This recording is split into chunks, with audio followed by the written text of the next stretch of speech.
list in my head. I was like, I want to talk about 20 years of Dwarf Fortress, but how do I do that?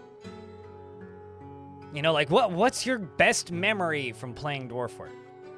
What does Dwarf Fortress mean to you? What is the worst experience you've had losing how do I it turns out I'm not actually very good at my job sometimes in some ways. Especially when it comes to celebrating events or like reminiscing on things. I used to be better at this and like I don't know when that changed. Like I've been streaming on Twitch for 13 years as of November. And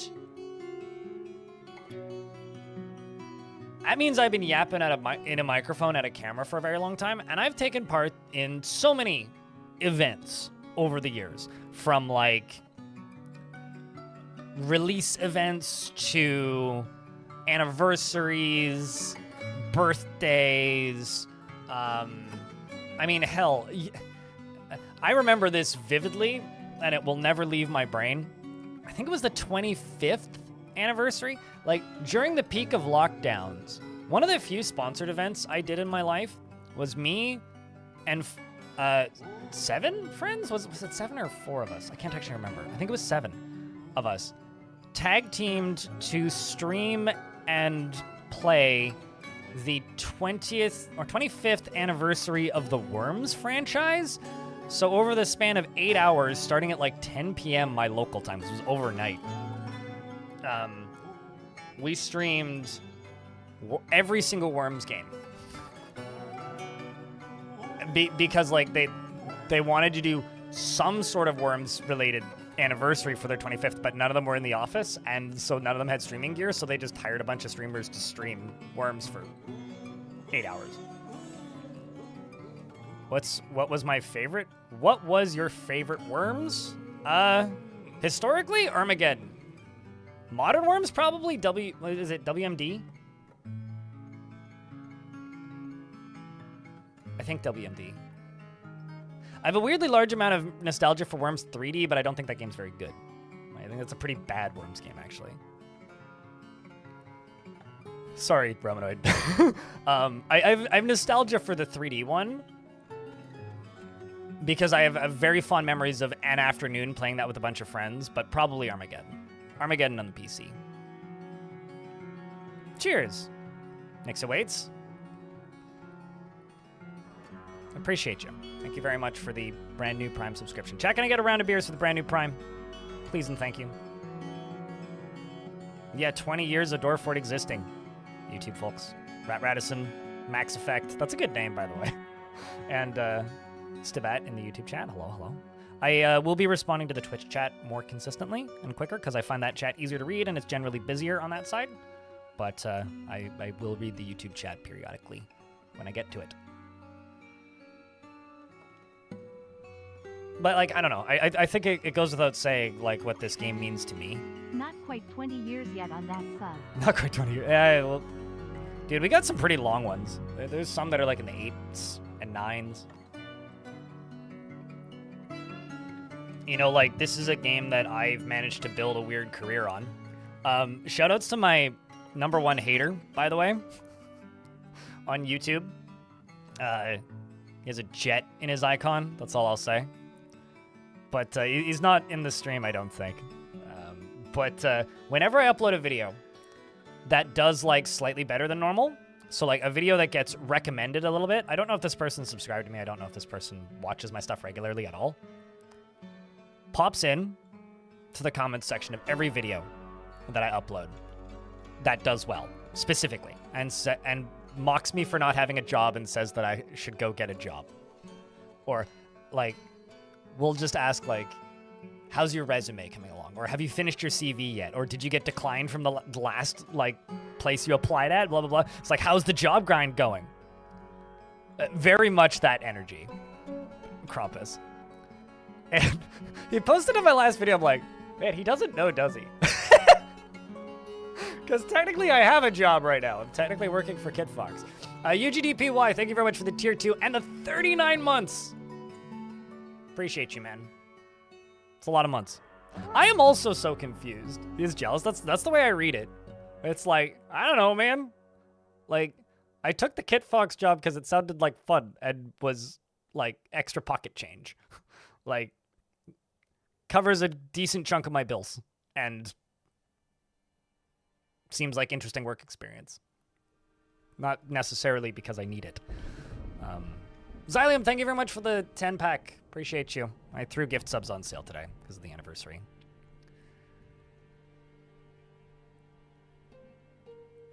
Like, I see the full-time hobby is... often with people like that, Sophic, there's two things that I do usually. It's either I just leave them on red and just don't respond, or it'll be like, it's nice to see you too. Thanks for watching, man. Heart. Have a nice weekend. Smiley emoji. Darius, thanks for the 5-pack. Xylium with the 10-pack. Thank you very much, guys. Appreciate you.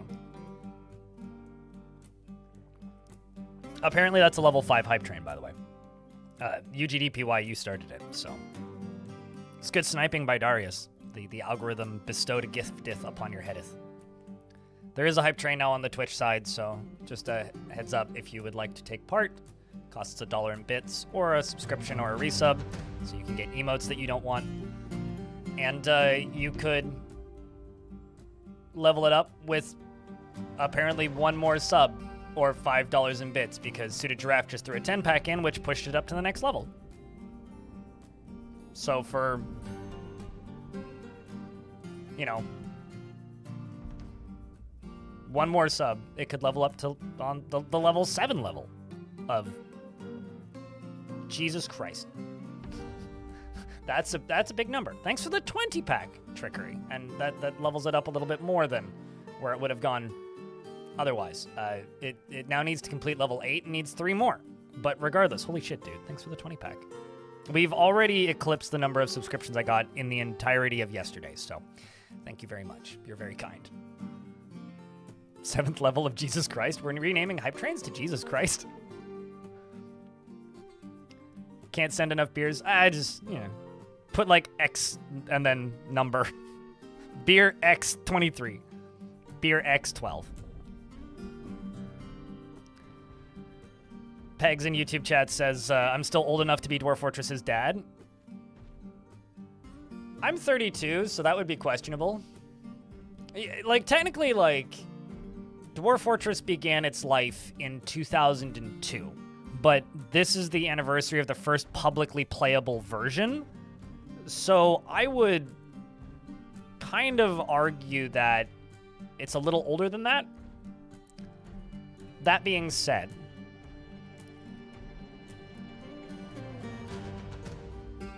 $20 years, one hell of a run for a crowdfunded indie game up until 2022. Like, that's a hell of a goddamn run. I need to read through things and say thank you to people who are being very kind. Max6, thank you very much for the 84 months. Burner Inserter with the tier 1 for 3 months in advance, I think. Is that what that was? Yes, it was. It's worded very weirdly on my notifications here. And Darius, thanks for the $1. Appreciate you. You can be an older sibling for sure. No, absolutely. I mean, I definitely could be an older sibling. Although I would almost say things like Adom are older siblings of Dwarf Fortress. But yeah, I don't know. It's a game that's very important to me for almost like incomprehensible reasons for me.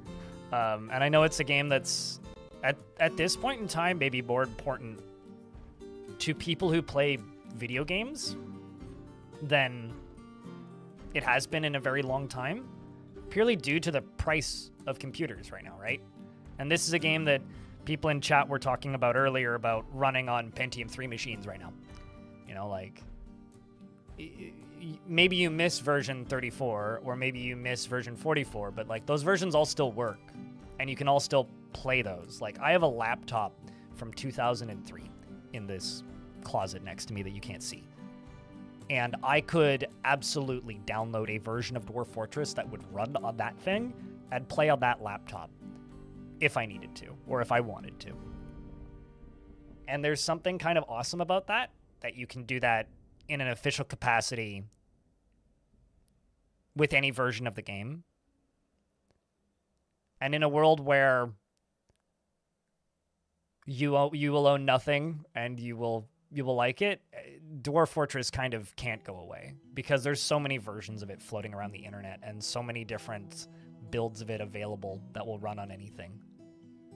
And even like every now and again, you'll see people being nitpicky about how this version gets stuff that this version doesn't get. Like, at the end of the day, they're all playable. It's all the same game.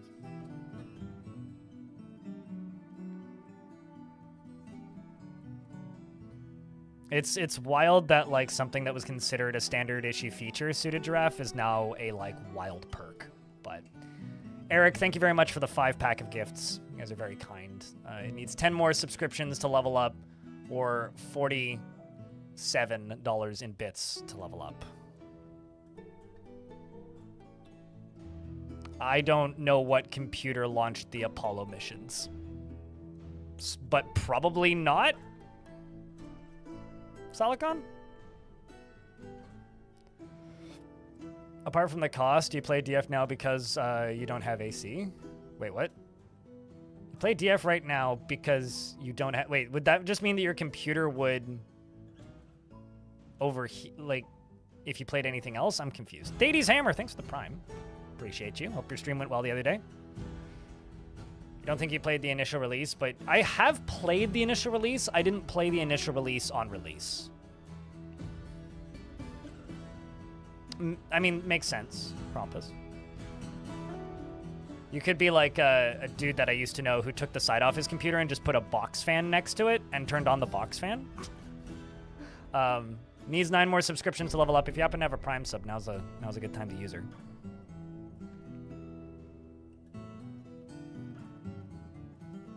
If you want to help that hype train move to a higher level, it does have 40 seconds left.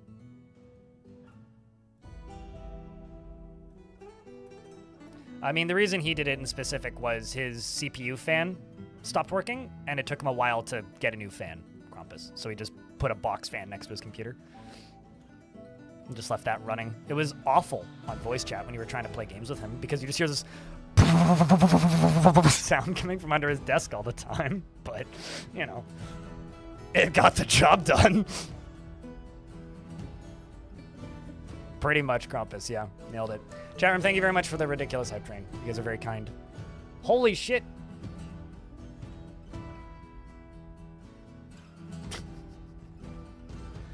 Okay, hold on. Let me just... Almost always, when people leave hype trains to the last second, it misses. Almost always. And you guys actually pulled it off. You managed to keep it going. Holy shit. Salicon, thank you very much for the 10-pack. Kodiak, thank you very much for the 10-pack. And Thades, thank you very much for gifting a singular sub to Lukio Gaming. Appreciate you guys. I think I may... Hold on, let me just go over here real quick. Oh, hey, you got Lore Nerd in there. I know Lore Nerd. I'm gonna help out with one. But I'm going to have to do this anonymously or it's not going to count. So the anonymous sub-bomb is me. What do we need to...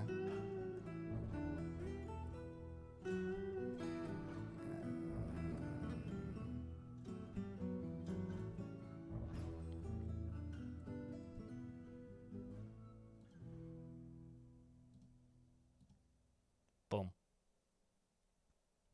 Although, did I remember to click anonymous? I did. Thrown out 10 for me. Appreciate you guys. Thank you very much for the hype train. You're very kind. Wouldn't be able to do this without you. Seriously.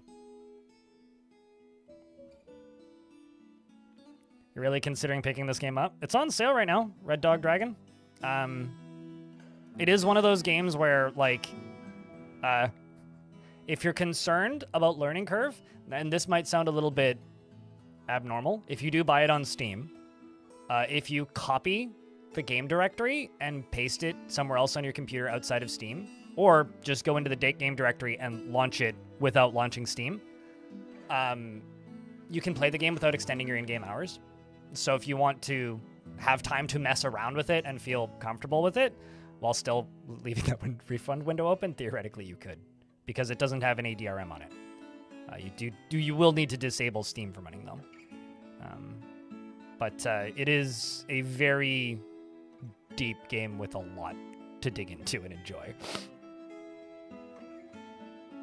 Hey, I got you. It's Rel. It's awesome.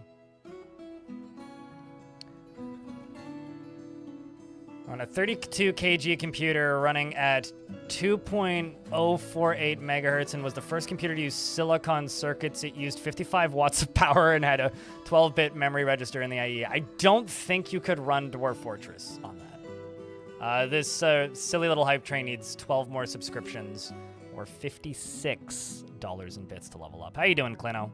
Happy 20 years of Dwarf. How does it feel to... At what point does Dwarf Fortress become an antique? Like, what's the line to get antique plates on a car?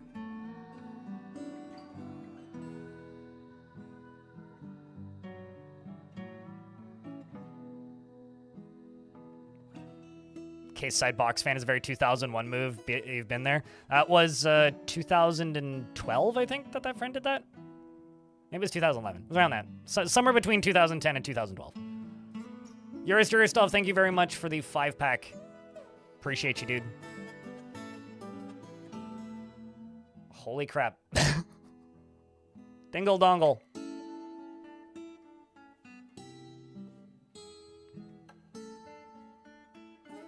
Thanks for the 20-pack. Very kind. What's up, Alex? Got sniped. Zildy, thanks for the $1. Feels strange that it was so long since you were sent those crayon drawings. Have I ever... I haven't shown my crayon drawing in a minute. I should go grab my crayon drawing. Let's do show and tell. If you have a crayon drawing, post it on the Discord somewhere.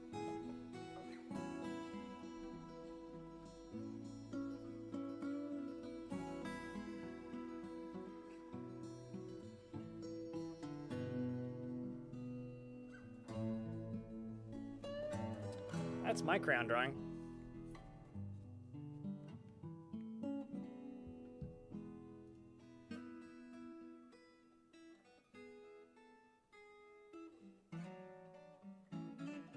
Ironically, I lost the email about this, so I tipped them, I think it was $3 or something a month, and I got an email from Tarn saying that I should get one of these, and I missed the email. And then almost a year later, I responded to the email seeing it, and I was like, oh shit, I totally missed this. And he goes, yeah, we're just doing the last batch of them now, so if you'd like one, let me know. And I was like, yeah, I would like one, so I got one of the last ones.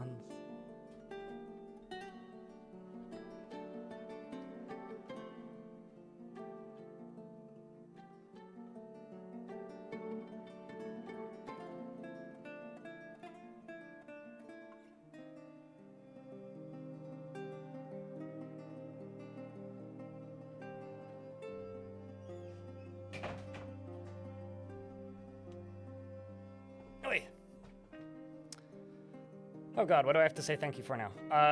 Serenity C, thank you very much for the Prime. And Huntress, Zildy, thank you very much for the $1. Holy shit. That is quite the train. Daragorn, thanks for the 8 months.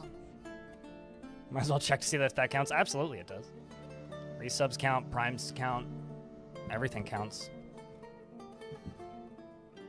That's crazy, chat. It's been a minute since we've had a really big hype train, so thank you. Appreciate it. The current numbers it needs to move on are another 10 subscriptions or $46 in bits. You know, I've been thinking about this for a bit. You know what they should do at some point? They should do a charity auction for more, like, crayon drawings. Like, straight up. I'm at the foundation of the DF community. We'd be lost without you. I don't know about that. I honestly believe that if I wasn't here, someone else would take my spot. But maybe not in the same format that I do it. Daragorn cheered. X130. But it's really kind of, I guess, difficult to see other people's perspective, right? I just see my perspective, so all I can really say is thank you. I'm glad you like the stuff I make, but... Derek Gorn, thank you very much for the $1.36. Appreciate you, mate. I still remember from when you first started watching you last November. I mean, at the 200 subs for one person. He usually does that around November, yeah. I have a very strange relationship with that person. He pops in maybe once a year and just throws a couple hundred subs and then disappears for like a year. And then will occasionally pop in, be bizarrely rude, and then disappear for like a year. He's a very strange individual, but I don't mind when he does that. The first time he ever did that, I think he gifted like, it was like 600 subs in 2 days or something absurd. And I asked at one point like why he was doing it. And he was like, my mother-in-law just passed away. I was like, what the fuck? Okay. Like, I was like, what did I do? Just kind of a wild person. I don't know. And I'm like, wait, hold on. Is this like mourning or are you celebrating? I was celebrating. Okay. Sure, man. There's a little booklet with dozens of crayon art picks. Yeah, I think I may or may not already have one of those.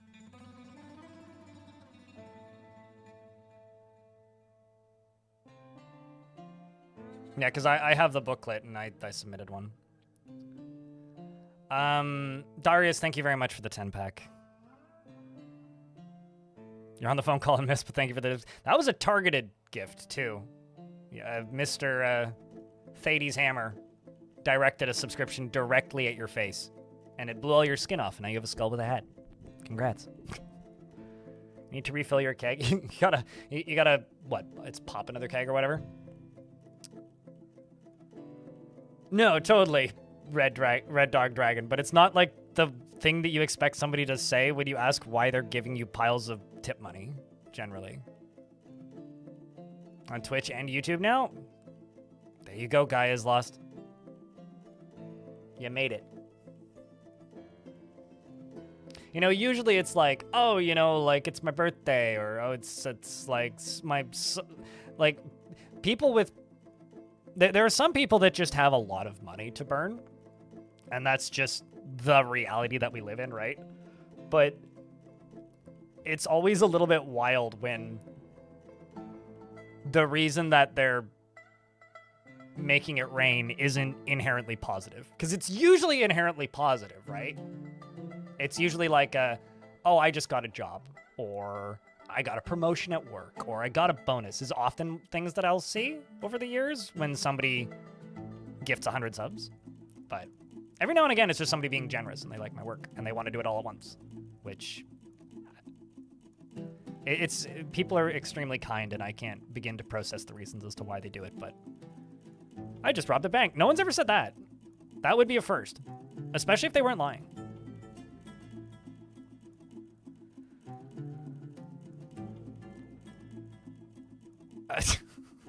Right. Suited. Good to know.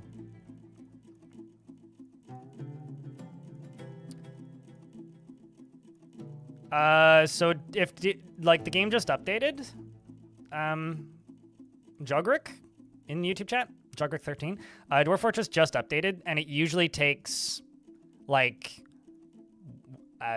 30 minutes to 6 hours to update on the DF Hack side, because DF Hack needs to update alongside of Dwarf Fortress for DF Hack to work. So DF Hack isn't working right now, probably for anybody, because they need to push the update to Steam. So somebody needs to get home, probably update a few things, and then press send and upload a file to Steam for it to work again. And GitHub and all the other things. Yeah, KitFox's stream will start in an hour. I'm like I will jump in and play, but I don't know how much time I'll be able to get in before KitFox starts. This hype train's ridiculous, though, chat. Needs $142 in bits to level up, or 29 subscriptions. Regardless, though, just thank you for the hype train. You're very kind, chat.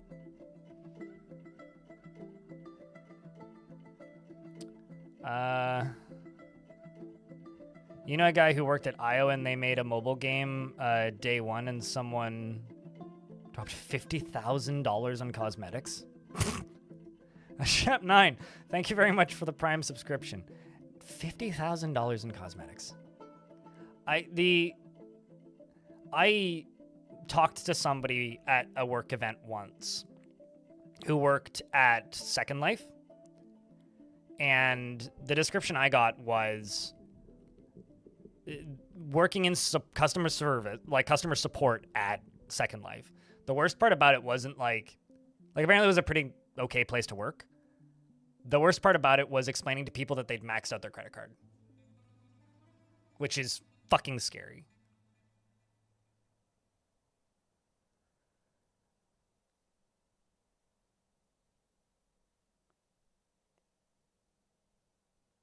It's not money laundering unless, like, they're actually getting the money back, Dustin, dude.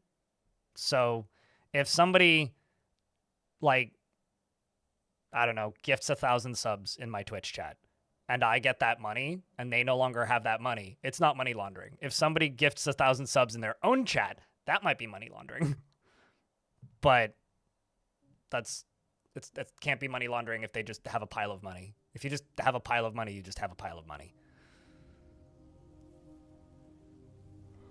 I mean, there's that classic story that's borderline apocryphal at this point. When it comes to, like, early... Certainly not the average Star Citizen player. Maybe the average Star Citizen whale. There's that classic borderline apocryphal story at this time. Chat room, thank you very much for the hype train. That is the most subscriptions I've gotten in a day since my birthday. Just in that one hype train, so thank you. That was 129 subscriptions and $3.36 in bits. Appreciate you guys. You guys are very, very kind. Cos Lord, hi. It's good to see you, man. But there is that old apocryphal tale of a World of Warcraft guild that was pretty good at getting world firsts on raids.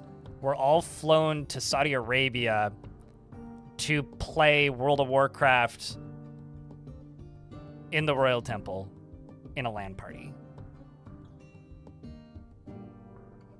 To run dude through, like, the Prince or whatever, through a whole bunch of different raids.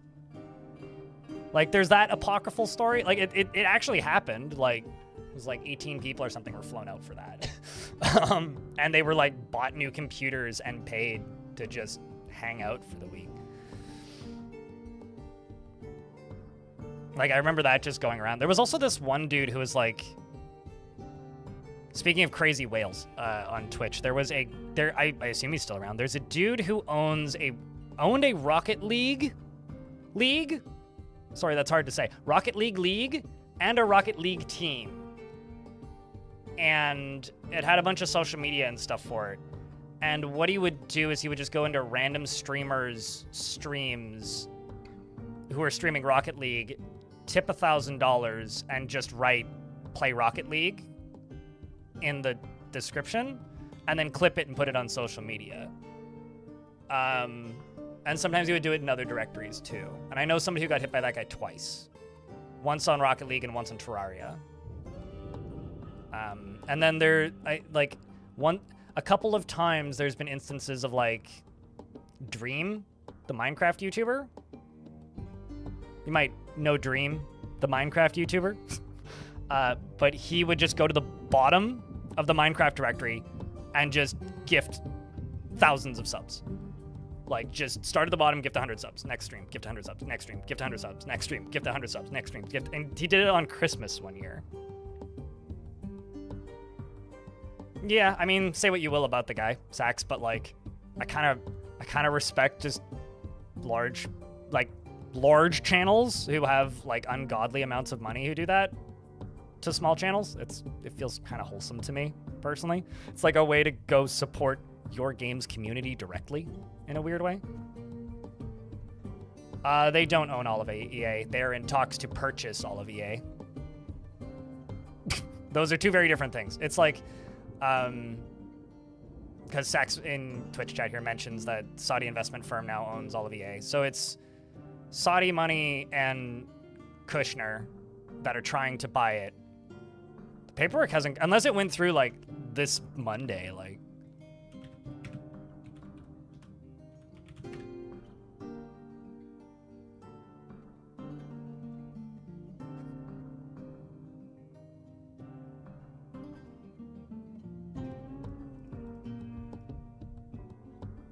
Huh. The deal was completed following regulatory approvals on August 4th. Damn. Crazy. Like, I was like, unless it finished like yesterday. And it finished yesterday. Well. Yeah, I'm looking at the Wikipedia page for it. Leveraged buyout of Electronic Arts. Yeah, it's the public investment fund, which is like Saudi's public investment fund, which also owns a bunch of Nintendo, by the way.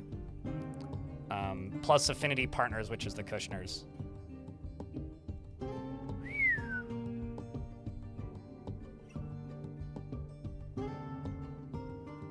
Wild.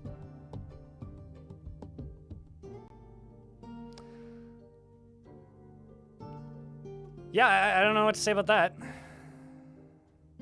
I wonder what that means for EA Games Metalhead. There's a EA Games studio that's not far away from me at all. It's like up the street. It's called EA Games Metalhead. They make the Super Mega Baseball games. Which,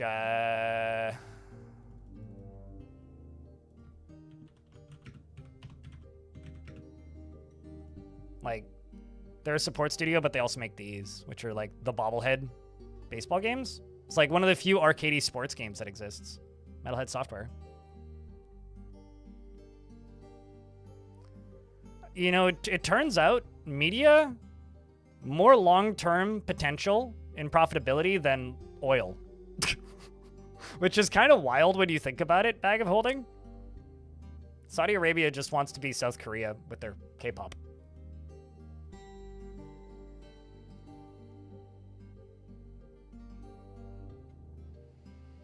I don't think they're going to shut it down, Red Dog Dragon. I think they'll manage to make it significantly more boring, though. I would be very surprised if EA Games got shut down flat.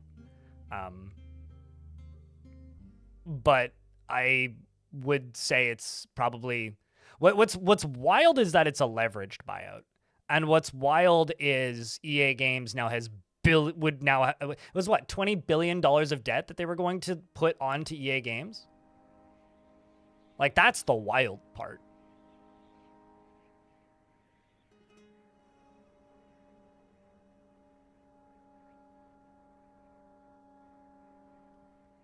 I need to go find the actual number.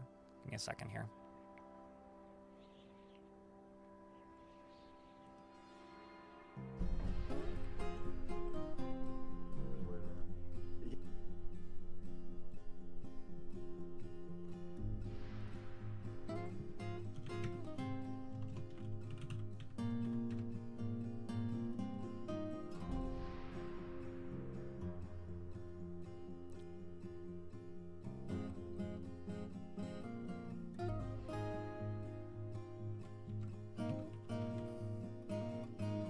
It was 55 billion and they had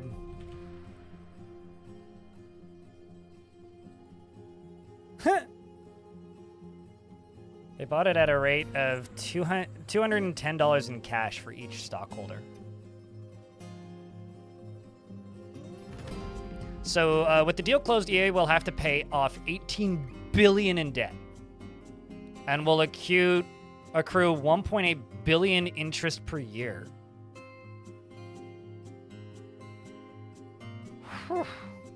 The company said it was looking to cut operating costs by $700 million a year, identifying the organization's inefficiencies, which means people, which likely means additional layoffs, according to Bloomberg News. Jason Schreier. EA said previously that the closure of the buyout would also focus on the company around its core titles and veer away from smaller games, as well as incorporate more I have to hold my nose. Artificial intelligence. In the development process. Cool. Yikes. You know.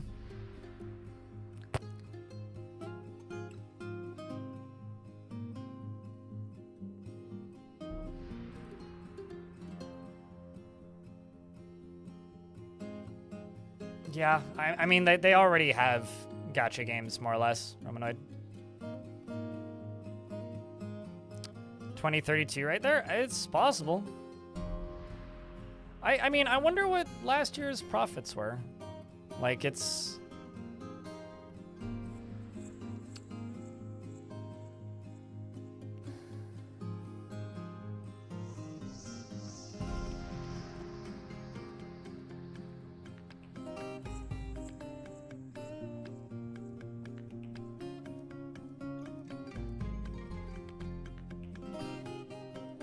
Such as trimming the nations, the company has told its staff there are no immediate plans for staff reduction. Like, will they, unless an employees also express concern that there would be layoffs in the studio development part of the following the acquisition, several years of layoffs in the beginning, blah, blah, blah.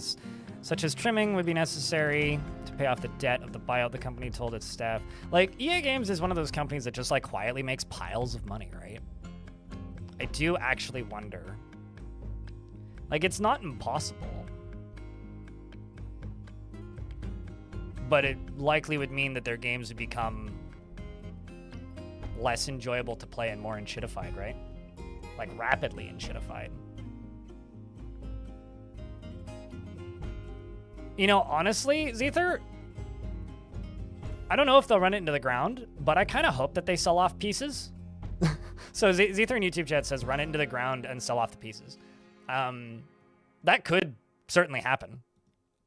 I hope it doesn't, just because a lot of people work for EA Games, and it's one of those it's one of those places in the games industry similar to Ubisoft where I just have very mixed feelings.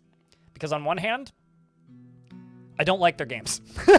But on the other hand, they employ a lot of people. And like it's the reason that I just like freak out every time I hear that Ubisoft is like collapsing more. Because that's a lot of jobs, dude. And like, you lose that many jobs, you can't fill all those now stranded people with roles. They leave the industry, and like that's how an industry shrinks and disappears. And so that shit scares me. So like on that side, it scares the shit out of me. But I do hope that they sell off parts of EA. Purely because wouldn't it be fucking cool if, like, 2 Point Studios got the rights to make a Dungeon Keeper with Sega? Like, wouldn't that be cool? Or, like, wouldn't it be neat if somebody was able to buy the SSX franchise? Like, what if, like, Atari was able to get SSX and then you could have remakes of those games published by Night Dive? More like Dungeon Seller. Dungeon bailout fundraiser. So there is part of me that is actually hoping that EA Games sells off parts of EA Games.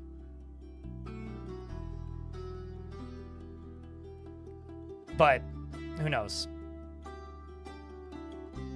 And Ubisoft, even when the war started, instead of being laid off or fired, they get a bit too much shit. Paycheck was bad, but it was still there. Yeah. I mean, was the paycheck bad because of where you live, or was the paycheck bad because it's a bad company?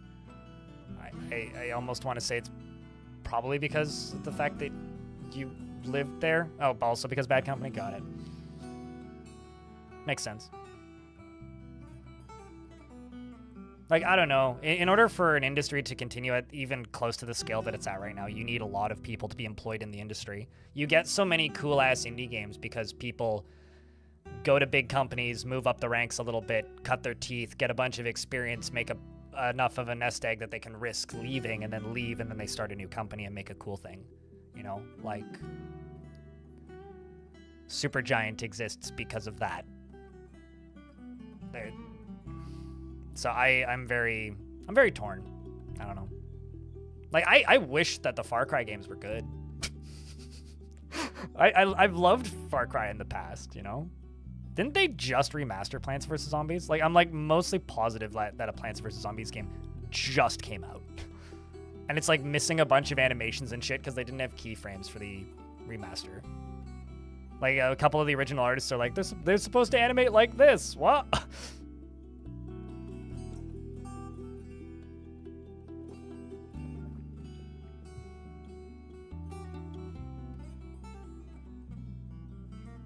You could just say the word kill. It's not going to get censored in this stream.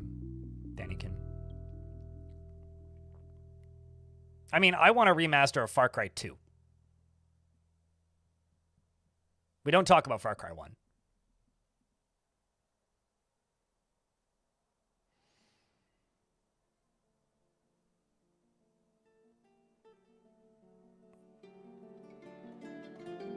You know, I will just keep disagreeing with people on this to a point, basically forever, Zether. Like, the industry has gotten bad, I completely agree, but I don't think the industry has gotten bad because there's big companies. The industry has gotten bad because of shareholders of the big companies and because of the way capitalism works. A reset would eventually end us back to the same spot with the way industry works. Of course, all the best games that you're playing are coming from small outfits, but like, just about every small outfit, with some very rare exceptions, exist because they gained experience working in bigger studios. And I do think that bigger studios disappearing completely is a net negative for the industry. That being said, a company like Ubisoft could restructure and become smaller in the process, which I think they're doing. A company like EA Games could just become the sports studio and sell off things. Microsoft offloading weight and presumably setting up some of their studios that they owned in a way so that they can become independent again, I think is actually kind of a good thing, assuming they're able to survive financially. Just buy games, you know? Support cool shit.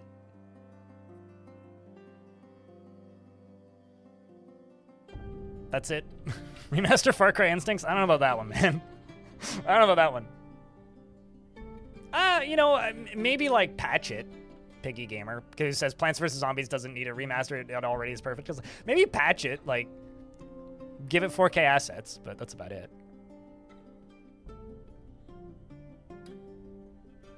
I guess at the end of the day, you know, blame the executives, blame the shareholders. Don't blame the developers, you know. I'm just very worried that the result of this crash that seems to be happening will result in a massive shrink of the industry, and I don't think that really helps anything. But even if we get less big games every year, like, that doesn't really hurt most things, but just having less consistent jobs available for people is a net bad. I mean, you can blame whatever you want. It doesn't really matter, Suited. What matters is that a lot of people are going to lose their jobs, and that sucks. So, I will always hesitate to cheer the collapse of a big company, even if I dislike the upper management.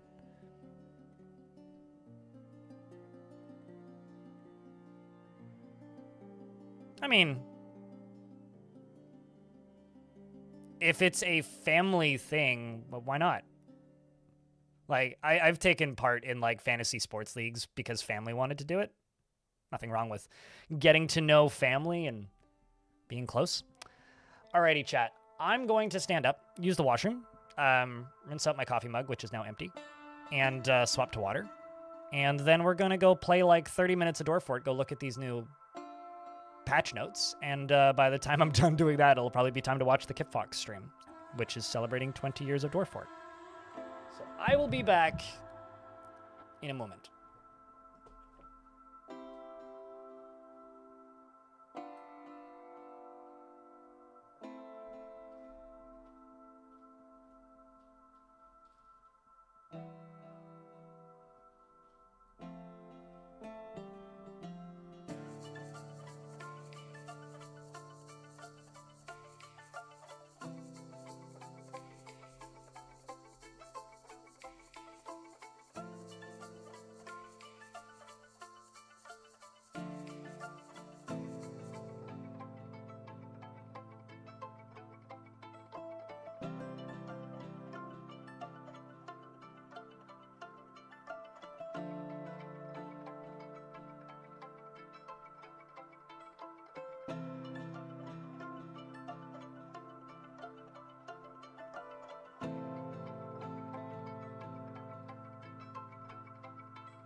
let's go through these patch notes, shall we?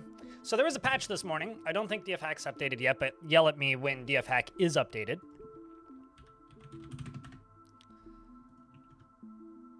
If I go down here, over to Steam, this is the new patch right here. So 20th anniversary Myth and Magic art and a new song is now in the game. We're back celebrating the 20th anniversary of Dwarf Fortress this week with a special show. Myth and Magic art. It says Myth and Magic at. Myth and Magic art and music updates and a patch. While Myth and Magic work is very much underway, we also have a patch 53.16 today, which fixes a bunch of things. We are also preparing to go to Gamescom at the end of the month. I knew that, but now it's been said out loud. At the end of the month, to show a first look of Myth and Magic gameplay that you'll be able to watch at home. So, is anybody here going to Gamescom? Just saying out loud. That you'll be able to watch at home. Dabu and Simon also released their latest Dwarf Fortress track today. But first, we'd like to reveal breathtaking new artwork by Thea Kent for the Myth and Magic update, featuring a dwarven wizard and a bunch of wild-looking creatures. And the god of blood, Armok himself.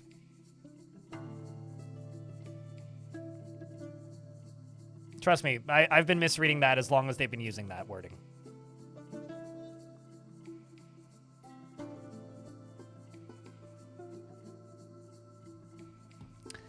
So for the patch, the patch adds some quality of life features, fixes some bugs, and addresses some issues with the extinct creatures patch. I would say the extinct creatures patch.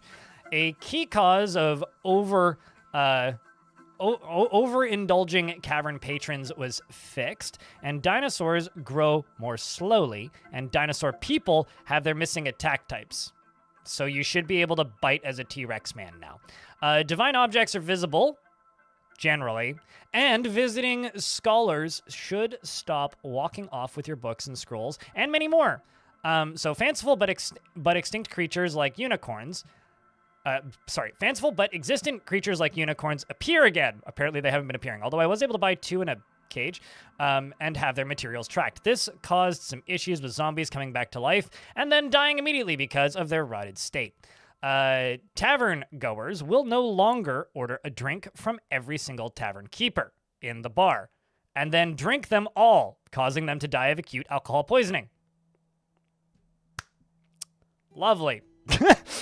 Tavern keepers will now refuse orders for drinks if one ordering it is sufficiently drunk, if their personality allows. Dwarves will exercise self-control and not order alcohol from tavern keepers when drunk, if their personality allows. Saves can be sorted by recently played now. Yay! Actually, I want to go see what that looks like. What does that look like? Last played.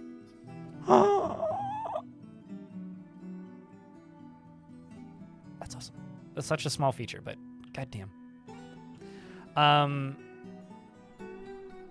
Ordered potential memorial slab engraving jobs by urgency and added some coloration. Visitors should no longer steal Fortress Library books.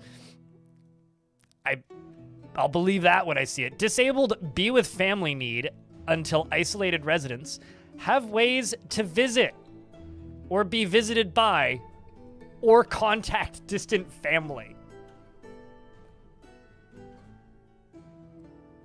Like, that one blows my mind.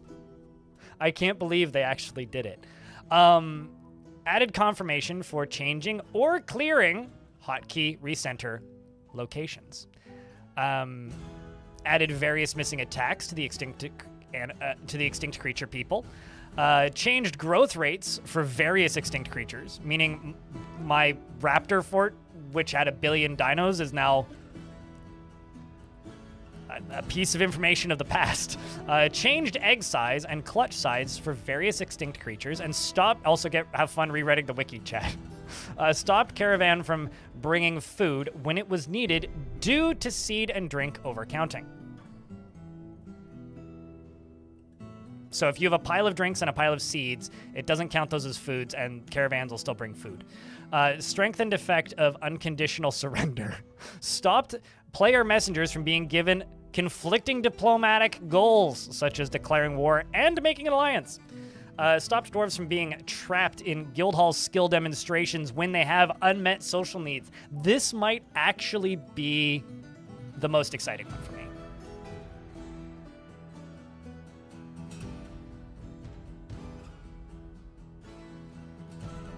Like,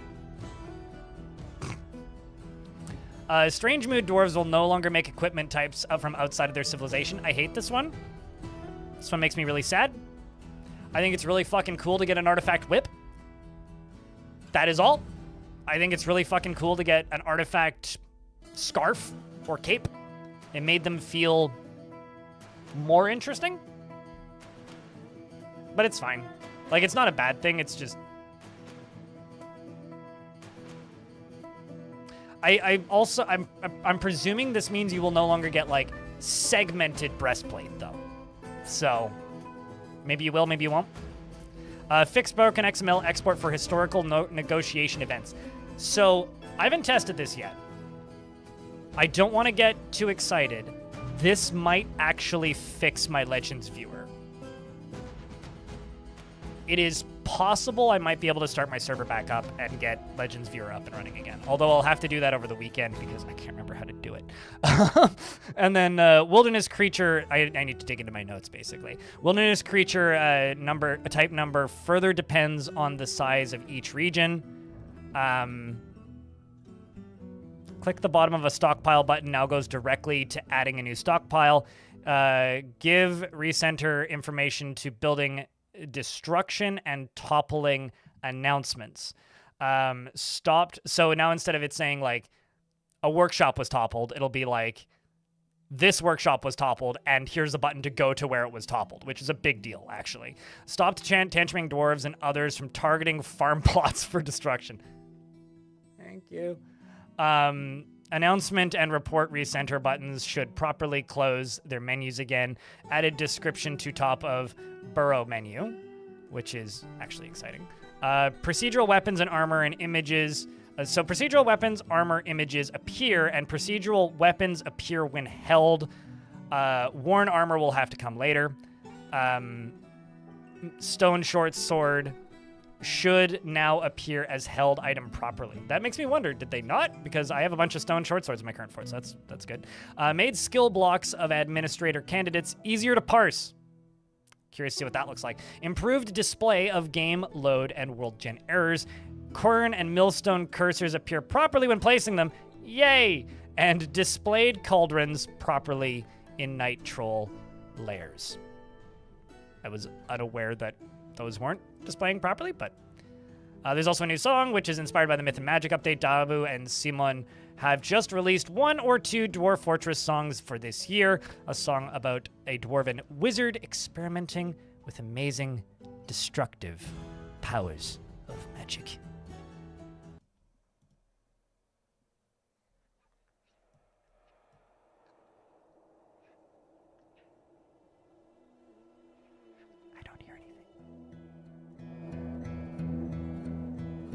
Balakazam.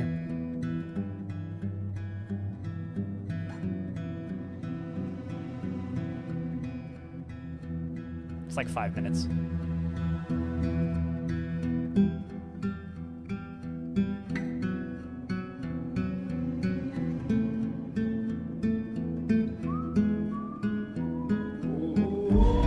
I even yeah, I can't full screen from here.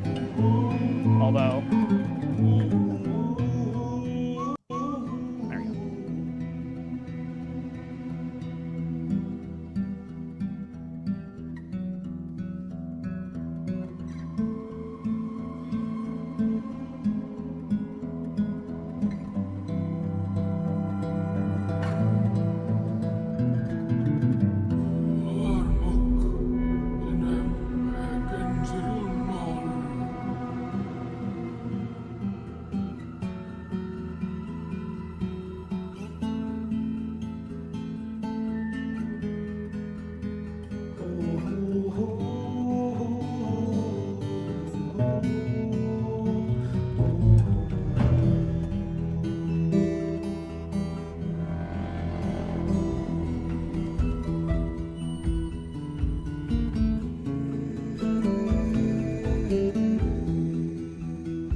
Okay, I need a black metal cover of this.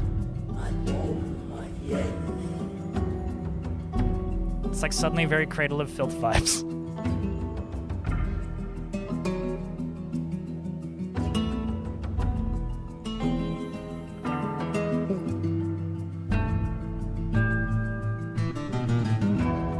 Seconds, Chad.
Thanks for the heads up.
Very moody. Like, the thing that I keep coming back to is, like, kind of Southern Bayou, you know? A little bit of that. It's pretty fucking dope, actually. It's pretty fucking dope. Twitch chat's just started, so it's actually pretty good timing, too.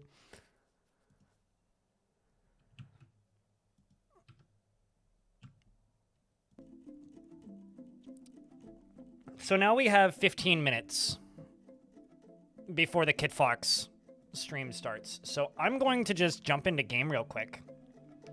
And let's go take a look at the new stuff that was added in the patch. Also, just a heads up. Clino mentioned here that DF hack might take a little while longer than usual because apparently Bay 12 changed something about how they publish and it has broken the automated DF hack scripts, so they're gonna have to update a few things, which probably means it still won't take 3 weeks like it used to back in the day. Fortress mode, Necromancy easy mode. That's literally just like raid 1 tower. Also, I have an artifact item that didn't have a sprite yesterday, so we actually I have several, I think. So we have to go check those. I don't have any weapons, I don't think. I would assume that it's going to... So, like, generally, Arcloid, if you want to buy music for Dwarf Fortress that isn't in a soundtrack automatically, go look on Bandcamp is generally my advice to people. Because Dabu's music is always on Bandcamp. Yeah, there it is. So this didn't have a sprite yesterday. This is an intricate beak dog leather low boot. Has a sprite now. Don't mind the dwarf that's stuck here. It's fine. We'll deal with that. It was selecting administrators, right?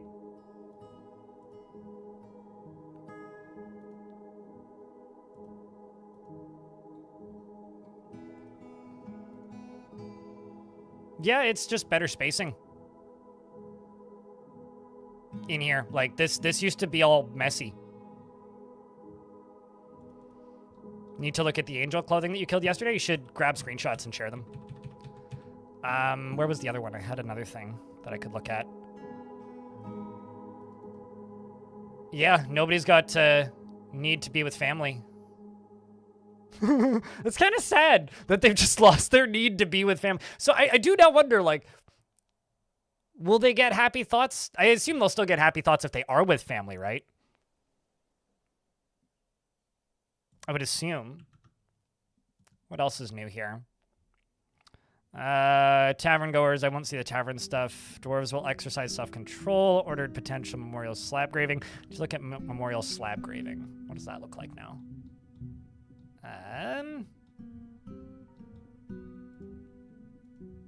Engrave. So I would assume if there is a ghost that is not memorialized, it'll show up at the top now. I mean, the names fit a little better, but I'm not seeing too many differences right now because I don't have any dead dwarves.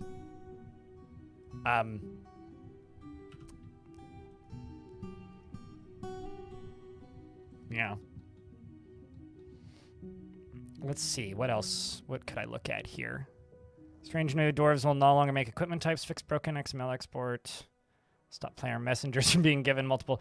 I would assume that the player messengers being given multiple diplomacy items just simply means like you used to be able to go diplomacy and then be like make contact, and then also do that. But I guess you can only like do one now, which is kind of nice. What else is here? The Guildhall skill demonstrations is crazy, which is basically like getting dwarves stuck in here specifically because they need social skills. So like they'd get stuck in the like, you know, teaching or learning a thing skill in these guild halls, but that no longer happening is a huge deal. The recent and unslabbed one at the top, based on what it said. Yeah, I mean, it is actually... So, currently, if I go with this, and look at this, Asparagus is the last dwarf who died. I think. So, it's like in the order that they die, plus they put, like, them at the top, which is, like, all that you need, right? Just looking, is there any other... yeah, I need to, like, look at stone short swords, although most of my dwarves are not on the map. Okay, so before they used to just be, like, basically black swords that were made of metal for stone short swords, they actually straight up look like stone short swords now. So previously, like, they would look like this in the inventory for the obsidian short swords, and they just look like a black metal sword, basically. Jasper, it's good to see you. Hope you're doing well. Hopefully you guys aren't getting smoked out as bad as we are over here. So that's neat. That's exciting. I'm trying to see what else is there that I could go look at immediately. That would be obvious. Stop player messengers from being given. Strengthened effective unconditional surrender. Stop caravan from bringing food when not needed or when needed. Changed egg size and cluster size. Added confirmation for clearing recenter. Yeah, that's the other thing I want to look at. So these are recenters, right? So if I clear that, it now says really clear instead of just deleting it. And I can go here and add this. So, like, this is the default one. I can clear it, and it asks for confirmation. Like, very small little thing, right? But it's nice that it does that now. If nothing else, like, I should set this as number 3 down here. And then go to, where is it? Like, maybe here as number 4. Oh, I can't even add the beardless dwarves to the squad right now because I've got beardless dwarves that are waiting for this dwarf to come back to be able to do anything. Also, it looks like I'm losing dwarves, which is unfortunate, but it is what it is.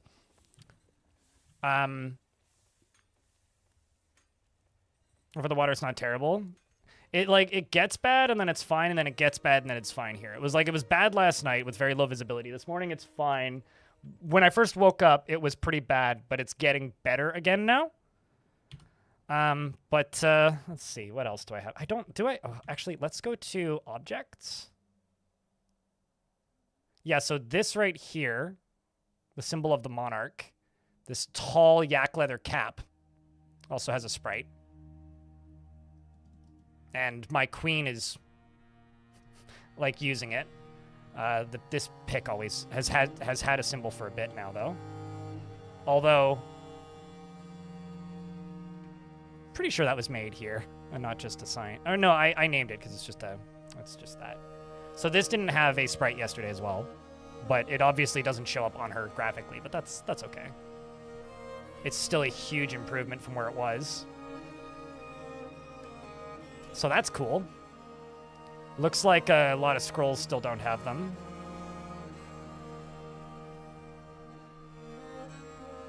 Just looking to see if anything else is better laid out.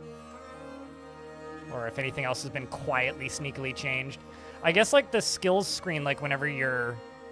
Like if I were to go add more skills that are more specific, stuff like this stuff seems to be better sorted as well, which is nice. I guess like if you go to a specific workshop and say add a specific worker to here, these will fit better if there's multiple skills involved, such as like the farmer's shop. Because it just kind of seems like they made this text, I guess, format better. Need some good news for mental stability. Dwarf Fortress is 20, and there's a really nice little quality of life patch that released this morning, and some new music for it. Some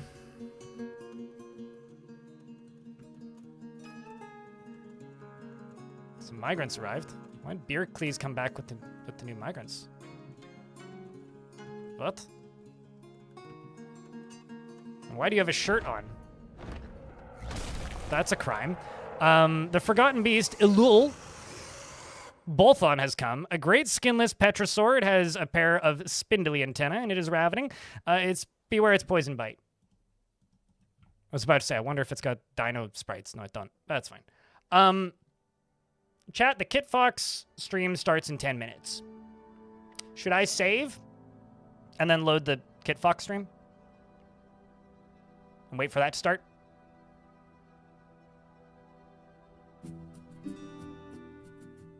Next time on Dwarf Fortress, we'll fight that monster and see how that goes.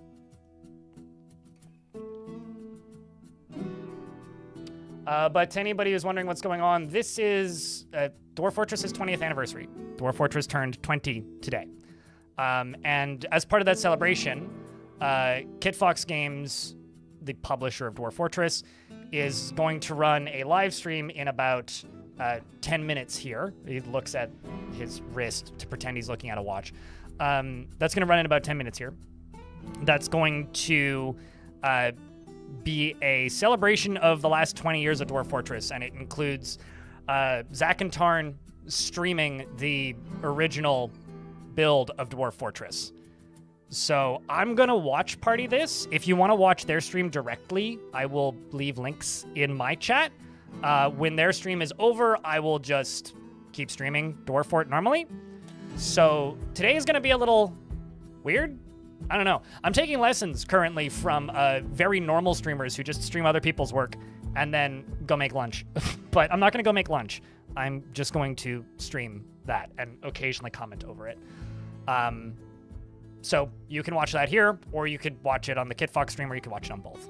I don't think we're going to combine chat. That would be fun, though. I think it might be a bit... I could ask. I mean, maybe, but I feel like it might be a bit late to do that.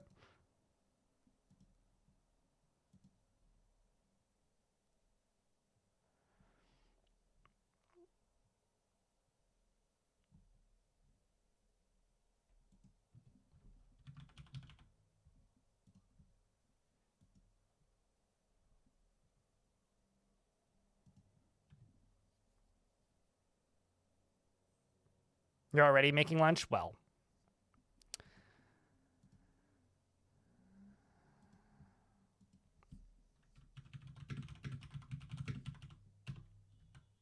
4 years plus 20 years.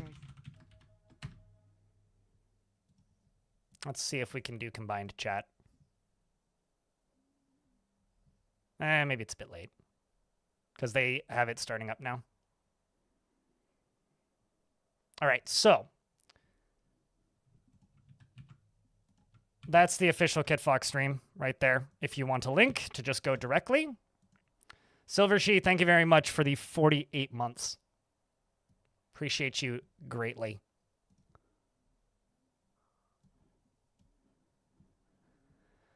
I'm gonna move that over there so I'm not like showing things I shouldn't be. I'm going to click this button.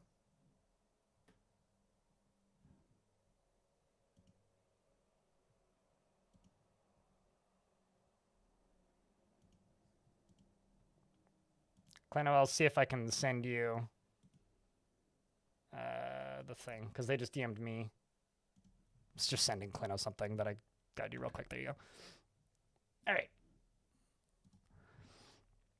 Now that I've done that, I'm going to click that button, do this. I'm going to click on studio mode. I'm gonna go here, and I'm just going to specifically capture that window. And that works perfect.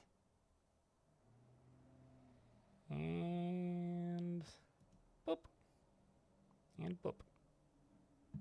Although I think I actually need to unmute this.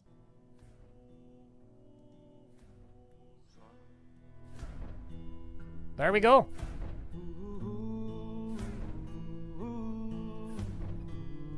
I'm gonna actually just pop out this chat as well. Although I wonder. Wondering if I can. Probably not worth it. I've never combined a chat with anybody before, so I have no idea how any of that works.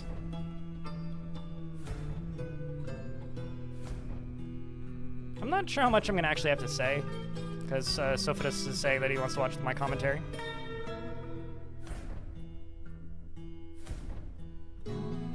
You popped out chat from KitFox and closed where it's from. Yeah, that's probably just what I'll do. Just do that now.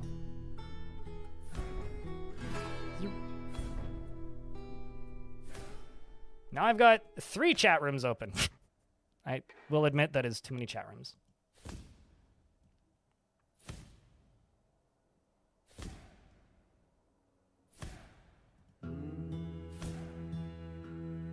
How's the volume, actually?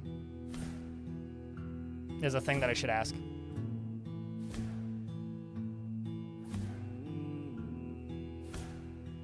You bet this will look nothing like the game now? Have you never seen the first version, George? I streamed it once. I think it was 2 years ago. This is a official live stream that's happening on KitFox's channel that I'm going to watch party today. And this is celebrating 20 years of Dwarf Fortress being publicly available as of today. And this live stream is going to be like, as I understand it, it's pre-recorded, is going to be Zach and Tarn talking about Dwarf Fortress, playing a chunk of the original build, and kind of a community thank you. And maybe some new announcements. Although I think those were probably mostly thrown out in the post this morning, which is a new song. Crypto, crypt, beer, crypt, wave. Swedish, thank you very much for the 41 months. Appreciate you, man.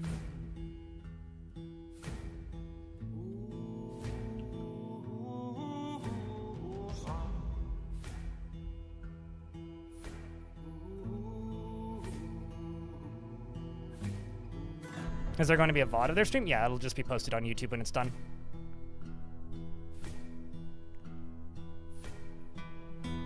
So yeah, I want to see some beers in both my chat as well as KitFox's chat. So if you're on this side, let's get a round of beers for Swedish, and also let's see how many I can will into existence KitFox's side.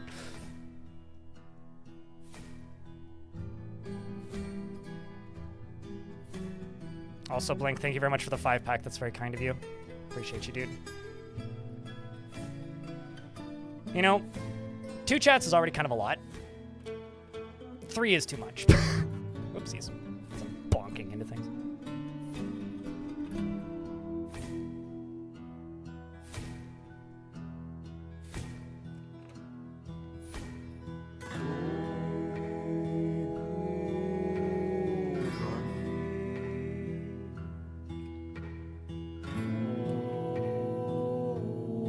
But yeah, it's such a crazy amount of time.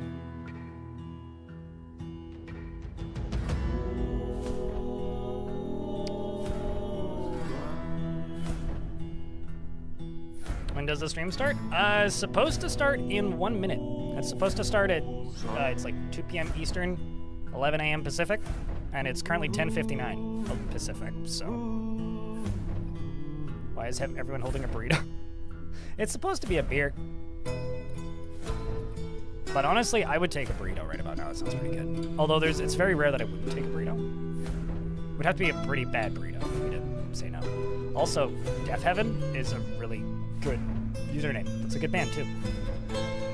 I don't know if it's related to the band, but congrats on getting a subscription. Burrito, yes. Get a breakfast. I've never really enjoyed narrative games very much, but I would argue that Dwarf Fortress is the ultimate narrative game. Since it's procedurally generated, it allows you to produce stories that are yours alone. And it gives me stories that I can tell about what happened in my fortress. And my favorite story is about a time where I first tried to use magma to smelt metal, and I screwed it up really badly. In order to use magma to smelt metal, you have to first find a location with a magma source and then dig a channel for that magma to flow. And then over top of that channel, you have to build your smelter. And so I was using one of my mining dwarfs to dig the channel, and the magma was flowing. But while it was flowing, I realized I hadn't created stairs at the end of the channel to allow my mining dwarf to escape. And the magma was flowing, and I was desperately trying to make the stairs, but I couldn't do it in time, and the magma caught up to him, and he died. And this dwarf had a dog, and I guess the dog was so loyal that it kept, returning to the spot where its master died, which made me very sad. But what was even more heartbreaking was the fact that that dwarf also had a wife, and that wife was my best engraver. And eventually she produced a masterwork engraving, and I went to check out what it was. And you know what she carved? She carved an image of a burning dwarf, which broke my heart. But also, it's just insane that this game has that much. I don't even know if it's programmed to do that kind of thing on purpose, or if this was just a fluke or what.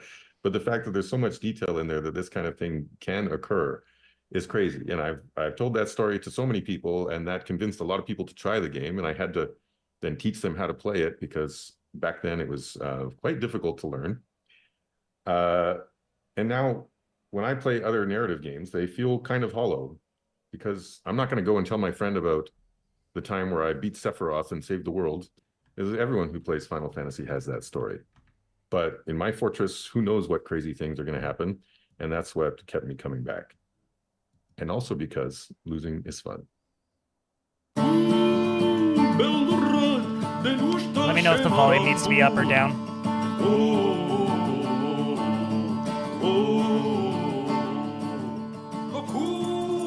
So that was the developer of Crypt of the Necrodancer, for those of you who didn't recognize him.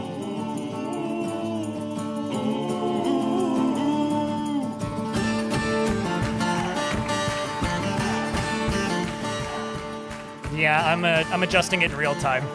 Darius. Welcome to the Dwarf Fortress 20th Anniversary Celebration Stream.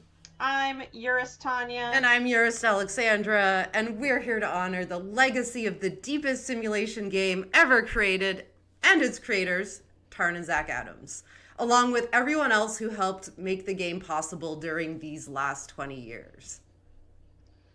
Yeah, the first build of Dwarf Fortress was uploaded in 2006, which is before we got involved, to be totally clear.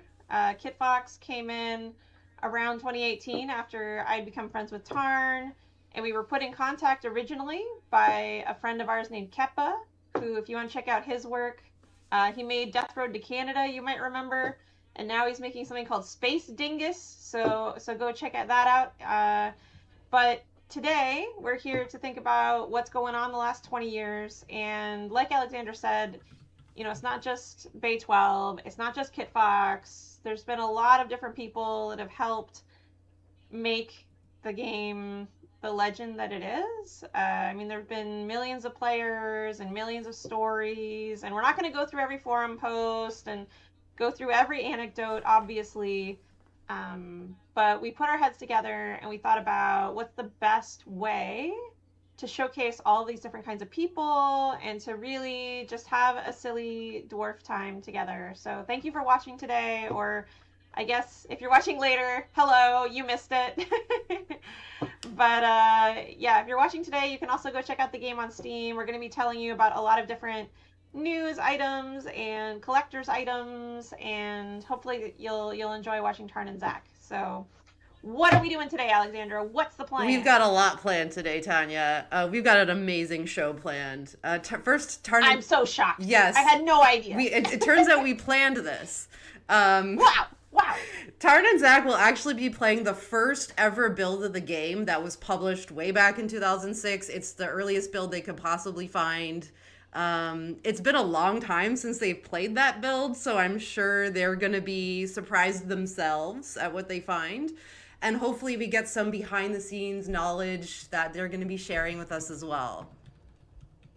Yeah, I've never played that build myself, so I'll be curious to see what they think about it. I have. It's nuts. And then after that will be the Beyond Quality Awards. So Tarn and Zach will be giving out awards to fellow game devs and members of the community who have had an impact over the years. And so we're going to be celebrating the legacy of Dwarf Fortress and honoring those along the way. That sounds really interesting to me because it was my idea, and also because I actually really love the Dwarf Fortress community. I know a lot of work has been put into it through the years. Like Tarn put in a bunch of work first, and then Kitfox. But Alexandra, you yourself, for the past 5 years, like, you've been nurturing this community and seeing its various fragments and splinters and trying to keep the peace, and it's been a lot of work. I don't know if you have any thoughts about how it's changed over the last 5 years. Anything you've seen or experienced? Well, I think one of my goals when I first started was trying to unite the Dwarf Fortress community among all those different factions. And I think since then, we've had a lot of exciting coming together of the community, whether it be learning more about the extended team and introducing Neo Rice is Good to everybody, or the mod jam that we just did and trying to get old school modders and new school modders together. And the Dwarf Fortress Kitfox channel, the Dwarf Fortress channel in the Kitfox Discord has also been amazing. We have a modding community there. We have people always willing to help. So it's grown to be quite amazing to see. People probably don't want to hear us talk anymore. They probably want to hear from Tarn and Zach.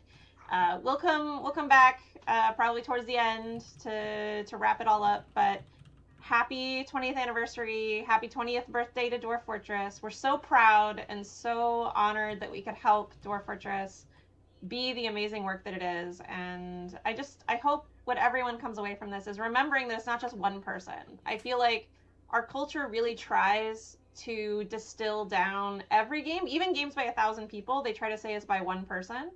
And Dwarf Fortress is no exception to that. There's been a lot of misconceptions that Tarn is the only person who worked on Dwarf Fortress, and that's never been true, first of all. A lot of people want to forget about Zach, and that's crazy to me. But I just miss hopefully Zach's today writing. you'll learn about a bunch of other people, too, and get to love and know Dwarf Fortress a little bit better. So, here we go. Happy 20th anniversary. Happy birthday celebrations. Woo! Just don't forget about Gustafer. Although I can't remember the name of the other cat. Gustafer is just stuck in my brain.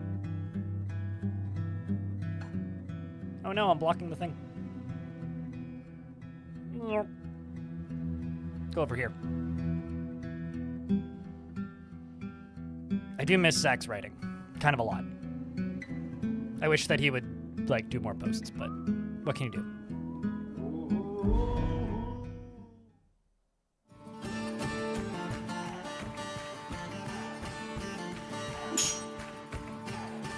But first, a word from our sponsors, Gorlak plushie, and box for game. I do actually really like the Gorlak plushie. It kind of reminds me of like, how do I put this? The Muppets? Yeah, the Muppets. It's kind of what it reminds me of. And hey, look, it's one of my forts. Hey everybody, Hey. it's me and Tarn, my brother, co-creator of Dwarf Fortress, ready to play the very first version of Dwarf Fortress ever created. This looks like 2002 to 2006. I so think I'm that guessing Tarn's music might be haunted. It's all the way back in 2006.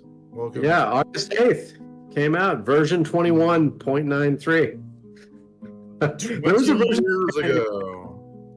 There was a version that came out 2 days after this, so we were playing with fire. But here we go. Are you all ready to create a world? And then we can just start yammering on. Bet you $1 Here we crashes go. on the loading screen. There we go. This- This is ASCII. This is the original Dwarf Fortress. Before Steel. Yeah. There it is, beautiful mountainside. Age of Myth is initializing. And we have some elves. We have some goblins. We have some elves. We have some dwarves.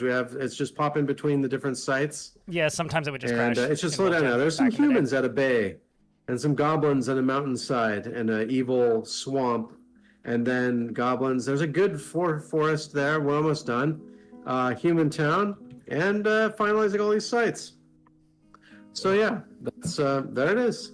There, this is, Just 1,000 it years that changed fast. color so that it was supposed to look like an ancient tapestry, given Yeah. the colors we had to work with in order to Oh, fit our theme, because like we were we're using what our computer had in 1986, and we were going with that. We That's we crazy. originally had that 3D Slaves to Armon game. Yeah, but this is just black on brown. There's black on brown, and here we go. 11,000 individual creatures to offload to the disk. Yeah, I Now, never did. This is before I knew how to Krampus, that's set news to me. the frames so that it wouldn't print a frame for every single time. So it's going to print 11,000 frames. So it'll take 2 minutes to do this. The new version has some definite quality of life improvements. But yeah. And not to jump scare anyone, but I am also here, Alexandra.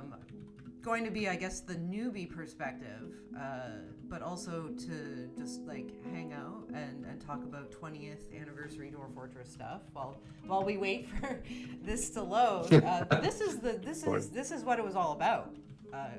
Was it not? Believe it or not, like computer games didn't look like this 20 years ago. We actually were being retro when we created this. Yeah.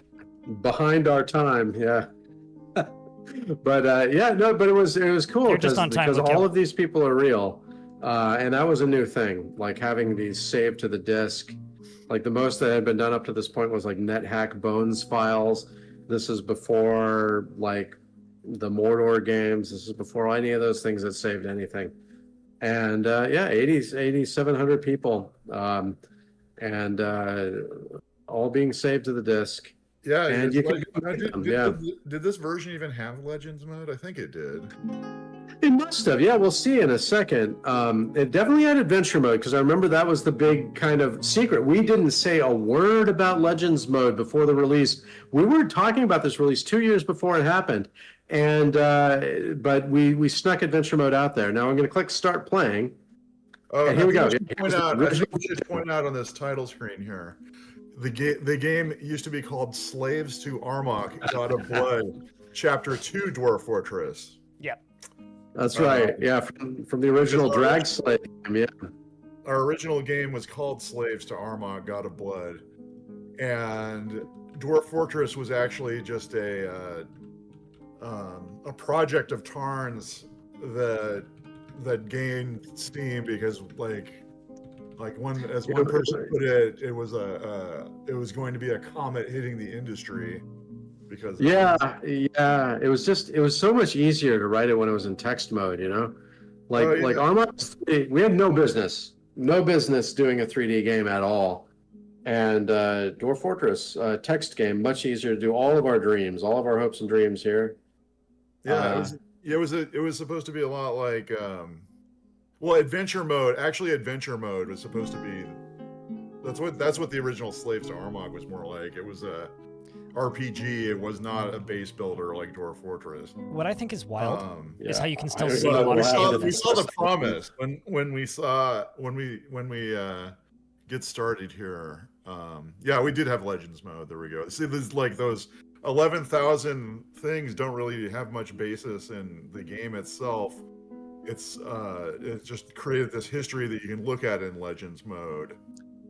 Yeah, I don't even remember if you could find them in adventure mode at this time. Like adventure mode was more about visiting the old forts and stuff. I don't even know what'll happen if I press that button, but let's just go to fort mode. Let's just see what it's importing the world. No progress bars. Progress bars were a thing of the future. Okay, so should we prepare for the journey carefully? Why not? Let's see what it looked like. Got some peasants. Now you might notice that they're all called peasants, and if I make a miner, it doesn't call them a miner on the left. That was a quality of life thing from a couple decades after. So many quality of life things came later. Why not do that? And I don't know. What do we need? I don't know. Tab to change modes. So no idea what the modes are, but here's some items: iron picks, iron battle axes, some seeds to plant mushrooms, some seeds to plant some cloth plants, mandrill meat. So we had all the animals. That's the thing that's important about Dwarf Fortress. We have lots of real world animals there, but like back in the past when we were living just off of donations, we actually made we actually had an animal sponsorship drive where the person that or the people that gave us the most money got their favorite animal and added to the game. And Tarn is really afraid of bees, and the guy who gave us the most money wanted bees to be a dwarf fortress. That's no fun. Everyone wanted bees because they were mercenary. They wanted a new industry in the game, and bees provided an industry. Sinister freezing sounds like a very dangerous embark. Because it's letting me choose the embark places, but unlike the modern version you can embark anywhere you want. You can resize your fort. Here you cannot resize your fort, and you're only given 50 embark locations. So there's this freezing sinister one. There's an untamed one. There's a terrifying woodland called the Violent Beak of Chucking. You want to see how we do in the Violent Beak of Chucking? Yeah, let's go for it. Let's go for it. Embark. Okay. Now here's the text. It used to be it's a whole screen rather than just a little pop-up window. You have arrived. After a journey from the mountain homes into the forbidding wilderness beyond, your harsh trek has finally ended. All the same text. Nestled beneath a sheer cliff face overlooking the wilds, your party of 7 is to make an outpost for the glory of the king and all of Udrumakashimeled. There are almost no supplies left, but with stout labor comes sustenance. Whether by bolt, plow, or hook, provide for your dwarves. You're expecting a supply caravan just before winter entombs you, but it is spring now. Enough time to delve secure lodgings ere the alligators get hungry. A new chapter of dwarven history begins here at this place. Allenmistum, Moth Portals. Strike the Earth. So all in the original version here. Strike the Earth. Now if I pause the game and I press the question mark, you can see right in the original version before anyone got their hands on the game, losing is fun. It was right in the manual. It's not a community motto. It's just a Dwarf Fortress motto. This manual is terrible, so we'll depart the manual now. And here we are. Look, it's the cliff face. You dig to the right, river on the left. See the river? It goes up and down. The portal of moths. Trees nicely spaced. Trees, single trees. Like, I don't remember this version, but if you go to the left, I think you could go off to infinity. Oh, that's right. See, watch this. Yeah, this is new. So yeah, here's the forest, but I can keep going left. I could keep going left. And it just lets me go on into the woods forever. I think there might be a message if you could do this for like 5 minutes, but we're not going to do it for 5 minutes for the sake of the stream. But see that? Isn't that cool? Yeah, I think you could go off to the left forever, but then when you started going back to the right, it actually brought everything back fast. Yeah, and here's and see how it knows right from left And if you go to the right, I gotta find my dwarves again because I don't think I can press F1 to go to. If you go to the right, it says a different message if you go to the right than if you go to the left when it's making fun of you for scrolling for a long time. But we don't have that luxury. Oops, I keep pressing the wrong button. But yeah, so here's the original game. No help, no nothing. And, Frame rate's so much lower in this well, version. the ice is frozen. People are used to that, so you can walk on that and die at your leisure. You know what? I don't think the Steam version has the number of idlers. If you see down there in the bottom right corner. Yeah, they got rid of that when the Steam Yeah, version it's released. highlighted number of idlers. We got rid of that in the Steam version because an idle dwarf is usually taking care of themselves at the tavern or going to pray at a temple. It just stopped meaning what it means in this version, which is you're wasting time. Yes. It's like actually idle. And there we go. We're going to strike the earth. Why wouldn't I make a little 3x3 room? You were represented once. There is no Z That's funny. axis. That came years later. Yeah, That long this way. has that weird stuff with the fluids. Kind of understand how to go under a bridge, but not really. It's sort of broken. Dig to the right, you get the seasonal flooding river. Oh yeah, and it blows out the side too when I hit the river. Oh, that's gonna be fun. Well, we should hit the river early on then, shouldn't we? Let's just go to the right for a while. Oh yeah, you can't use shift to move the cursor. I kept trying to do it. Nope, we have to just walk on over. I'm sorry, y'all. As far as I remember. But look, they're an industrious dwarf. They keep digging. Do I need to make a stockpile? P. Let's make a stone stockpile for little dwarves to use. You missed the DF in-game And, economy. Yeah, It's look such a at them mixed go. thing. Look at the little Laughing llama. dwarves go, stacking stone up and digging. This is the shit. letters that represent the animals, or a dragon and a dog. I mean, it's pretty similar, Hidoto. Yeah, horse and a Make mule a this stockpile. time. Yeah, Start digging. horse and a mule. Now, what could we tell about this horse? In the new version, you get all kinds of insight into the horse. Here, there's nothing on this screen, nothing on the inventory. This animal can't work. What's a horse? It should be able to work. And it's got its body parts. That's it. You don't get an insight into like it's being bothered by the rain or anything else about Its it. You mental can't even state. look at its description, as far as I know. This is maybe they didn't even have descriptions. I think Did that's they up not to even Vaughn. have Cryptic descriptions? Origins. Did you write those later? I don't remember if they even have descriptions. What about a dwarf, though? A dwarf, you can look at them. They've got labor, work dog. It's called work dogs. It's not other animals. It's just dogs, and it literally says dogs. That's crazy. And they come in a squad. They're in their own like squad. The last crazy Yeah, boats. dogs used to have their own military. And it's like not even a thing you can do or do anything about. They're just in Last Crazy Boats. They have owned objects 3. Important to have that on its own screen by itself, I think. Owned I agree. objects 3 doesn't even tell you what they are. There it is, and then, but you go here, and here we go. This is similar to the old version and the current version. You know, they've been quite content, satisfied at work.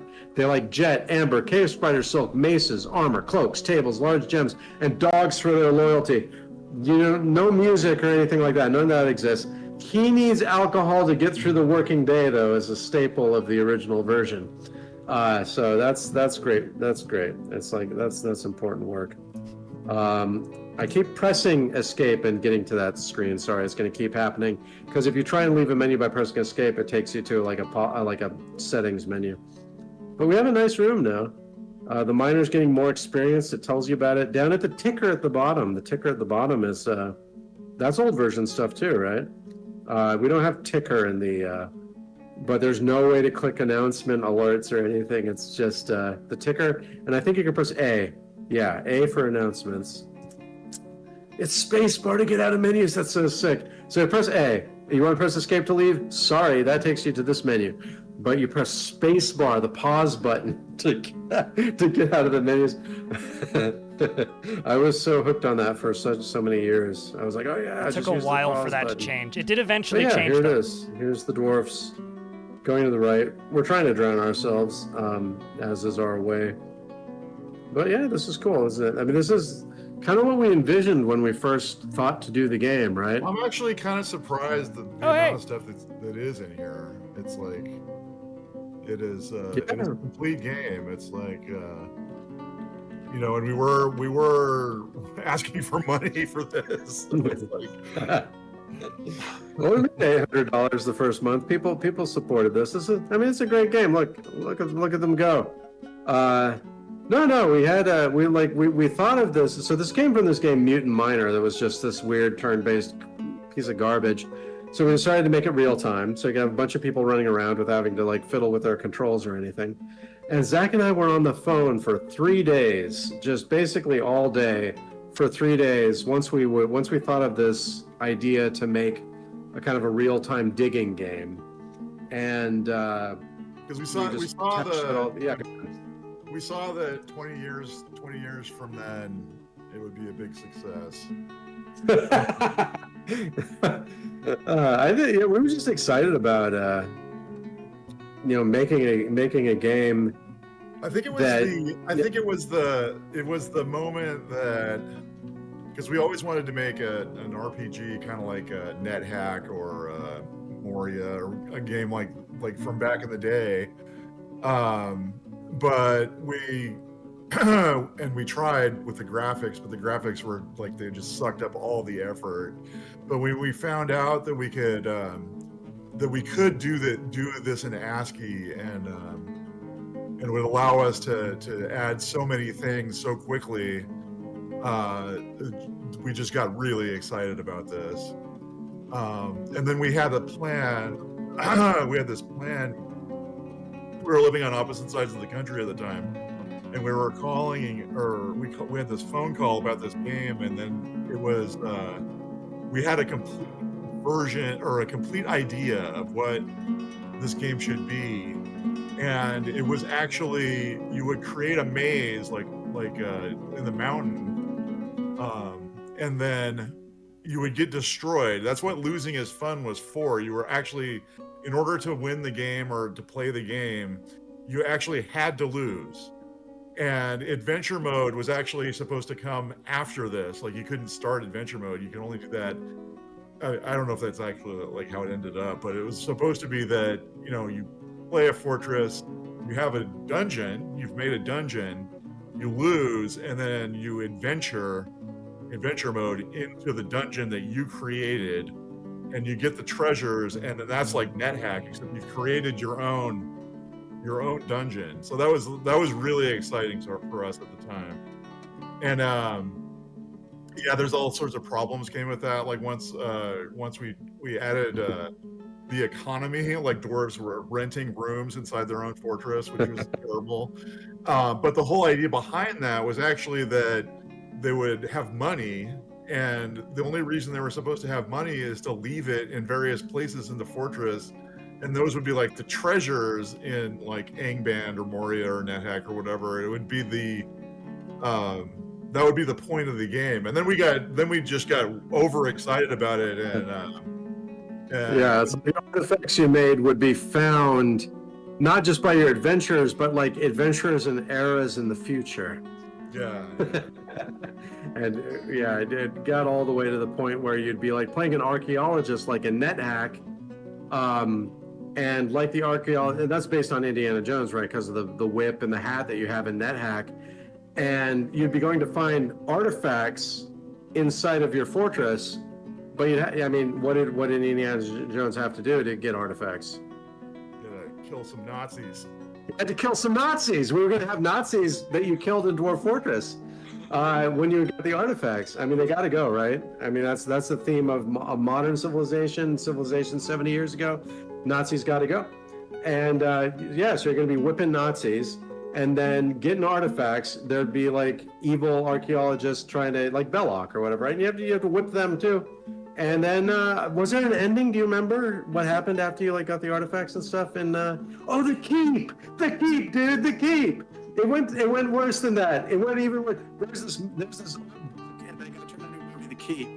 It's like Sticky and McKellen and Scott Glenn and shit. It's a movie. It's reputable, but it's fucked up too, because it's about Nazis in this old castle, and they break into the wall and they start haunted by this demon necromancer guy that wants to escape by taking Nazi meat and building his own body like Hellraiser. And we were like, yeah, that's cool. We should do something like that. Do you remember what we were actually going to do with it though? Maybe we should bring this back to the next, Yes. next 20 years of Dwarf Fortress. It'll be like Indiana Yeah, Jones. okay, we're talking about magic now, so why wouldn't we have necromancers building meat bodies and having a preternatural interest in dwarven artifacts? I think no, that was so weird. Our Yeah. dream, our 20-year dream, will finally come true. Yeah, I think basically what that says is that in our 20s we were, well, it's still like now, we're inspired by the most banal things, right? That's just how it works. Yeah. Yep. Oh, we got it. We finally hit the water. A miner has struck water, flee the mines. You haven't seen that sentence if you've been playing Dwarf Fortress since like 2009. This is a very old school sentence. And that poor miner there is in danger because watch this. Okay. Whoosh, oh no, you're drowning, you get pushed, you're drowning, you get pushed, you're drowning, you're getting pushed, and made it. The flood has peaked. The flood has peaked. There's an announcement you don't see anymore. I'd love to get that back, but look at this. Look at this. Now we gotta wait for that water to go away. But there's that water there is dangerous. It's got cave crocodiles and other crap is gonna come through there. This is where the game where you place a well. I don't even know if it's in this version. You place a well. There's no Z-axis, so it's just a well. It goes to like places unknown, and things can crawl up out of there, and it just generates them. Like maybe we should make a well. But that's gonna be hard because we got to make. The other thing is that the river actually, it's not just a danger. You actually need that river to flood because that's the only farm in this version of Dwarf Fortress.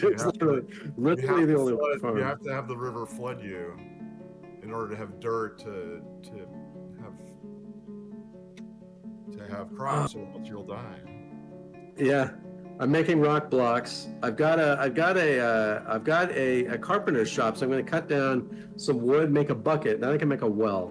And then once we have a well, then we're inviting additional disasters. The flood's become receding. What a nice message. All of this is really old school stuff. These messages only lasted a few years, and then they were superseded by our dreams of doing 3D labyrinths and stuff, which was cool for its part, but this has a huge charm that was never really recaptured. Someday, though, coming back at you. Look at that mud. Now, if I press, is it the K button? K, muddy floors. Look at these muddy floors, muddy dolomite floor. Now, that means I can only place farms along this little hallway here. Because you didn't plan ahead and make a big... Because I didn't plan ahead and make a big room. So I'm already a loser. But I can build a, where's the farm plot, y'all? Farm plot, P. I can make a little farm plot here. Oh God, I didn't know how to size it. Yeah. I mean, we should probably mention that, like, you see all these letters. You see all these letters, and this is just keyboard. There was no mouse. Yeah, I've been using the keyboard here, using my ancient muscle memories. There is no mouse support here. No mouse support to be found. Build. Now press P. Now, as everybody saw, you use UMKH key cluster. Look at me resizing with the UAMA. Okay, there we go. Perfect. The perfect farm plot. There it is. Yeah, no, it's beautiful, beautiful. And I bought 5 seeds. That's six tiles to that plot. I can plant everything. Oh yeah. Oh wait, no, I had 10 seeds because I got plump helmet spawn and I got pigtails. Well, that's still good. I'm still doing great. And this is what Zach was talking about. You could go over here and you can just mine all this out now. You're like, I need a beautiful. Oh, what happened? Those mining designations done. Does the river only flood once? I don't remember. Yeah. It floods either once a season or once a year. Once a season maybe, but not winter. I don't know, something like that. And you need to make an actual bridge to dig any further at all. Do I have enough wood to make a bridge? Probably not. I need to cut down some of these trees again. This is probably the worst playthrough in a long time that anyone's ever done in this game. But and we're all going to starve to death. This game is not forgiving. We're just going to die. So we should spoil it then, because we're not going to make it. Yeah. So what ends up happening is you get across this river, and then there's a chasm that you have to make 3 bridges to get to the end. First there's the river, then there's the chasm, then there's the magma river. Yeah. In order to get past the magma river, you have to invent steel, which is one of the hardest to do in Dwarf Fortress. and like today it is, and you have to go through so many steps. And in this one, you have to make steel because you have to cross the only way to get to the end is to cross the magma river. But you can do cool stuff like because it's all two-dimensional. You could dig the magma river. You can dig a chasm from the magma river that flows. I think you might have had to make certain materials in order to make the magma flow through without just destroying everything.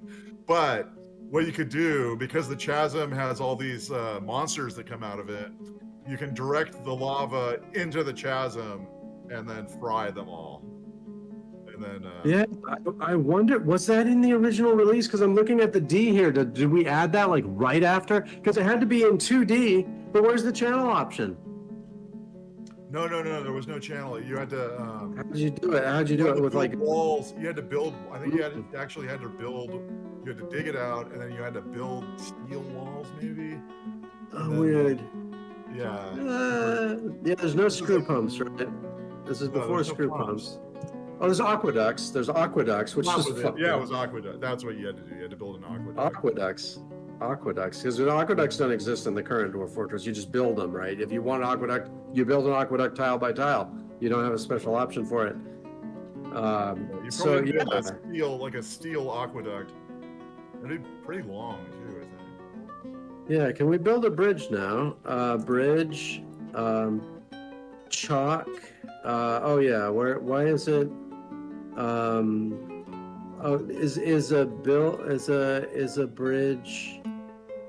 Oh, do you have to select the? No, okay. What am I even doing? Place for P. Okay. Does it not want me to do that?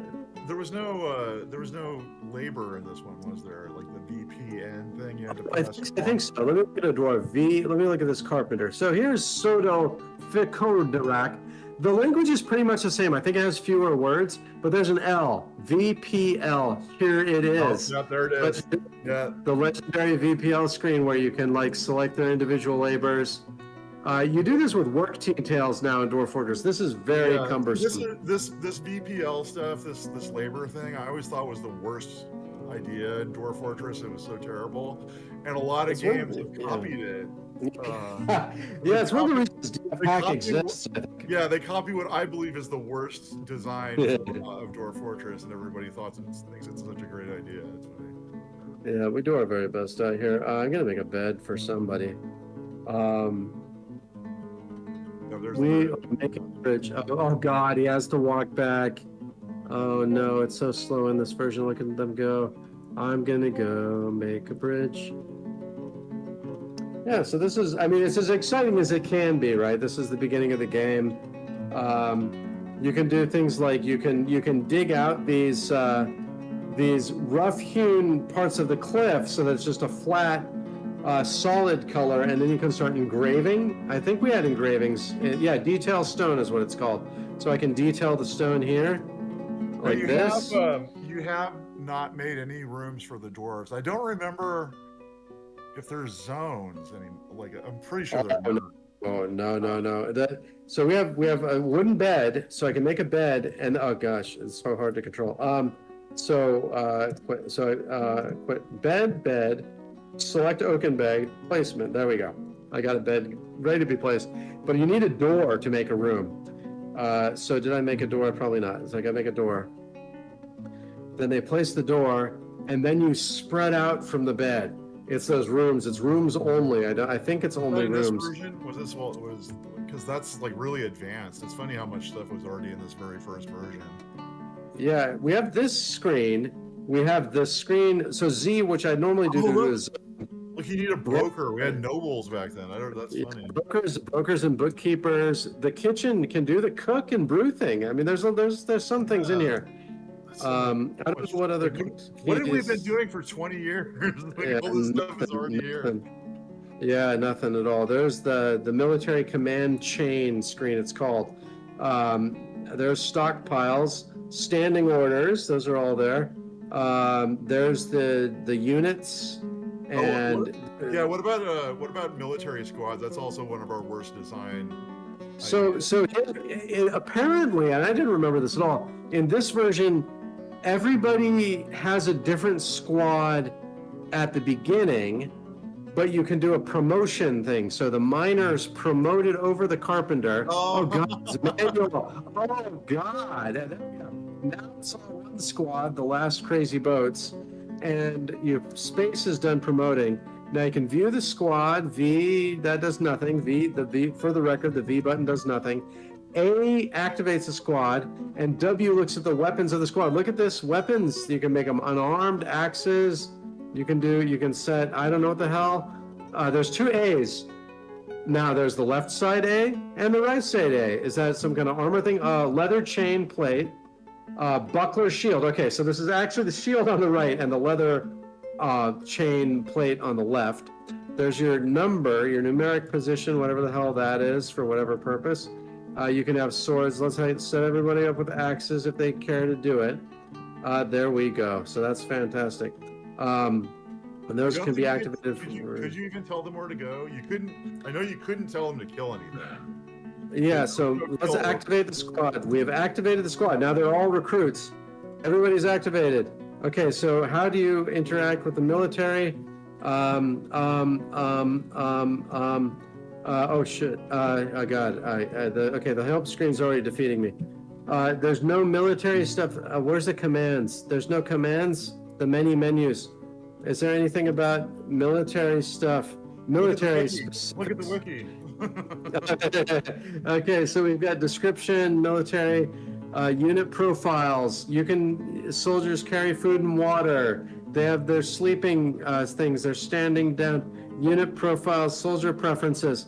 I don't know if you can order them at all. So that's standing orders. We need Reddit. This is what we used to do for our own game. We have to go to Reddit. You're Yeah, like causing gosh. like classic players to rage out so hard right now, I bet. They're like, what are you doing? They're all sitting there squatting out, but I'm gonna just turn them off because I don't know how to. Now you're all regular people and can go start doing your gerbs again. But yeah, there's probably an orders button, but I don't remember what it is. It's not Shift M, not Shift K, not regular K, Shift anything. I don't know. I don't think there were orders. I really don't. So how did you fight? How did you fight? Maybe that's a question everyone was asking in this thing. Is how do I fight? How do I do anything? I think they just pick up weapons. I don't think you can actually tell them what to do. That was interesting. I think because we were against that, we were like, I don't think you should be able to tell your dwarves. Your dwarves are their own people, and they. I think all you did into them or something. I don't know. Yeah. Well, I need to get this bridge built, so I don't want to activate the squad again. Let's get this bridge built. Oh, I think it was one more trip. The guy's got to walk all the way to the stone pile. There he is. And no, he's going further. Oh, is he drinking from the water? Look at this. Drink. So they drink from the river. They're just drinking from the river because am I out of alcohol? Am I like literally out of alcohol? Oh no. So yes, we have big trouble at this fortress. They're all just drinking from the river. Giardia. That's their main friend now. Just drinking out of the river. Oh man, what a shame. Jobs, all inactive jobs. We finally look at those little O's. So they've carved some little pillars at the front of the fortress. We're having a beautiful fortress, even if it can't do anything else. We have a farm plot that hasn't been built yet, probably because I need to go to somebody like you, metalsmith, and I need to turn you into a farmer. There you go. Now maybe that farm will finally get built through the curse of VPL. Is this person going to finish the bridge? Oh yeah, this is the. Look at the little pillars being built in the bridge. It's pillar time. Oh, very excruciatingly slow job too. There goes double pillars. Are we gonna get a bridge? Are we gonna get a beautiful bridge? Yes. Oh, and look at that. Look, it did a flood like a line of sight out from the bridge when it built it, so now you can see all the way up the river. and there's beautiful things like this. Look at these little crops. Look at this shrub. There's river shrubs, and there's a completed bridge. So eventually the miner should pick up on the fact that they can keep digging. It seems like there's not as many enemies in this version. Like I think the water used to have hippos in it, if I remember right. Oh, there's a zombie alligator. Let's go look at where this. Let's go view the zoom creature. Oh, he's just walking around. There's a zombie alligator right there. Zombie alligator. We embarked on a terrifying biome, and we have a terrifying thing, but we don't know how to like send anyone to fight it or anything. because if it could be done, well, I mean, I don't know. It's miserable. It's a miserable animal. That's actually terrifying from this version. Oh, it's because it's hard. It's long. Look, even in the original version, the zombies had rotted out parts. That's great. Its upper spine is damaged. Its brain has brain damage, but just like a brain bruise. It's a bruised brain for the zombie alligator. Still counts. It's a little alligator brain. There's someone sleeping in the bed. There it is. I did a thing. I built a. I got a couple doors. I don't think there's rooms. Like, can you? Oh, there's room. Yeah. I think you build a bedroom. Yeah. There we go. And now we got a bedroom. We can assign the bed to this Fisher guy that's sleeping in it, the Crafts Dwarf. There we go. We have an assigned bedroom. I think that's fantastic progress. Look at this carved entrance. We got this beautiful carved entrance. That guy's got a door now. Crafts Dwarf sleeping calmly in their room. And we've got a farm. The farm has been built. Look at this farm interface. I can plant plump helmets. I can plant plump helmets in all seasons. Why wouldn't I? Why wouldn't I plant plump helmets all seasons? Plant before mud dries in winter, it tells me. All right. And there must be some kind of issue with my miner right now. I don't know if is he just sleeping? That's a metalsmith, but the miner's probably sleeping too.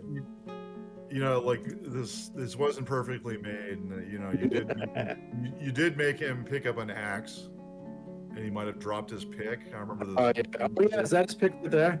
There's an iron pick on the floor. Yeah, when he went to become a soldier. Yeah, but I think there was a bug. I think there was a bug that once they dropped their pick, they didn't pick it back up.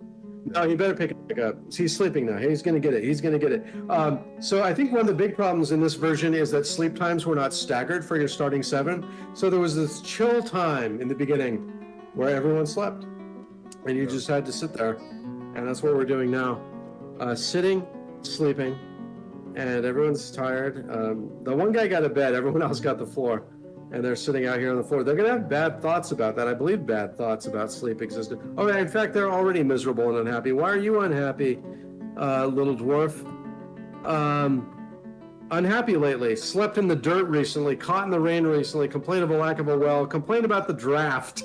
Because we put them in the military. They complained about the draft like our dad. That was put in there for, those reasons. Let's see. She has been satisfied at work lately. Caught in a snowstorm. So they just have their thoughts in this like list, kind of like now, but a lot more messy, I think.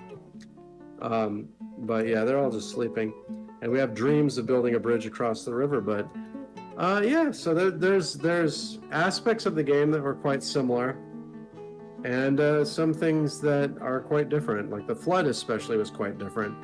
But a lot of the other stuff you can recognize as being in the original version. Yeah, this is way more complete than I remember it.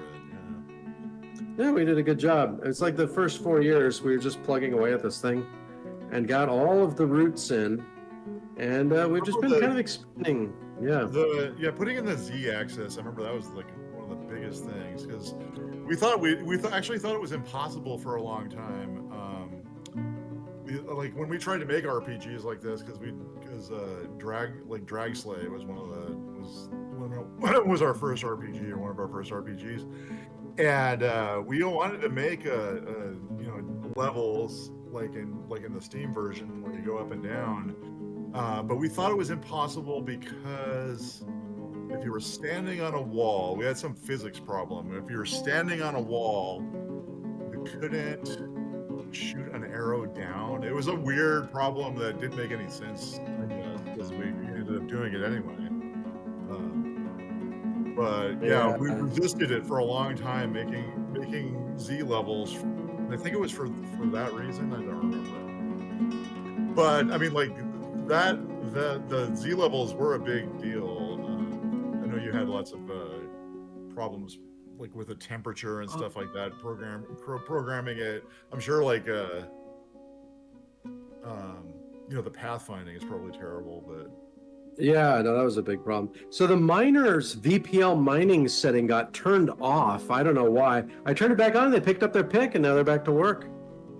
well, I don't know. Maybe they're just drinking at the river. It doesn't look like they're actually mining. Look at them go. Look at them go. Look at them. That's mining. That's bona fide mining. And I think, like, I don't know. I have no idea what's. Some dwarfologist will have to tell us why their VPL settings got ruined. Maybe it was just something I did by accident. But or maybe it was part of the squad. Like when they joined the squad, did their VPL settings get wiped? I mean, this is going to have all kinds of obscure bugs because it's the very, very, very first version. But I'm going to see if I can turn off all the rest of these designations. And not the one they're working on because that might be bugged. There, now they should start. Here we go. We can make the chasm. We can make the magma. We can do it. We're champions. Look at this. Look at this miner go. There haven't been any enemies yet, except for that. The zombie alligator just chilling, yeah. Yeah. It's very early in the game. We don't even have our. Oh, remember the first migrant that comes will come in the summer and it'll be a metalsmith carrying an anvil. It's always the Oh, same. that's right. Yeah. Yeah. You can't even forge anything until you get the anvil. Oh, dude's drinking out of the river now, not mining. They gotta get back to work. Get back to work. Oh, I miss using the shift. It's so annoying to have to do it manually, but there we go. Get to that chasm. Do you I mean, they're remember working at what it. the first public bug report was? Oh, jeez. Very first bug report.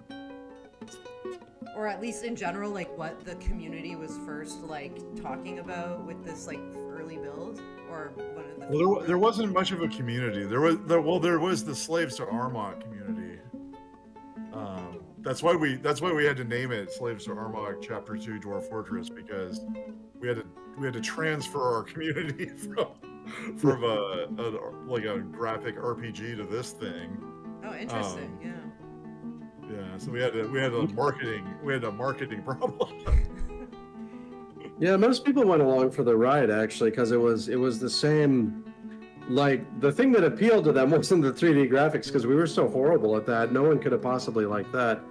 But it was just the promise of having this. We had a bunch of modders that created their own creature. Yeah, Zonk made the bovine. I remember Zonk made the bovine. I think Zonk was probably one of the people that was disappointed we weren't doing 3D anymore. But they went to become some kind of Italian scholar or something. I don't even know if they know about the game anymore. But, oh, what is this? Red diamond mixed with ruby? Mixed with? What the hell is that? Mixed with? Is that an announcement in the current version? It says mixed. Red diamond mixed with ruby. I don't remember that at all. Oh, I don't know what's going on. We're making good progress, but yeah, no, it's hard to remember the original errors. I know the big thing that eventually started happening all the time was that Nemesis load error, which we never really fixed. We just kind of moved beyond it by just changing the whole game.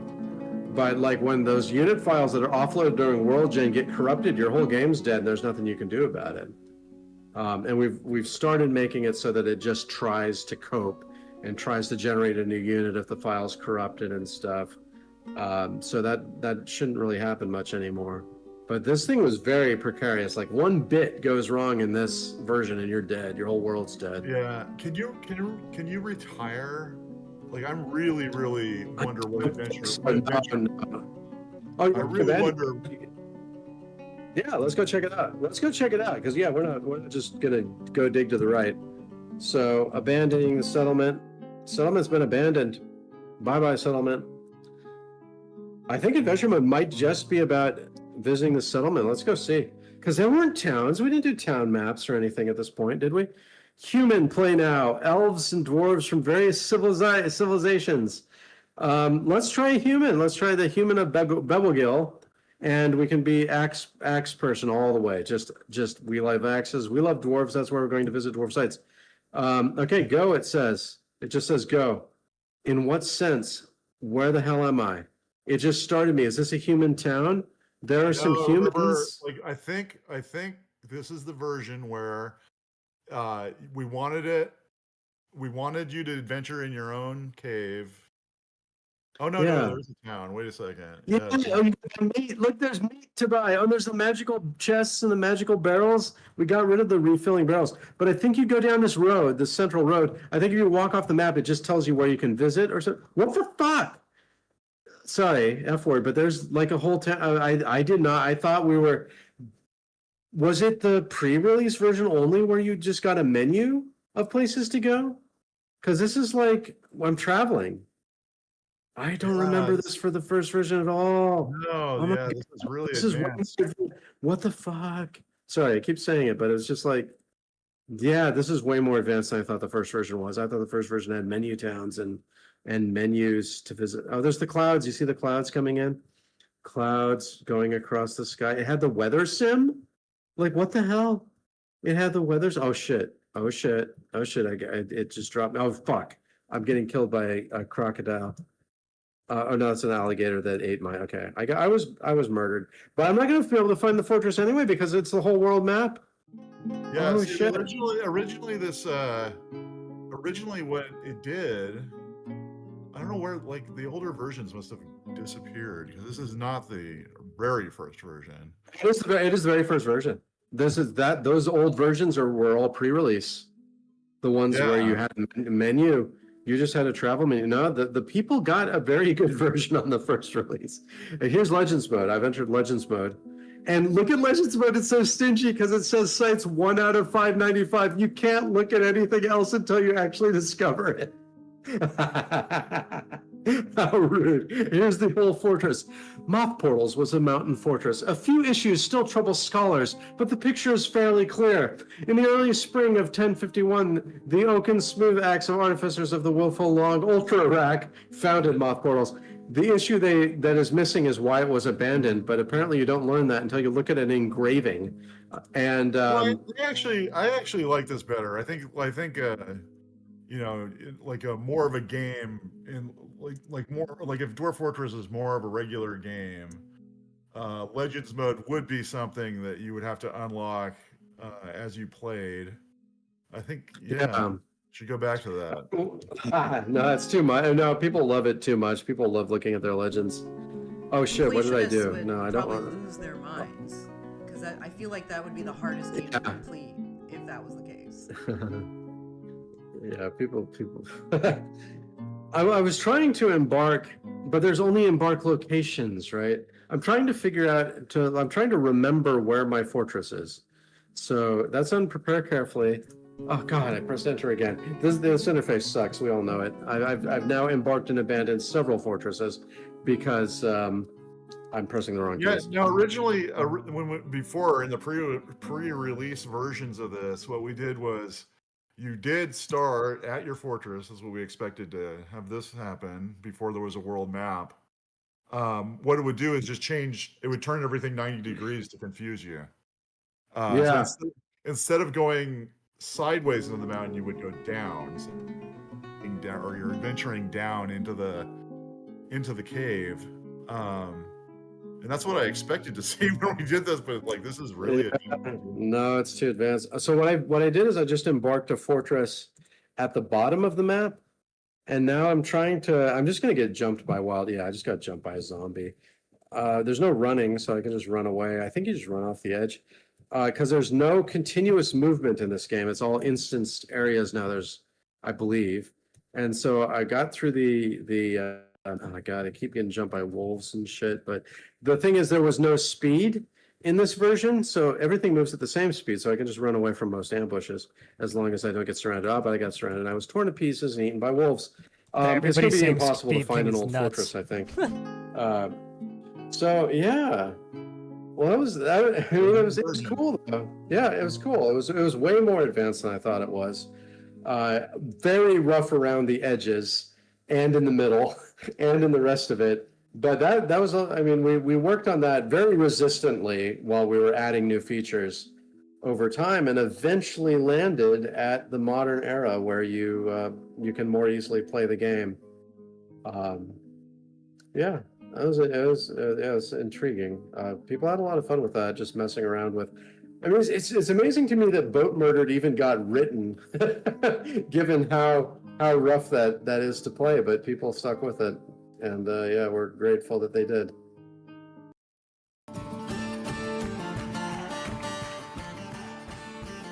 I'm smiling so hard my face hurts.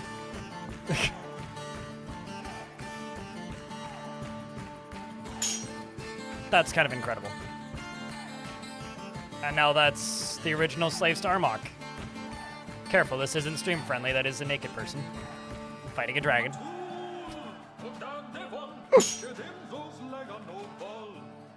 Oh shit! Dwarf Fortress poster. Man, that's cool. Damn. I do actually really want the losing is fun shirt. Maybe I want it more as a poster, I don't know. So those are cool. Must have known Tarn and Zach for about 16 years now.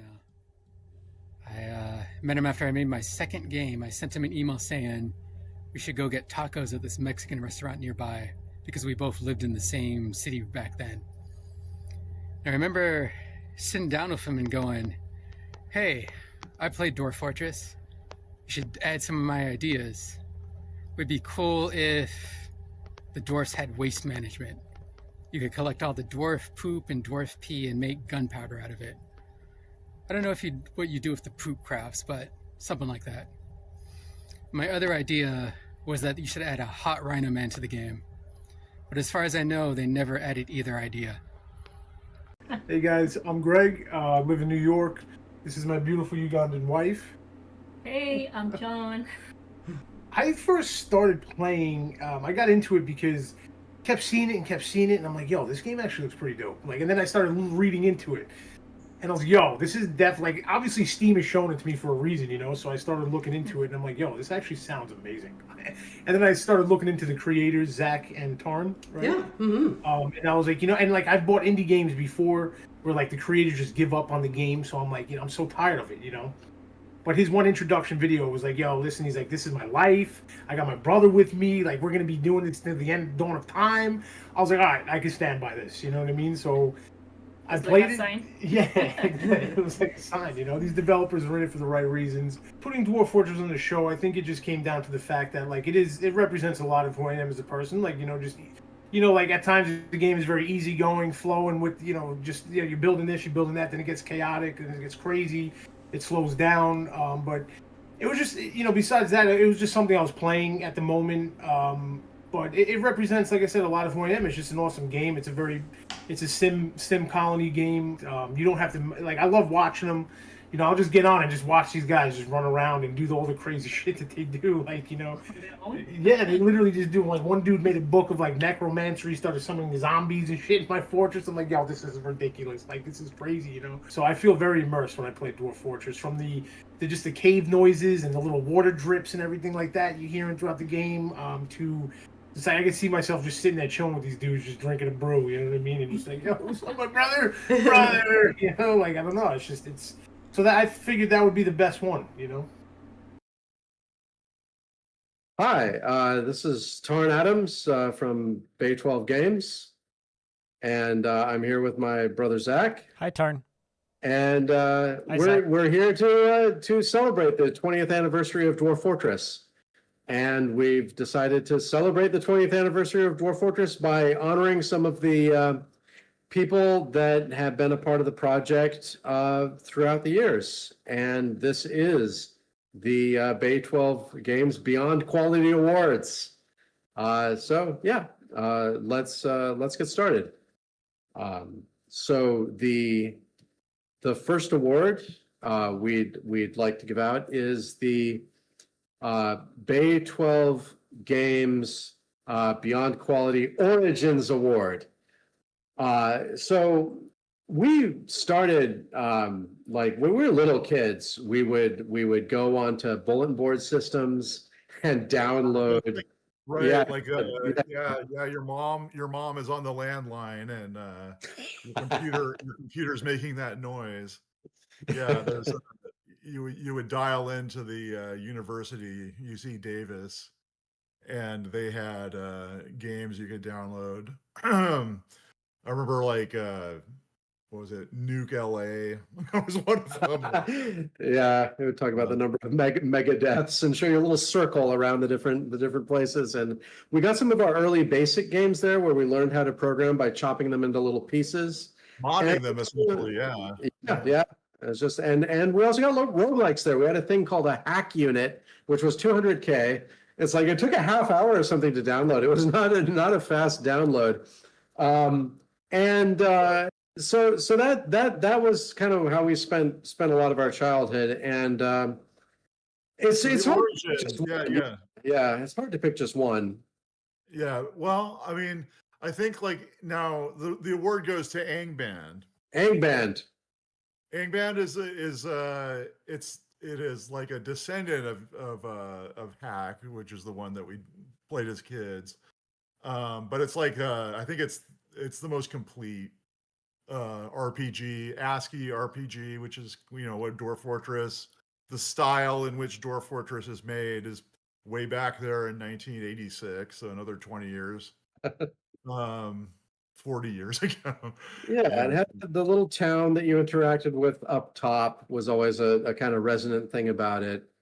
And just going on your little adventures, down, back up, down, back up, find some things on there, all kinds of damage types and cool item system. And the different, I remember playing a bunch of mods for it, like Sangband, the Skilling Band, and Zangband, the Zelazny one. There was Middle Earth ones that that survived all the way up until today. Like Tales of Magial comes from Angband. It's just like there's a huge lineage.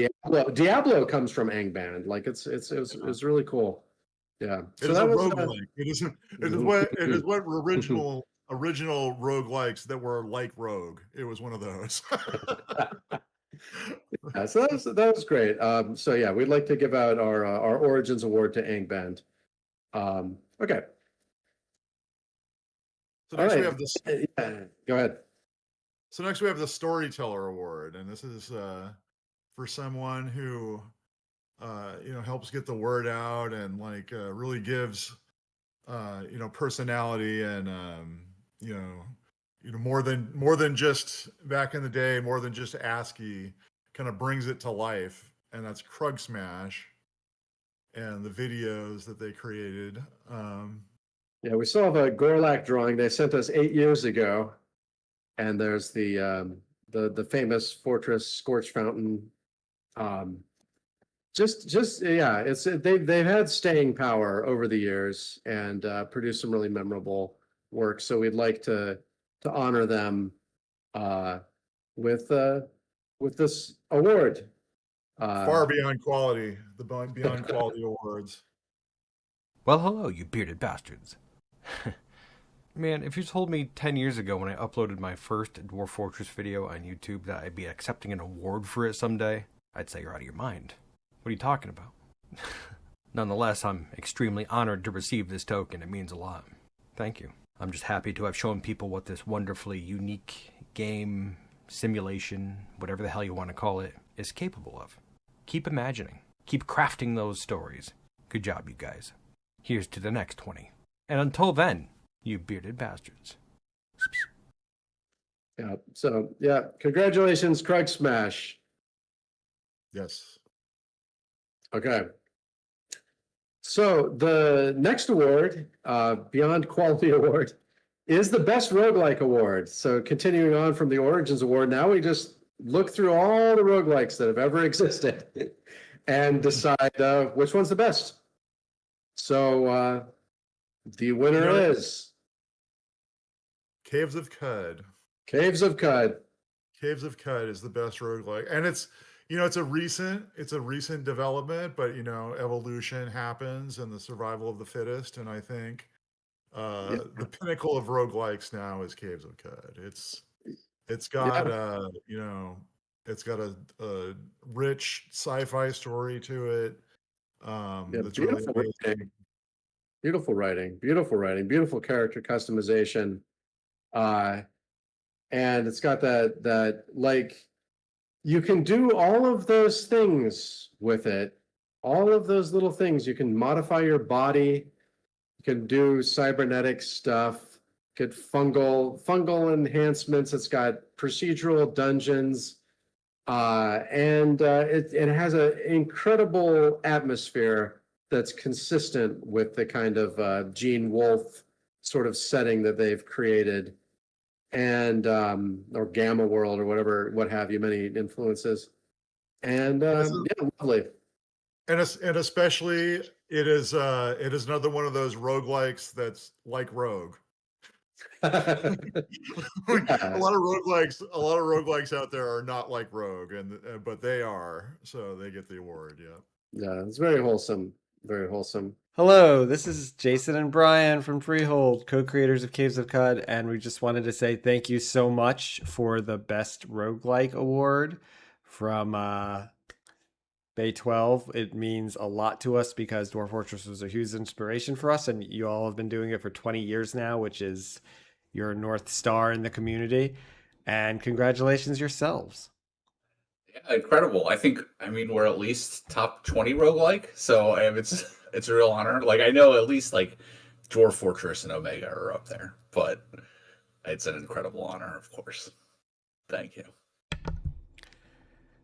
Thank you, and have a good show. Yes, congratulations to Caves of Cud. So now the next award.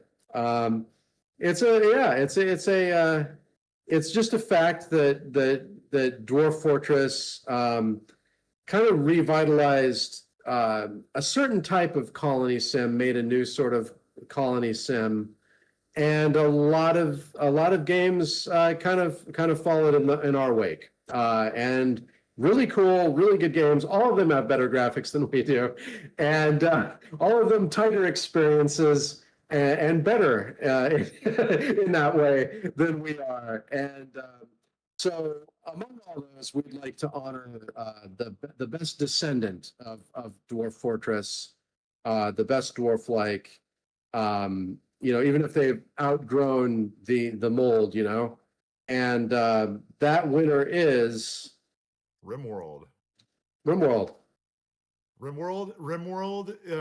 It took the Dwarf Fortress experience with like there's all this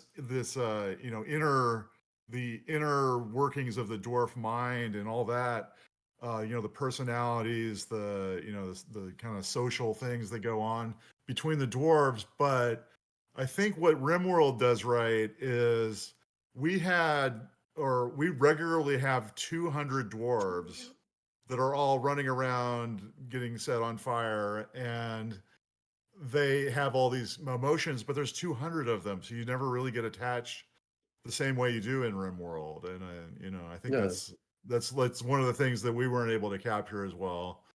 I still catch fire in RimWorld, so it's all. Yeah, you still do. Yeah, I remember the first time I played RimWorld during the tutorial. My whole place caught on fire. Yes. Yeah. Well, that's just one of the hazards of the genre. Hi guys, Tynan Sylvester here from RimWorld. I want to say thank you for the Best Descendant Award from Dwarf Fortress. Dwarf Fortress has always been one of our greatest inspirations making RimWorld, and I owe a lot to it. You guys created something totally crazy, totally unique. No one else would have done it, no one else thought of it, and no one else has topped it in all the important ways. So thank you for the award, and thank you for making that. It's awesome. You guys are awesome. So congratulations to RimWorld for the Beyond Quality Best Descendant Award. Well earned. Far beyond quality. Excellent game. So the next award is so we've had people help us with tutorials, interviews, all kinds of things to get the word out, to ask us about the future, to let people know what's going on, and to basically evangelize the game, and just play the crap out of it. And someone's done that more than anybody else, and that's Blind IRL. So the the Inside Scoop Award goes to Blind IRL. Yeah, I don't think anyone else has done such a job to get the word out like that. Every time we put out a new news item or a development log, Blind IRL is always up there on Twitch and YouTube, like letting the world know. He's also so good at the game. Like he's way better at the game than I am. Yeah, it's like we like throughout the years, Yeah, and the Inside Scoop goes both ways because he'll tell us about bugs we didn't know existed, and then we can fix that stuff up. It's been tremendous. We've met in person a few times, in Seattle, and it's great to have someone like that supporting the game, and one of the reasons we're still around, for sure. I'm not very good at acceptance speeches. I think I could probably count on one hand the number of times I've had to do this before. From my perspective, I'm just some person on the internet recording videos for YouTube about things that I enjoy. That just ended up being a whole lot of Dwarf Fortress. And honestly, I think I owe everybody at the two teams that are making this thing happen the way it is possible a thank you. Like Kit Fox and Bay 12, Zach, Tarn, Tanya, and Alexandra. Thank you very much for allowing me to exist in the periphery, and thanks for responding to my pestery emails for comment and elaboration on patch notes and any kind of information I can get generally. I think I just would like to put out a note to everybody who's aspiring to do something similar to what I do. You can get a lot of things with an email or a DM. Just go ask. Thank you very much for helping me have this position and be where I am today. And thank you very much to those of you who enjoy my work or just simply play Dwarf Fortress. Okay, so the next Beyond Quality Award. So documentaries in Dwarf Fortress have a long and storied history of people showing up at like one of our houses or apartments or whatever, and then not making anything, but just recording some stuff. So many. Our story is so weird. Of the development of Dwarf Fortress being kind of a one of the very first crowdsourced video games.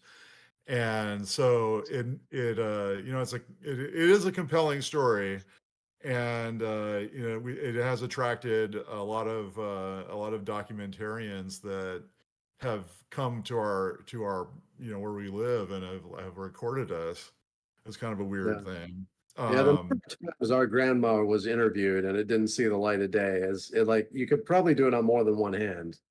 That's crazy. It's out of control. There's more than a couple weirdos that did the documentaries. Yeah, only a few. One of them. Only a few saw the light of day, and one of them stands out. They came to visit 4 times, which is amazing. They pulled something together, got it done, super professional, and just a nice person overall. That's Danny at NoClip, and NoClip is the winner of the Beyond Quality Moment in Time Award. Yes. For the wonderful 4-part documentary series they did on Dwarf Fortress, and came and talked to all the family members and stuff, talked to everybody, and did a great job talking about the history of Dwarf Fortress, and it was really lovely. So all our best to Danny and NoClip. Hello, my fellow Urists. Thank you so much for this prestigious award. I never thought I would get a Beyond Quality Award from the boys as much as I got to know them over the past few years. Yes, it was a moment in time. It certainly was. It was a couple of moments in time. Telling the story of the lads, I think was a real privilege to me. Getting to know the game was, but honestly, the coolest thing about working on that Dwarf Fortress story for so long was getting to know the community, the podcasts, the Redditors, the archivists. It's such a remarkable gaming community. I'm so happy for the success of the Steam version, and I'm so happy for the personal success of not just the brothers, but everyone involved. So to Zach and Taryn, thank you so much for this award. To the many people around them supporting them on a daily basis, making all this stuff happen, especially over the past few years, both professionally and personally. Thank you to them as well. I am deeply honored, and please celebrate and enjoy the anniversary as much as I will enjoy receiving this award. I think this is the first award I've ever gotten, and the best one. Now for the next Beyond Quality Award, even though it's close to being a noble, we're going to have to honor our outpost liaison now. This is somebody who has been managing our relationship with the Mountain Home for many years. The Mountain Home's huge. The Mountain Home has hundreds of thousands of people, maybe at this point. That would be Reddit, the subreddit Dwarf Fortress, and Clinadev, who is running the show over there and has been incredibly patient with us for a very long time. So yeah, the Outpost Liaison Award goes to Clinadev. So many bug reports and just like almost like our face of the public in a way, because we get like all of the all the feedback that they get and like have told us about. Yeah, like brewing storms and things, just like things that could go very wrong that they saw happening over there, and they're like, no, this is not what's going on. It's cool. Things are all right. And we, and then we'd get a heads up and we talk to people, and it's just cool. It's great to have someone who supports the game like that and is, in tune with the community over there. All just volunteer work. It's amazing. Far beyond quality. Beyond quality. A Beyond Quality Award for Clinadev, the Outpost Liaison Award for this 20th anniversary of Dwarf Fortress goes to Clinadev for everything they've done. So thank you, Clinadev. This is Eurus Tanya reporting in for Clinodev, and this is his acceptance speech. Hey folks, Clinodev here. I guess I'm getting an award, and I sure do appreciate it, but we all know who the real stars are here. Thank you to all the moderators on the Dwarf Fortress subreddit, especially Paradexus Errant and Fleeting Frames, who were with me from the beginning. Thanks also to all the KitFox Discord mods and to Anna Putnam, who wisely held out for a paying job, even though I nominated her first for every volunteer position anyone at KitFox ever asked me about. Thank you to Victoria Tran, who taught me so much, both at KitFox and Innersloth, among us. Fiona the Opossum Martin, now at Paradox Interactive, Tanya X Short, captain of KitFox, and Alexandra Orlando for putting up with my nonsense all these years. I still contend expecting the very worst has an 80% success rate. You just mess up the numbers by listening to me. And of course, the Dwarf Fortress community at large, all my friends in the Future of the Fortress threads, everyone who answers questions in the subreddit questions threads, and all the dedicated folks running DF Hack and the wiki like Roma Voxtrot, Ben Lubar, Lethosaur, Mick002, and Quietist, all powerful names to conjure by. Of course, ultimately, thank you, Tarn and Zach. I worry that I only talk to you when things are very bad, but I must be one of your greatest fans, and I hope to be a friend.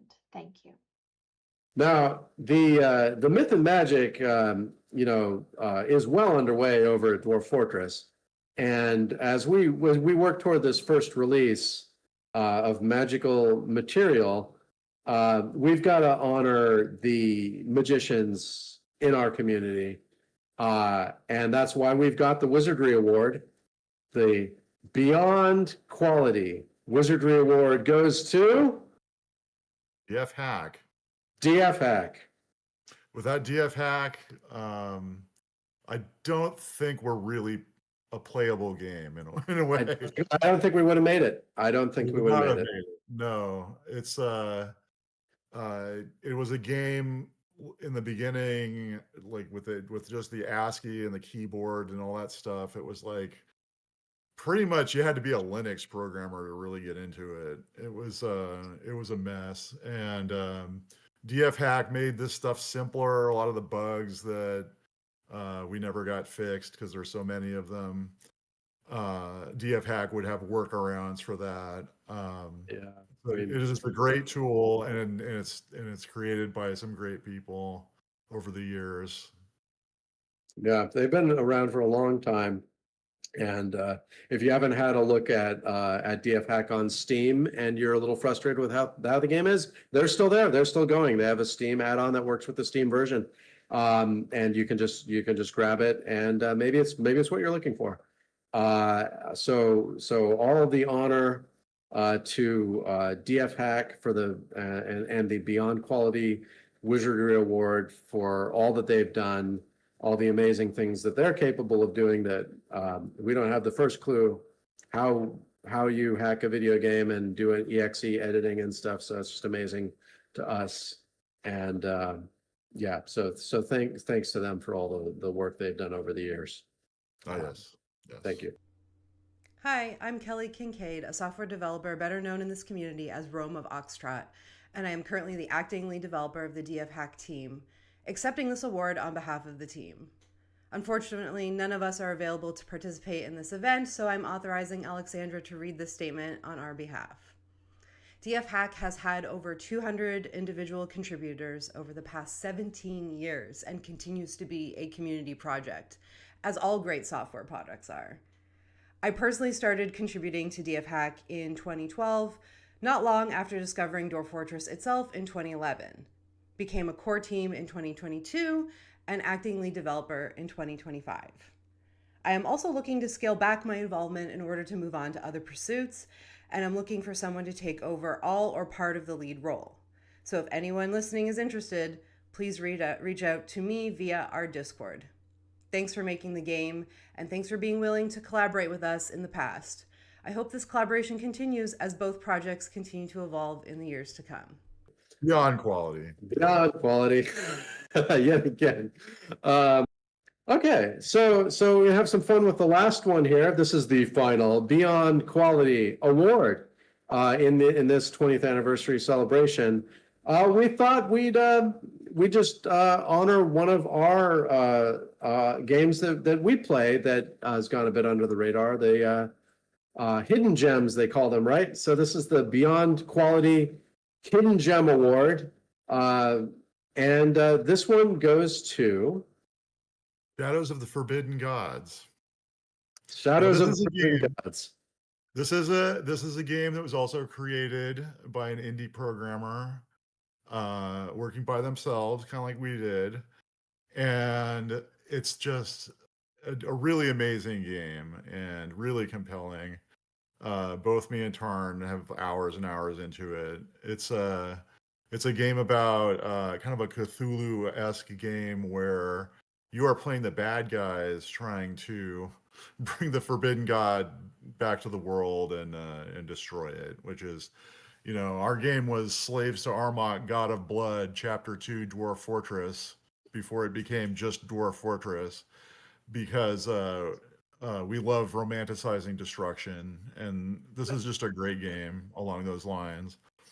Yeah, it was great to see it all come together, because we've always been talking about this myth magic stuff and that kind of thing, and have been working for many, many years to try and make our world compelling.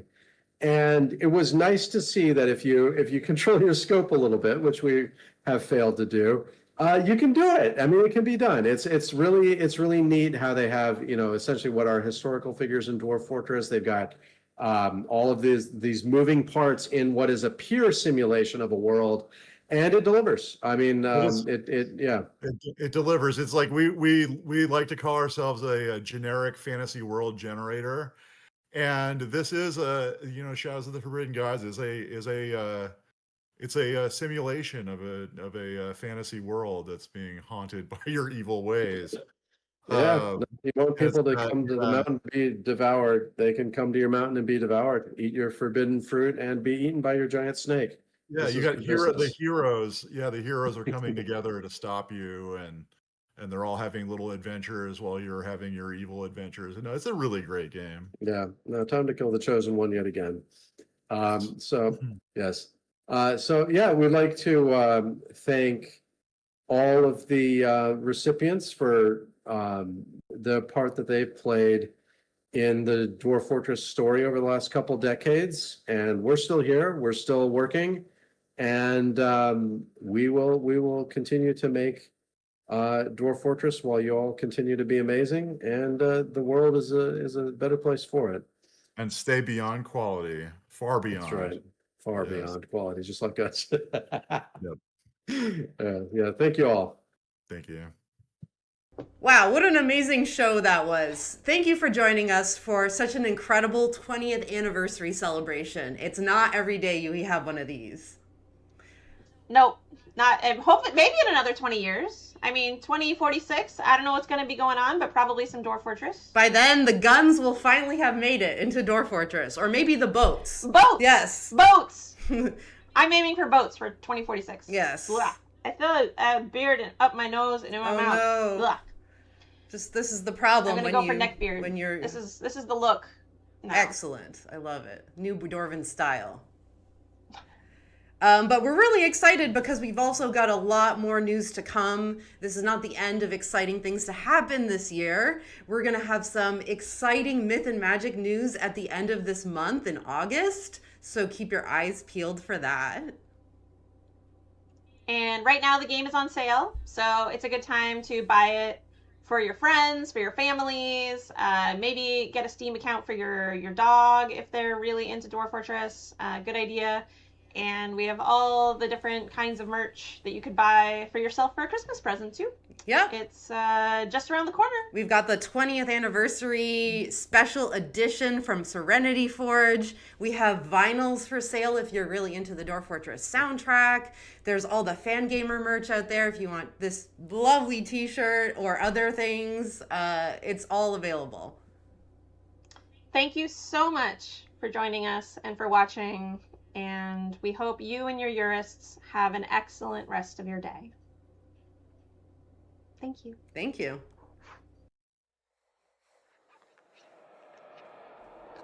I'm gonna break up the chat now. But that was really cool. Hey chat, before I split the chats up, flood them with some beers.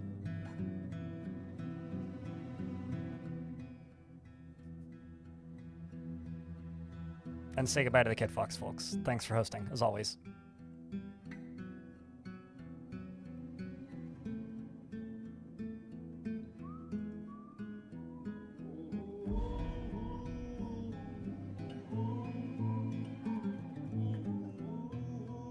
And they're free.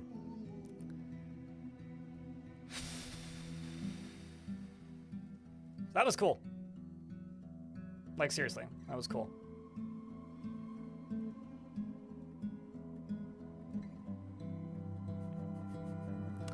Yeah, there's always one guy in chat. There's always one guy in chat. Yeah, I kind of died from embarrassment when I got that award. I personally don't think I deserve an award, but it is what it is.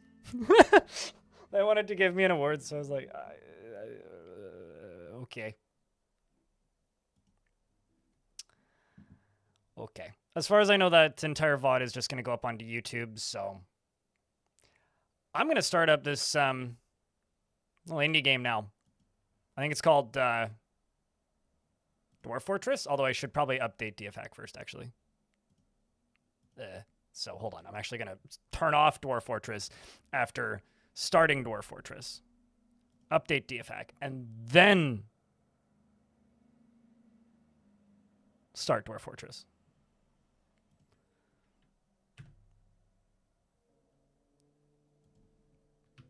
There we go. Cool. Now I'm gonna go use the washroom, and then we'll get started. And you guys can't call me out for talking too long this time, okay? It wasn't my fault. It was their fault. I'll be right back.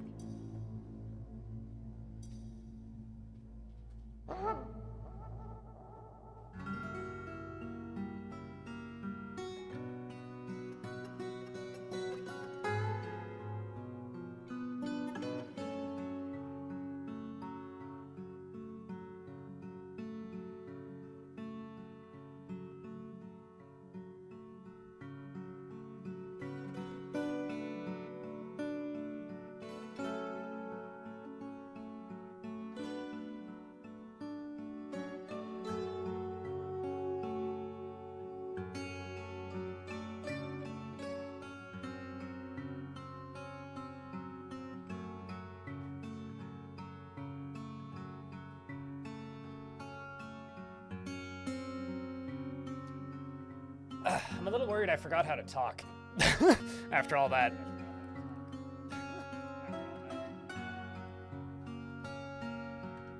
Why am I hearing my own voice? What's happening? Oh, that's why.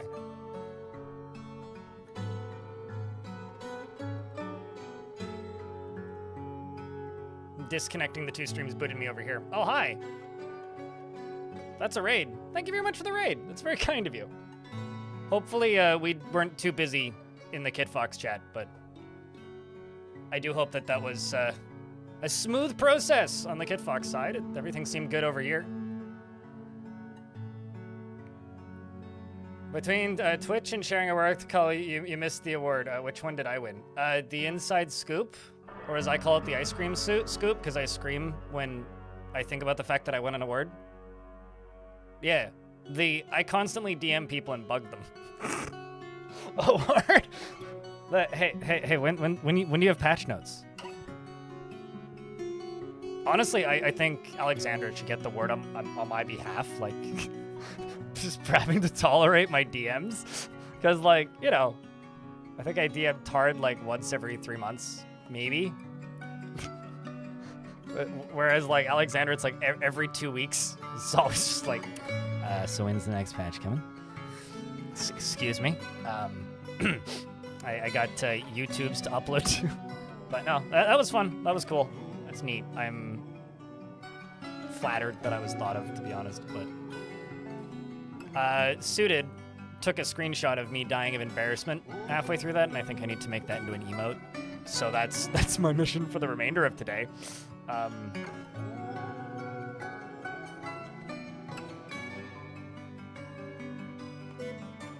So I'll have to do something with that.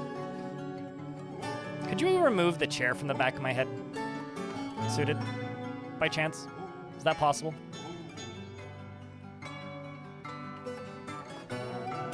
An emote. Oh, we kind of have an emote, right? Wouldn't that just be water? It's kind of an emote. It's always bizarre. We're now watching a award-winning stream. Yeah, I guess I could put that in the description of the channel, couldn't I? I guess I could. It's true that there were multiple Gregs in the stream at one point. There was me, and then there was other Greg from the 90 Day Fiancé, and then there was Greg and then some from Twitch chat. Many Gregs. Hey, that's actually not true. Rare and Shoes, who just said streams for 2 hours, opens the game up 1 minute ago. I'll have you know, I had the game open for about 30 minutes, about an hour and a half ago. You can go back in the VOD if you don't believe me. Trust me, it did happen. I am of the opinion that DFX should very much throw, like, their Beyond Quality Award onto the Steam page, because you can have like awards listed on the Steam page. I don't know how that works. I don't know if they need to be like hosted somewhere or like made somewhat official, but like if it's just like upload a PNG and say I got this award, you should just They should just go throw that Beyond Quality PNG on there and just be like, Beyond Quality Award winner. You can just upload an image to the back. They should do that. They should do that. Should absolutely do that. Like, that would just be kind of awesome. Like Gregorius stream? I guess. I can be kind of gregarious sometimes.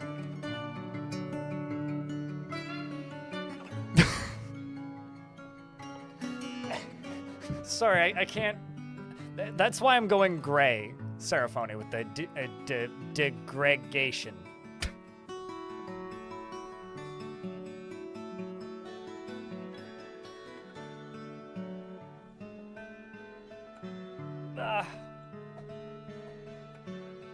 Also, Shadows of the Forbidden Gods. Thumbs up game. It's a neat game. I played it ages ago while it was in early access, and since then it's released, and I haven't gone back to it. But...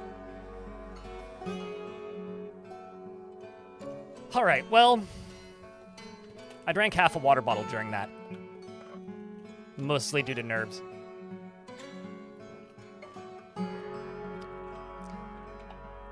It's time to keep this party going and play some Dwarf Fortress for the rest of the day.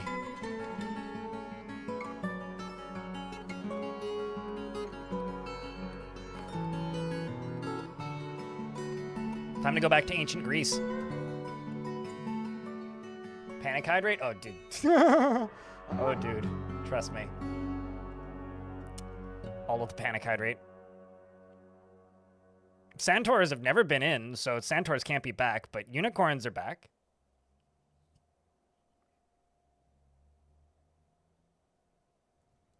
Supposedly. So, this is proof that I ran the game for a bit this morning. Because there is a forgotten beast in the middle of the screen.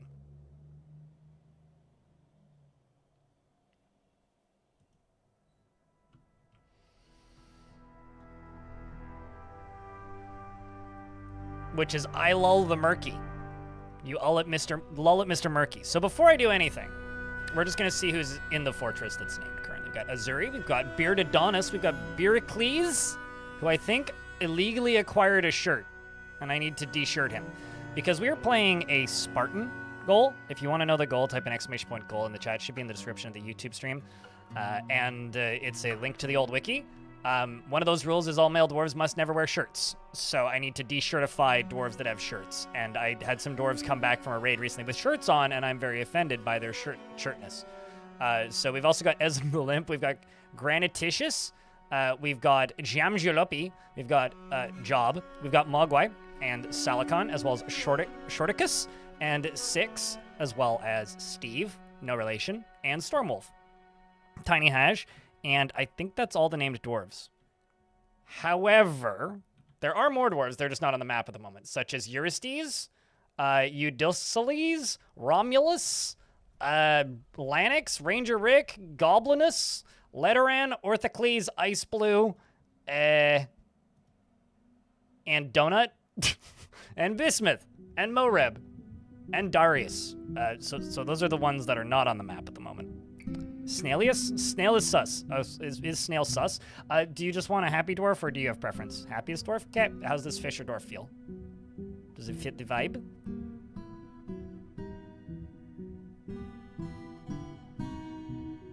I have to remember that beast. It's actually quite dangerous. I'll say Jam Jalopy. You're a Baron, by the way. Snailius, or Snailsis.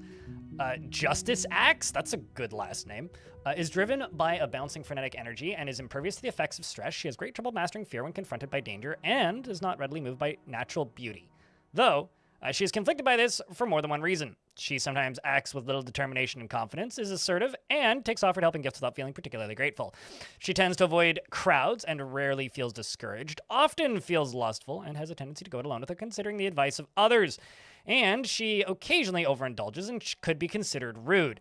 And she tends to think before acting. She is not particularly interested in what others think of her and is often nervous. Her hands are animated when she's surprised, and she laughs very loudly whenever she's surprised. She needs alcohol to get through the working day and likes working outdoors, but grumbles mildly at crap weather. Dreams of crafting a masterwork someday and personally finds blind honesty foolish, values nature, and finds ideas of independence and freedom somewhat foolish. She likes gypsum plaster and sterling silver, as well as bone opal, pomelo wood, coral, and the color pumpkin, octahedra, backpacks, bolt thrower parts, and the sight of the gorge of warmth, and when possible prefers to consume Kenwa beer and hard wheat flour, and absolutely hates lizards, and worships the god of murder, Vokar, as everybody does. So the god of murder is by far the most popular god in this world, and the god of murder, Vokar, Bury Witches, the Doomed Nightmares, is worshipped by basically everybody in the fort, and is the god of murder. So that's that. Something that I feel like I should mention, because I haven't mentioned it, posted it, or commented on it anywhere, is there is now a new getting started guide for Dwarf Fortress on my YouTube channel, and also one, or a copy of the same video on the Kit Fox channel that should be up.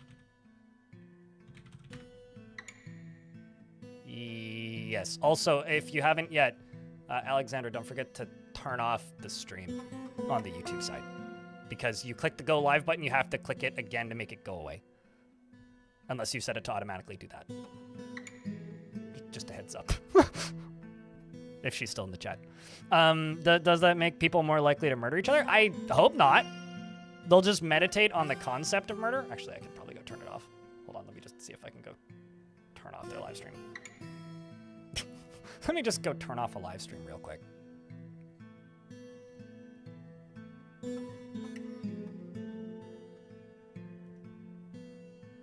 End stream. There we go. Done.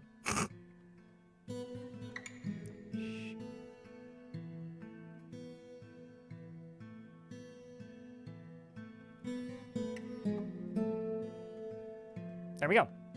All right, so now that I've done that, here's a link to the new Getting Started guide. It's right there. So if you want to be cool, please go leave a like. Go leave a thumbs up on it. Go leave a comment. Go tell people to go watch it. Because I pop it up in the background and let it run. Help it get some, I don't know, notice. Help people know that it exists. All right, so we've got a bunch of beak dogs, which I just stole from the goblins. Now, part of this challenge is, it's what? Half of my population needs to be in the military. Don't look directly at my drink supply. It's terrible, I know. But half my population needs to be in the military. Now, half of my population is in the military. So I'm just invading stuff constantly. We also need to get the population up to 300. And it turns out, when you have half the population in the military, they're training from basically day one. By year like 5, which is kind of where we're at, dwarves are pretty good, even if they're not well armed. They're not well armed because they're not allowed to wear breastplates. They have to be shirtless. They have shields. They have spears, and they have stone swords, so obsidian short swords like this. Now, that's fine, but the problem is they're like under-geared, basically. So fighting against things like Forgotten Beasts might be difficult, which would be fine. Aside from that, there's now a Forgotten Beast on the map. So, I'm going to turn on a burrow.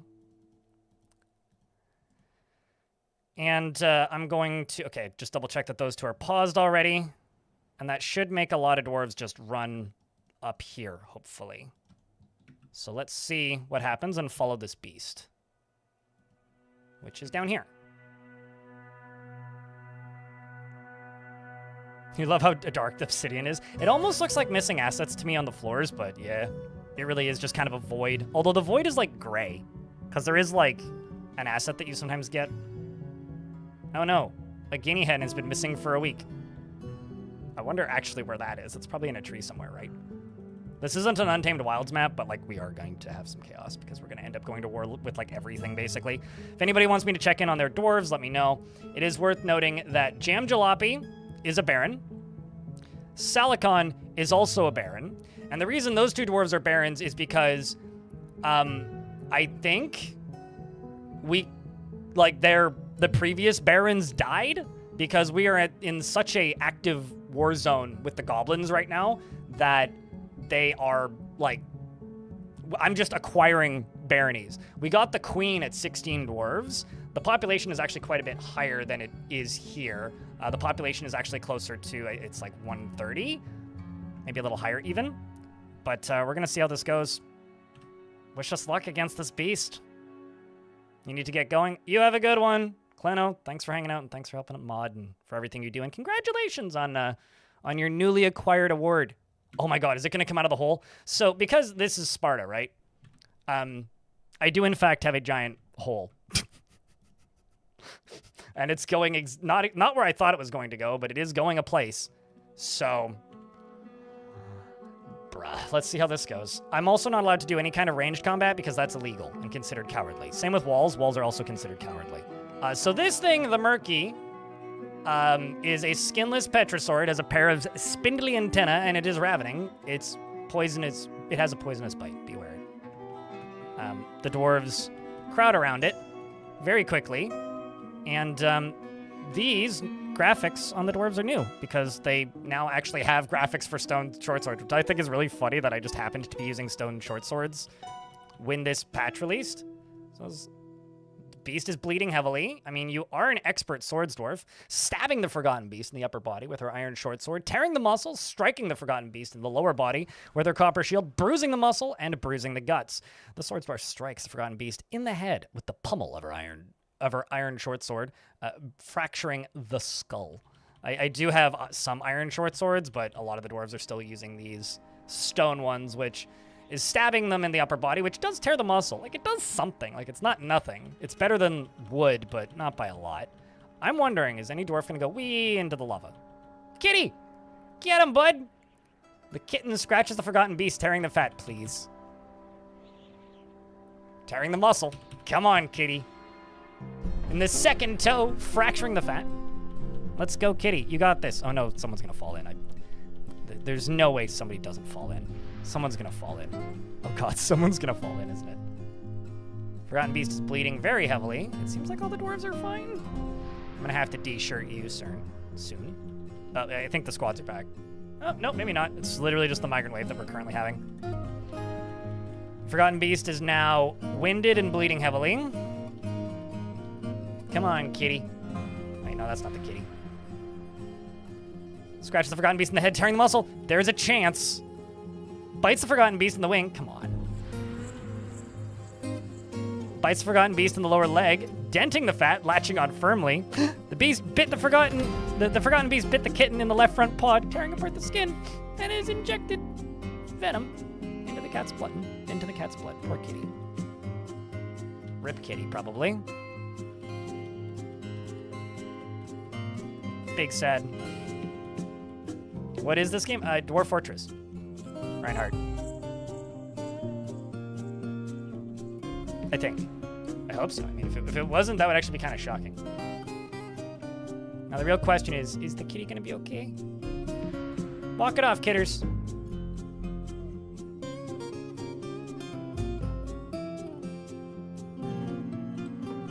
Uh-oh. Drowsy, nauseous, unconscious, very drowsy.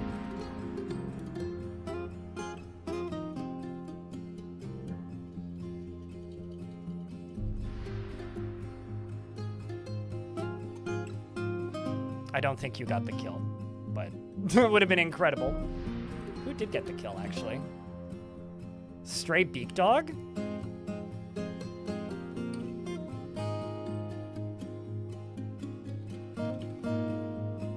Oh my word.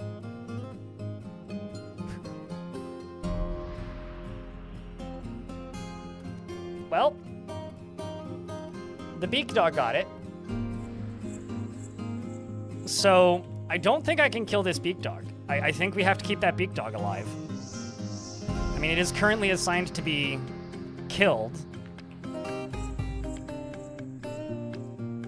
But I think that Shock Inked down here needs to be awarded with life imprisonment as the guard of something. So I will put a chain up here after I make one. Where are you? There you are.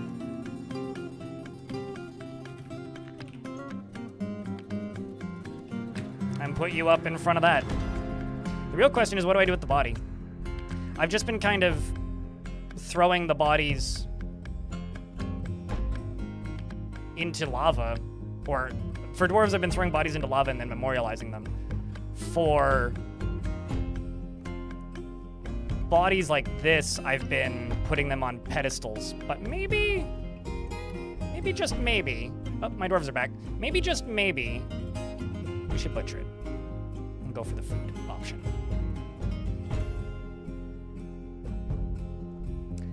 But before I do any of that, I need to go up to, oh, actually, I need to go up to here and pull this lever. Something that's worth noting is in the most recent patch, we can now see intricate leather stuff. So this is an intricate leather boot. It's now visible. Skull totem. I find these like totems to be very difficult to keep track of, purely because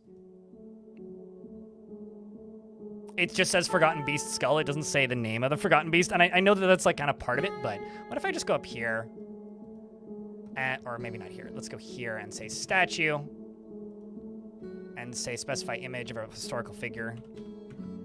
The Murky. We'll just make a statue of the beastie. If we do it that way. Is there a fun color? Let's do it out of the one microcline boulder that's available. So the squads are returning. Let's see how that fight went. We tried to raise Arrow Scorpion. So we are right here. Our mountain home is, it always takes me a second, was right here. And all we have left now is this because, oh, I see. So the goblins actually took over Petal Tangle, which was the other fortress we had left. That's why I got 2 more barons. So I've got these 2 places that have been taken over by these goblins. We've destroyed at least one of their locations. This was also one of my locations, which was taken over. This was also taken over, but then the allied dwarves took it over again. So basically, like, we need to reacquire these 3 locations. That is kind of my goal. And ideally just like decimate what's left of these goblins down here. I did take over this site, but I didn't take it over from these elves. I took it over from the goblins who'd taken it over from the elves. So we're going to have quite a bit of work here. I don't think the cat was dead. I don't think the cat died. I mean, it's probably just like, I mean, there are poisons that'll just like knock you out and make you sleep for a while and be very nauseous, which are very deadly if you are in a fight. But if you're not in a fight, it could be fine. So yeah, hopefully they just sleep it off. Narc, thank you very much for the 29 months. Happy 20th anniversary of Dwarf Fort. Who's planning to be here for the 30th? The boat of Seizing attacked the Scorpion of Hoods at the Tick of Beasts. At Arrow Scorpion, the dwarf Eurystes led the attack, and the defenders were led by the goblin Eustace Cloud Scorpion. Whoops. They attacked with a cunning plan, and they had a strong positional advantage in Arrow Scorpion. The goblin Naglusu's ruthless here was torn off, and then was struck down by Mind Flanks. The goblin Jath Age Saints was struck down as well. Moreb struck down the goblin Quesmo, and the goblin Utest was struck down by Lytast. They then clashed with 8 goblins, slaying them. They clashed with a single goblin, slaying it, and the muscular Spear of Strength found nothing of value, but destroyed Arrow Scorpion. So we've destroyed one of their locations. And because my squads are back, I have to de-shirt some dwarves. The dutiful tools. Okay, so every single dwarf who has the audacity to be shirted in my present must be de-shirted. So that we can properly fit the character of the hit classic film 300, which is the entire purpose of this nonsense. You get in there. You get in there. You get in there. I can't tell if you have a shirt on, so I'll just throw you in for good measure. And you. All right, so all of these dwarves, I'm just going to make them go stand right there. What squad armor do we currently have on? Partial Spirit. What if I just go no uniform? And actually, I will send you out here because this will be easier if I do it this way. You'll put the 30th on the calendar? Yeah. I'm sure that you'll still have the same calendar ongoing by then. I'd be surprised if otherwise. But yeah, what'd you guys think of that live stream? I was just kind of melting a little bit for a large portion of that. It was just very, I don't know, wholesome, I think is the word I would use. That's difficult when that's not a mechanic in the game. So no, we are trying to emulate the movie 300. If you actually, Pseudonym Spike, go to the goal command and take a look, you will note pretty quickly that this isn't aiming for historic accuracy. This is aiming for loose emulation of the movie 300, primarily the memes from the movie 300.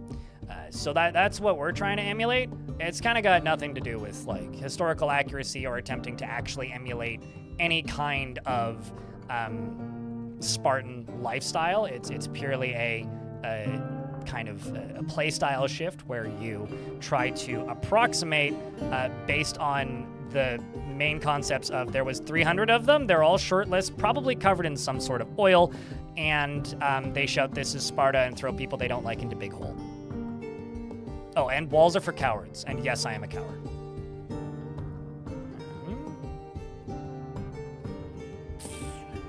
Done. You have an artifact on? It's a large linen robe sized for humans. Huh. Got to mod in spray painted abs? They already have them. Oh, specifically spray painted. Right. So my nobles left that squad because they're now nobles. I can just get rid of this squad. So let's get rid of you. And we'll probably just throw the barons into this. So why not? I don't care if you're barons. It doesn't matter to me.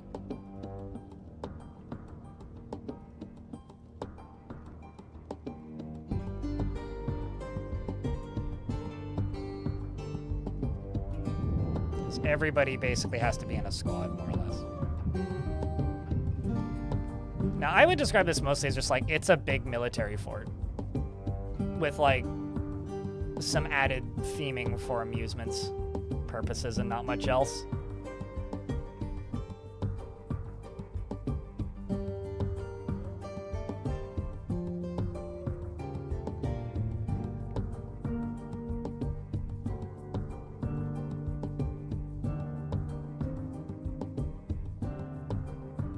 Uh-oh.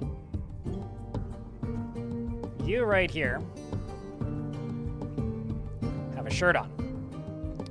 Can't let that be the case. So you swap you to naked. Training. Let's just go sword. Because they should have enough swords available. No, they do not.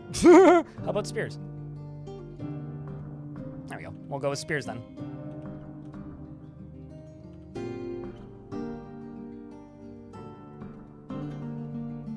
Let's swap you to just... No, not that. Let's swap you to monthly orders instead of no orders. Let's set you on constant training. You to monthly orders and you to constant training. Turn off any orders. Done.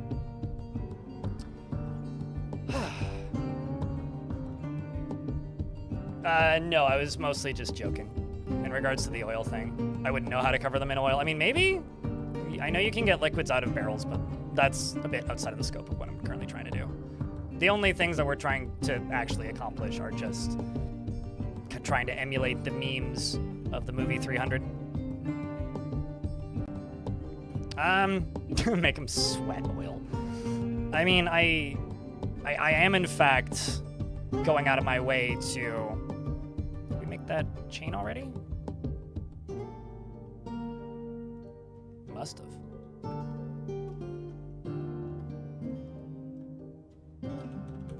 That or they just haven't assigned it yet. Yeah, no, they just haven't assigned it yet. Who's my manager and where are you? What squad are you in? Oh, you're planting seeds. Got it. So chat, what's your highlight from today's patch?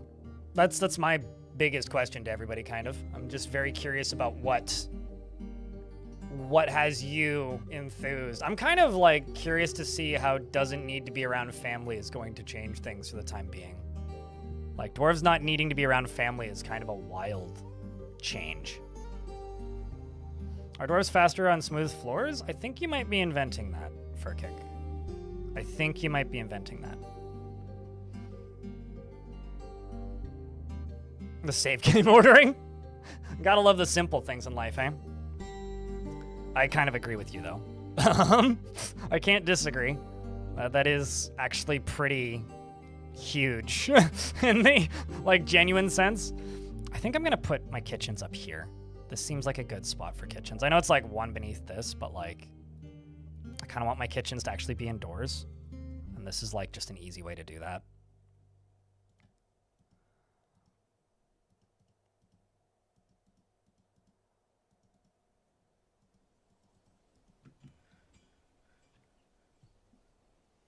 Yeah, the location of toppled things. That's also one that I never thought that I would want, and now that I see that we have it is kind of crazy. For those of you who didn't read the patch notes, it does now specifically indicate what building was toppled when something gets toppled somewhere.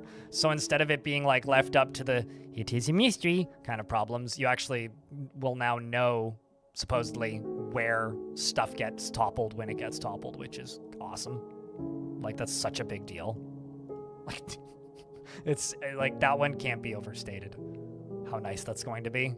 Like when you have a really tantrumy fort and you will actually know which workshop got broken and who broke it. Oh, can't wait.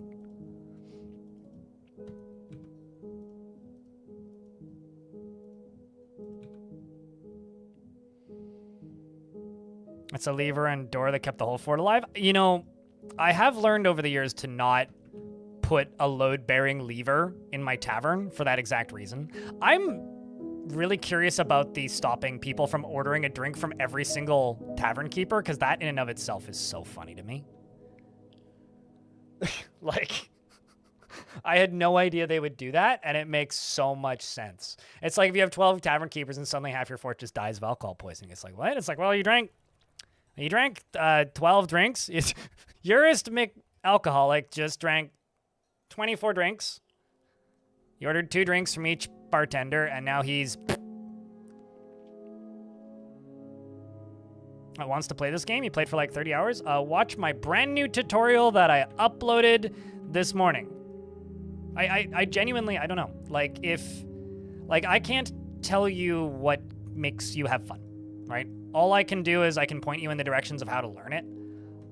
But if you played for 30 hours and dropped it, maybe that means that you needed a break. I don't know how long that play session was, you know, like I constantly reinvent and figure out ways to keep the game interesting for me because playing this game is what I do for a living, right? So I'm in a weird position.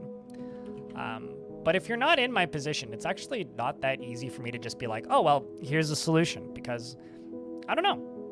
I mean, did you have a good time for those 30 hours? Maybe 30 hours is the amount of time that you will play Dwarf Fortress healthily, and now it's time to go play something else for a bit, you know? And that doesn't mean that, like, you're playing the game wrong. It just simply means it's time to take a break. Maybe after 30 hours is when you're ready to go back and then play some more.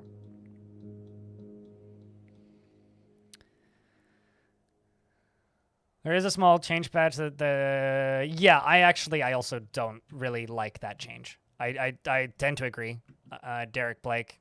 Like I understand why that change has been made,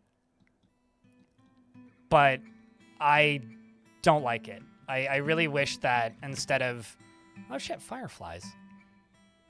Cool. I thought those were bees.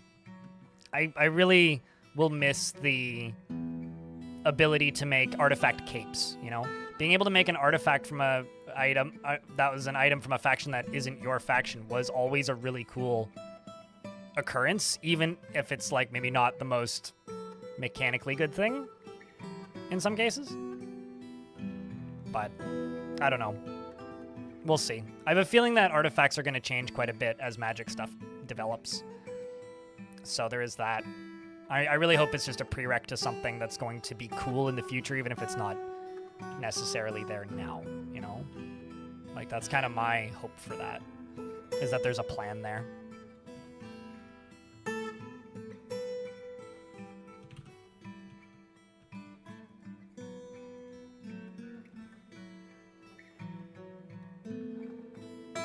Went crazy, you start to be overwhelmed? I mean, if your fortress starts to go crazy, you can limit your population cap in the game settings. But the other thing that you can do is you can retire your fortress and go start a new one. And if you play as part of the same faction, dwarves from your old faction will migrate over and stay apart and be a part of your new fortress. So, like, you know, if you want to keep things rolling and still have, like, dwarves that you recognize, you can absolutely go about it that way.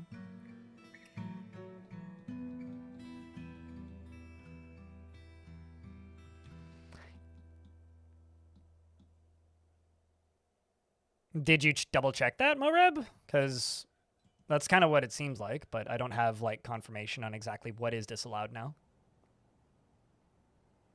In over 1,000 hours. I mean, I've had maybe 1 or 2 artifact masks, and it always gets given to a noble because it's so cool to get an artifact mask. We'll find out something soon. So Carl Cramp6634 threw a $2 super chat into the YouTube stream and says, "Can't wait for actual magic to be put in the game." I can't wait to see it, to be honest.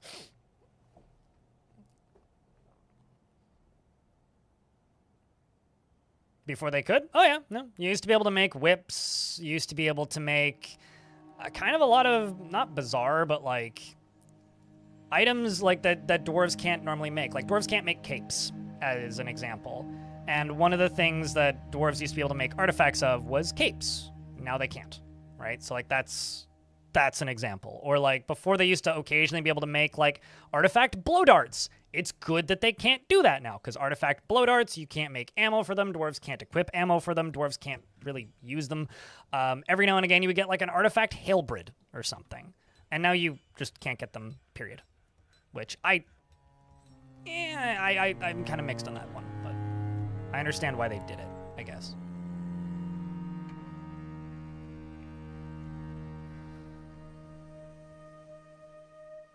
It is a question. I don't have an answer, Moreb. So, all I know is I've read the patch notes. And all it says is dwarves can no longer make items as artifacts that are not available in their faction. But that's all we know.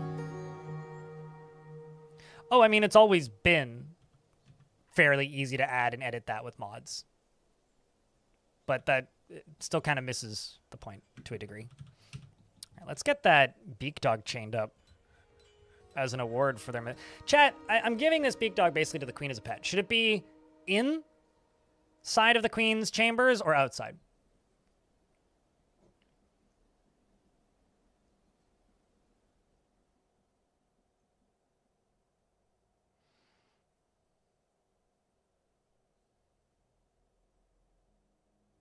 They can't make arrows, so you shouldn't try to prioritize bows. Doper gamer.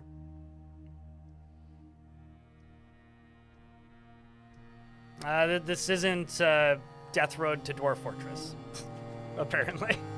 Bone Doll.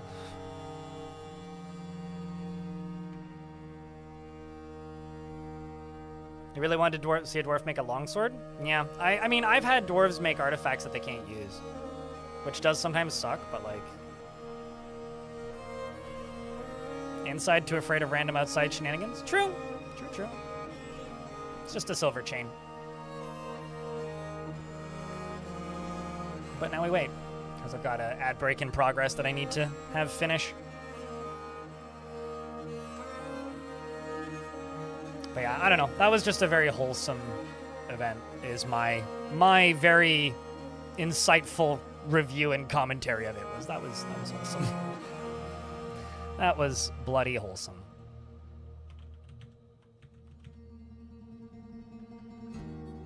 Dwarves can use bows, but they can't make arrows. Doper gamer. So because they can't make arrows, if you run out of ammo, you're just kind of SOL.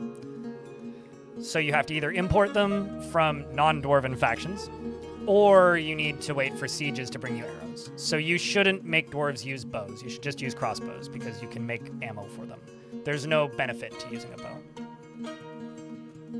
Your eyes threatened some tears. I mean, I had to hide for a bit, just straight up out of embarrassment. It's like weird. Like I don't get straight stage fright while doing this, but like, man, me showing up on a stream that isn't me is like something I need to run from.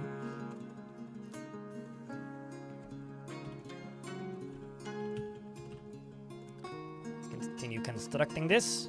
So as part of this challenge, I'm not allowed to party unless we win a battle. So I'm considering sieges battles, not like random fights against beasts and stuff. That's just Monday. So if we get sieged and we win, I will make a temporary tavern for a bit. And I need to make an area that I can make a tavern. On my channel? No. Well, I mean, probably me reacting to it in a VOD will go up in like a week. But that video that was streamed for that stream will go up on the KitFox channel, not my channel. That wasn't a battle. That was just, you know, killing some wild animals that showed up. It's not a battle. It's just, you know, some wimpy beast showed up and we murdered it, as is to be expected of us.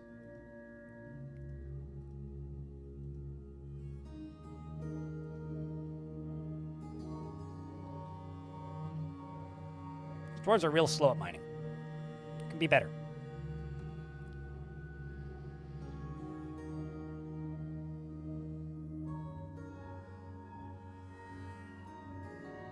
I'm not sure if it said as well, but tavern keepers are in fact usable and safe now as long as you're careful about which ones you choose.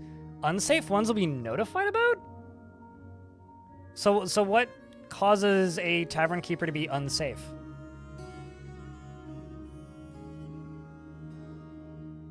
Is that like the sometimes cruel? Low diligence? That's really funny, actually. That's very amusing. That is very amusing. I will say that I'm not going to be annoying about this, but after making that video on that mod, or not mod, DF hack script for smooth movement, I do have to admit that I think that I might be on team smooth movement now. Just based on like the number of people who popped into my comment section were like, I dropped this game because I gave up because of that, or because of not having that. I've seen enough of that now that I'm like, that should be in the game at some point, even if it takes 1,000 years. Just gotta say it. Smoothment, yeah. I just gotta say it.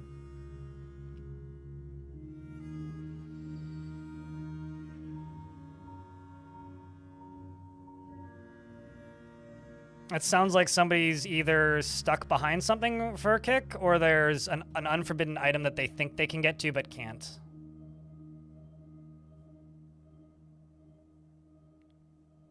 I don't know, chat. What's at the top of your quality of life requests? I'm very happy that they're going to stop toppling farms, though. I do have to note that. That one I am super happy about. Brew drink from plant, brew drink from plant, and brew drink from plant. Presumably we're just landing with rice, and I'm just going to go here. Oopsies. Oh, not you. Oh, yeah! Oh my gosh. That's actually real nice and smooth. Instead of having to click new stockpile now, it just gives you the new stockpile. Cool. I didn't even notice it the first time. It's pretty slick, though.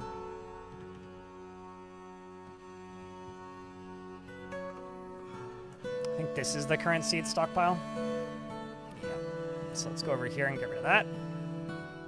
And I need to make bags.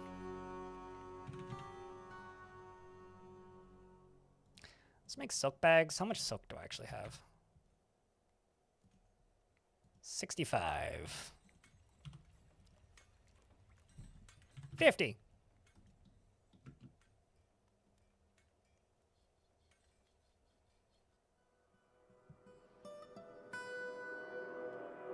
You know, I agree, but I'm still just happy that we were able to actually get that one menu with all of the siege engines grouped into one place as is. It's like, yeah, it'd be real nice to be able to, like, folder them. Wherever it is. Its places, siege engines, right? It'd be real nice to be able to, like, put them into groups, but I'm just happy that we were able to get that screen, because that wasn't there initially. The Tavern Keepers killing your fortress is really funny to you since you've been using them for years, but not out of laziness. Only one dwarf on it, ergo no poisoning. You'd still get it occasionally, but that would only be if somebody ordered way too many drinks, and that was much less likely to happen. And I guess probably still is much less likely to happen, but...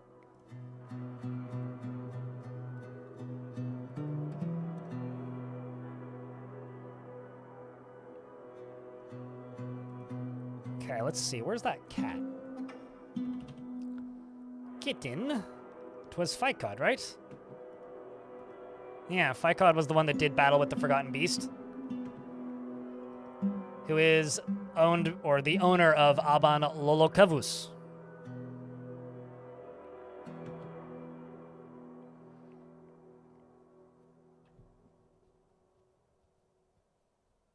You couldn't get it to happen from your initial testing. It was multiple tavern keepers are all ordered from at once, and they all give them a drink. I mean, that's just good service. I don't see the problem here. This is like when you buy one chocolate bar from the vending machine and it gives you 12. Like, that's just efficient service, you know? And a deal, probably. Although, this is also probably good because it will drain your liquor supply lower when you have guests, right? It will set you available as a pet. Don't know if anybody will actually take it, but...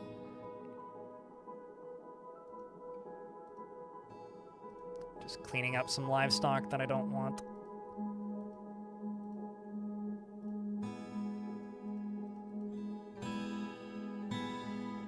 Sweet.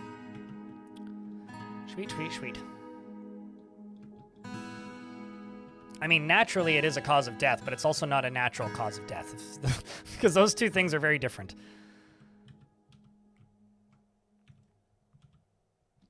I'm going to actually make a set of... Well, why don't I just bring them to over here? Because then I can go along the top here and put more bedrooms in here. I'm worried about this. This is kind of a sketchy place. Let's just get rid of that. Go over here. Throw in an earthenware block right there. Let's see how many more I've made. Probably at least a few. Not that many. It's like a block or two.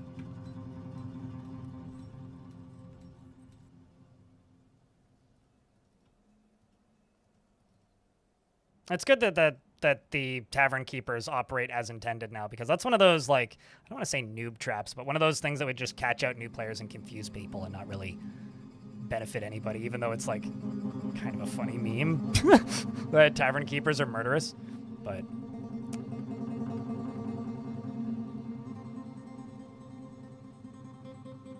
why don't we go this way, actually?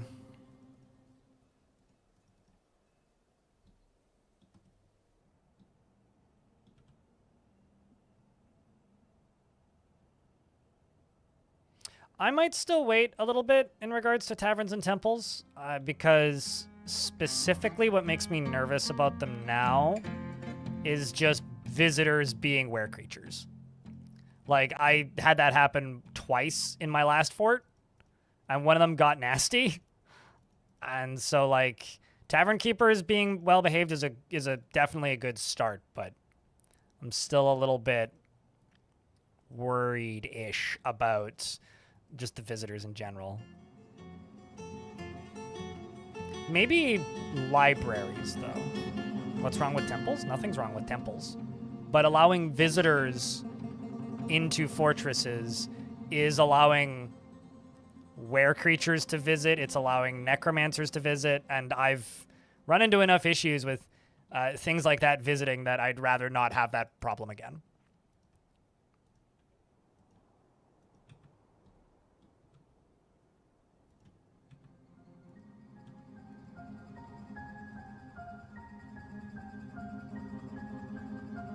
What's my strategy to quarantine the affected? Witness the fight while it's happening, click on the were creature, and read all the combat logs. They bite. They don't suck. Those are vampires that you're thinking about, Mogwai. No, I mean, like... Were creatures are both, like, extremely easy to deal with, but also just extremely tedious to deal with. What would make them much easier to deal with is if you could filter the combat log, because right now it's just like, here's just 2,000 lines of text to go through. If I could filter the combat log by bite, and, like, select the were creature, filter combat log to just bites, and then see who was bit, that would make things a lot easier. But yeah, I just read the combat log. Yeah, but like that doesn't help at all or really matter. Like DF hack does amazing things, sure, but not everybody uses DF hack, which is why like I think DF hack is very useful for power players or people that want to skip certain parts of the game, but just there being a tool to make it easier in DF hack isn't like a fix to the problem. It more just kind of emphasizes the fact that the problem exists.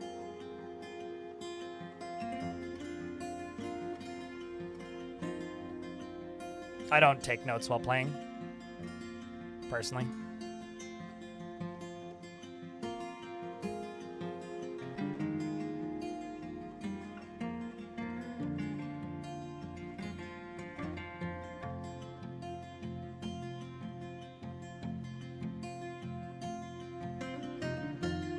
With taverns, can you still make one but prevent anyone but long-term residents? No. Well, I mean, sure, yeah, but you won't get any long-term residents without it being public, unless you happen to find prisoners, which is exceptionally rare. So, sure, kind of, but, I mean, it's not really that practical.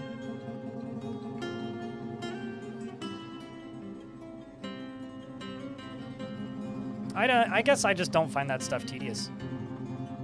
Like, maybe I'm just too positive on things. I know I've had some people tell me that I'm, like, delirious, but, like, I don't... A lot of that stuff I don't find particularly tedious, and the stuff that I do, I think it's almost more valuable to complain that it's tedious versus just ignoring it, if that makes any sense.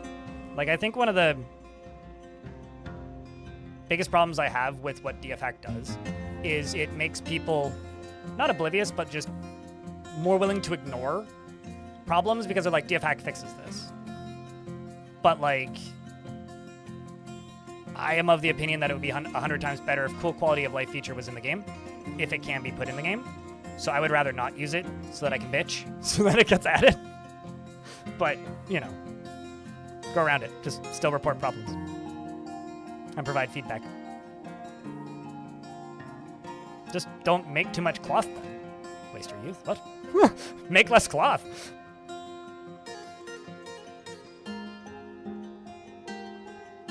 What was I going to do? The beak dog. It's going to go right here. And I will put a statue of that forgotten beast, or the statue of that forgotten beast, down in here.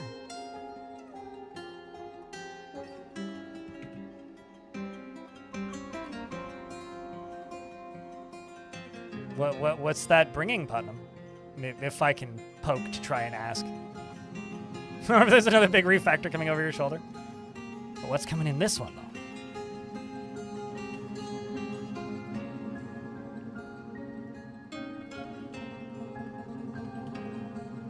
I must know.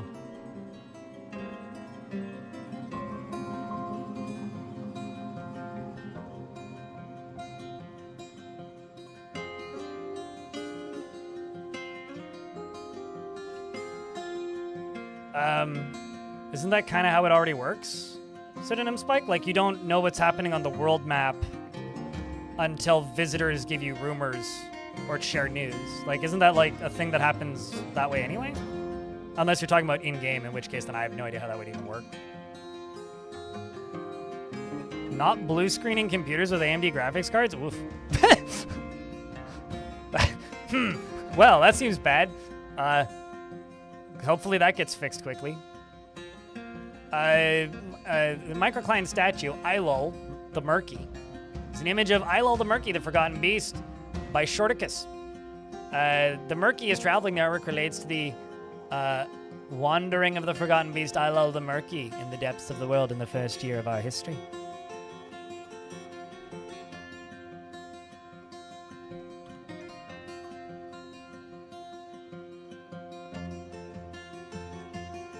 Hello, Delessa. Enjoy your break. Thanks for saying hi. Like the Embark map? I mean, there is a lot of hidden information on the Embark map.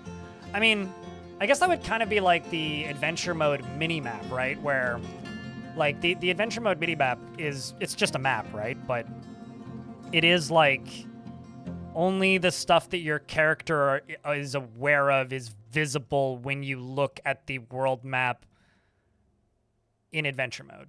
So it'd essentially be like that. That'd be interesting. I don't know.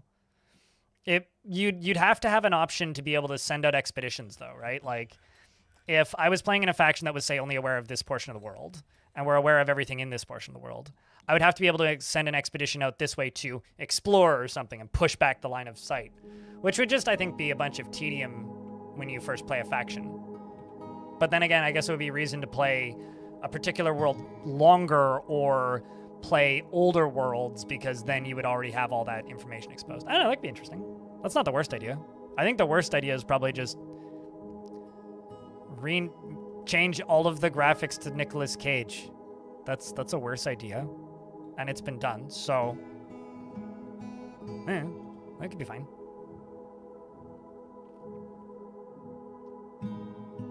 So waste your youth. There is a change that has been made to the game not too long ago that makes it so that dwarves, what's the word? That makes it so that dwarves, clothing it is reduced in quality at 1/10 the speed, I think. So if you still have tons of worn out clothing, you might have an overproduction issue. I would recommend making sure that you have refuse piles that allow clothing items, because if they have two big bold X's on them, they'll just get put in there automatically. So if you have like a decent refuse set up and like able to collect items that isn't full all the time, like I would make a separate stockpile specifically for clothing. When an item is dropped by a dwarf, it'll sit there for a couple months until it loses that dwarf's ownership, or you can forbid it and then it'll lose the dwarf's ownership. And then they throw them out. So like, and then they decay at 400% speed in the refuse pile. So there's that, or you could do what I do, which is automate them to automatically be thrown into trash using a minecart. But like,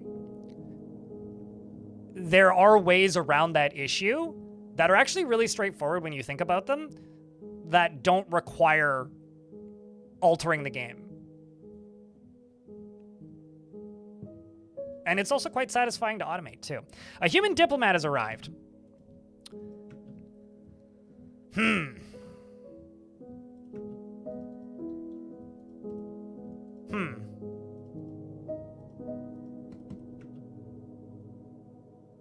Let's see.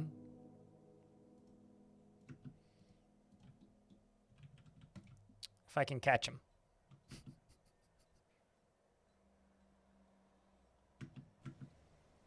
Nope.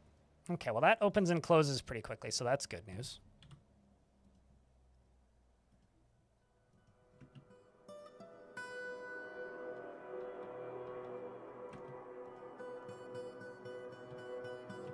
There you are. Maybe, maybe not. Probably not. Nope. Big sad. Okay. Pause.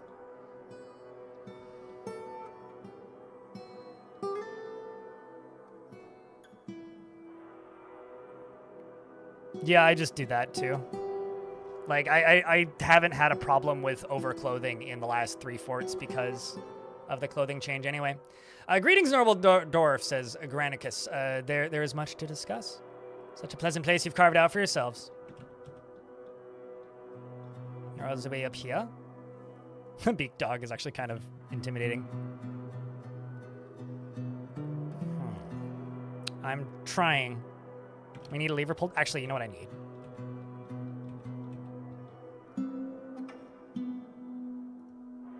No, not that. This.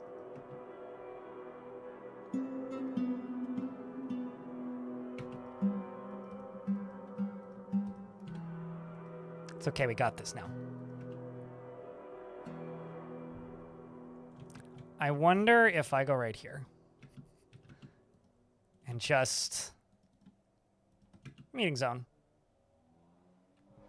I know you can, but everybody must have every job, so that goes against the whole theme of the process.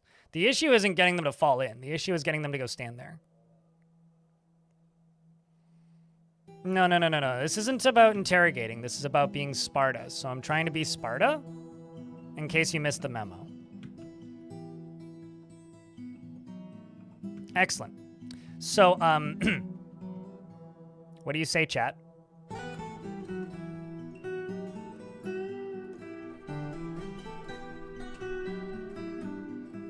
This is crazy. This is madness. This is Sparta. Oops. Shame that.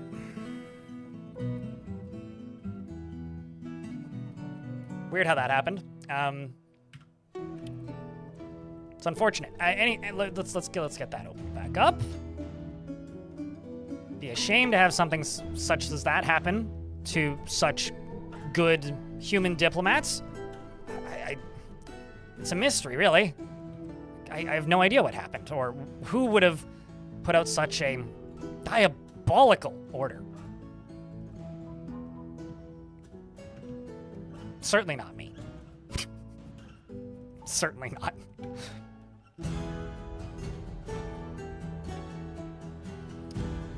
Splatlomat, if nothing else. Now let's see if we can get this done. At a reasonable amount of time.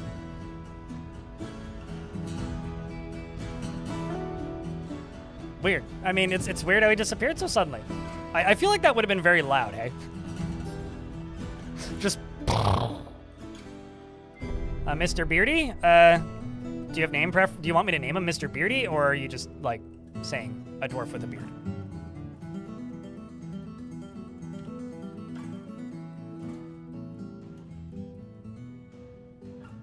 Because I got... Oops.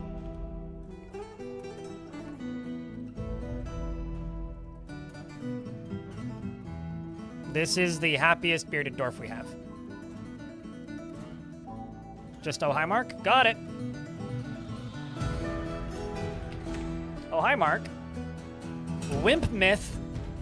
You're the myths that we get after myths and magic. The wimps and myths. The wimp myth is has an overinflated sense of self-worth, finds himself changing his mind to agree with somebody else, feels best when everyone gets along without any strife or contention, occasionally can lose focus on the matter at hand, and tends to form only tenuous emotional bonds with others. He has an active sense of humor and is quite comfortable with others that have a different appearance or culture. He doesn't often experience strong cravings and or urges, and tends to be passive in discussions, does not go out of his way to help others, and snaps his fingers when he's bored. And he needs alcohol to get through the working day, and doesn't really care about much, if anything, anymore, and dreams of creating a masterwork someday. He likes sandstone, sterling silver, amber opal, and clear glass, and giant lion tamarind bone. Jute paper, the color jade, gems, bucklers, and hatch covers, of course. Don't forget, Wim possibly prefers to consume water buffalo cheese, maize beer, and spinach seeds, and absolutely hates jumping spiders. He is a member of the Ruthless Coven, which, of course, worships the god of murder, and has no kills. So, chop chop, literally.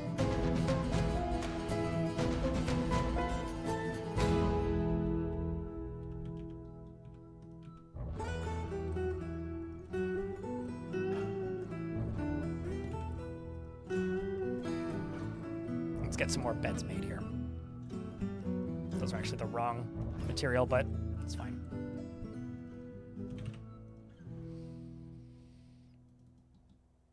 It's a pretty similar color anyway.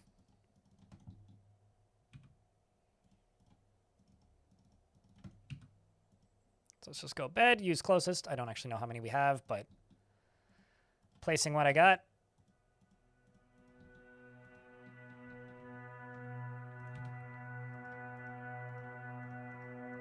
But yeah, I guess like now the next thing is just set your calendars for Gamescom.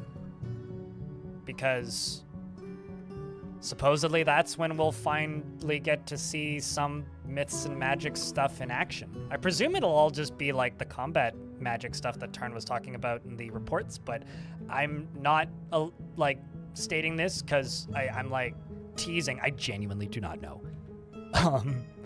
God knows what's coming in from Gamescom. Like, no idea. Well, I mean, Armok knows, so yeah, I guess. Tarn knows.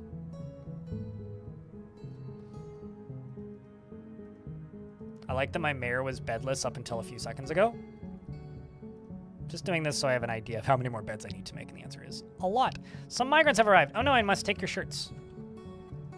Welcome. Oh. Awkward. They don't actually have a way in right now. I'm just gonna go and punch a hole in this wall.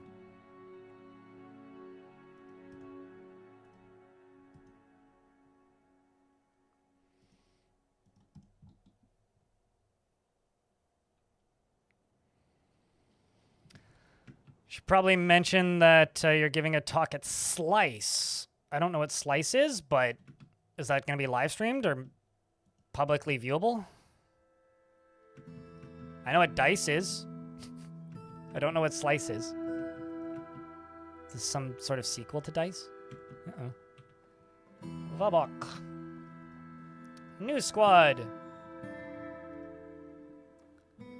No uniform.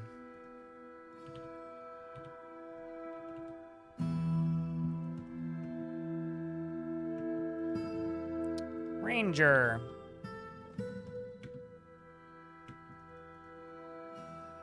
Animal dissector.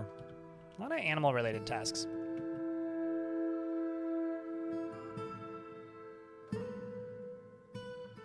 Is that it? I think so.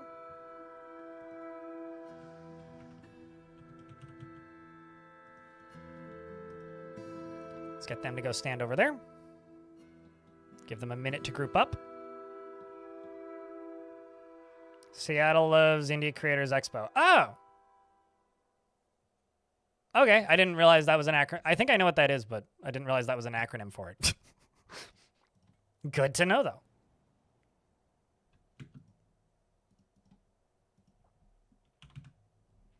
That's a thing that happens concurrently with PAX, right?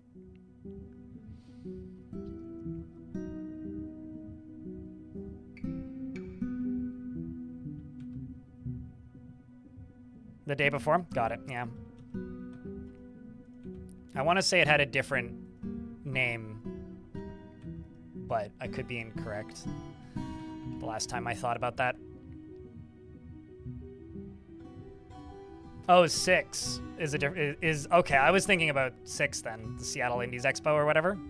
That is confusing. Well, I mean, branding can't be perfect, right? That would make life too easy to comprehend and understand.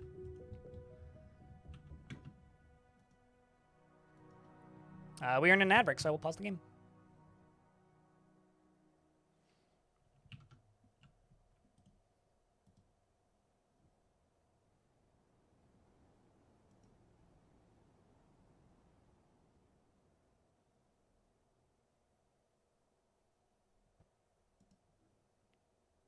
But yeah, now I'm just sitting here thinking, going like, what exactly are we gonna get at Gamescom? That's gonna be making it hard for me to sleep for a few days, I think.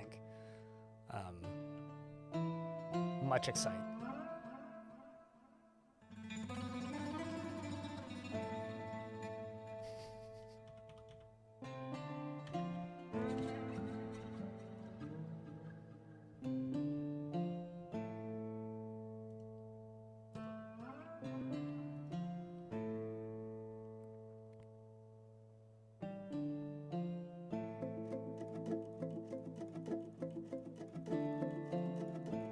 What if that vampire is a child? I don't think I've ever actually seen a vampire that's a child.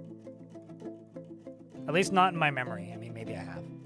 All right, we're down to 13 seconds left in the ad. So the way I do this is I assign them to be naked. I click on them individually. I select their shirts. I forbid their shirts. And then when I unpause their game, they'll take off all their clothes, and then I can put them into other squads, and they can function. Or I can give them a proper squad uniform, and then they'll function. Yeah, no, clothing is, like, so much more resilient now. Like, I've had several forts now that I've kept alive for quite literally months of real time. Like, 2 months of real-time gameplay. And only made, like, 2 sets of new clothing. Like, it's kind of crazy how little clothing you actually need to make. I think at this point you could probably fully sustain a fortress only with imported clothing. Like, I'm pretty sure, like, in current... Like, I don't know how much testing has been done here, but I'm pretty sure with current builds of the game, you could probably get away with just importing clothing from trade caravans. But I don't know. I'm excited and curious to see exactly what Myths and Magic is going to look like. And I've been aware of that new splash screen for a little bit now, and it's super cool to see. I think maybe my favorite little detail is the tiny little wizard like outline that was thrown into the splash screen from the Siege update a little while ago.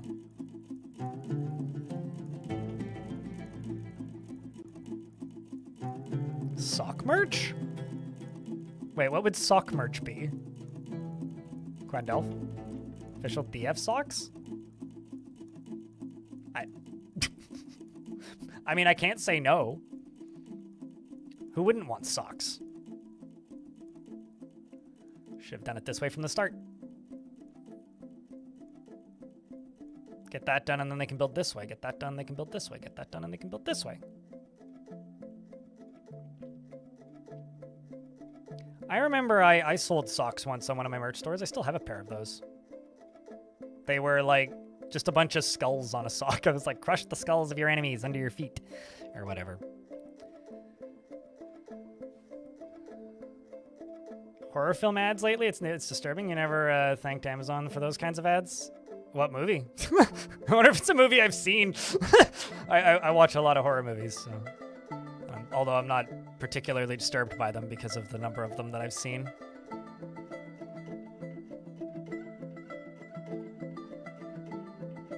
That would have to be the packaging, yeah. But if they had X's on the packaging, like Quizzical, then you would need to, like, make them, like you know those jeans that you buy that are pre-ripped? Those would have X's in the title of the name of those jeans. The pre-ripped jeans. What a deal. We do the distressed, right? Yeah, that's what they call them. You know what? I'm distressed by the concept, so.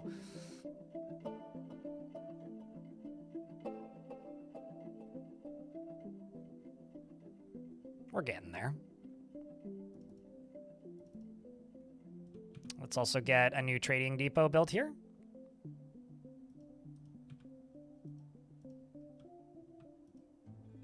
Maybe don't make that out of obsidian. Make it out of earthenware.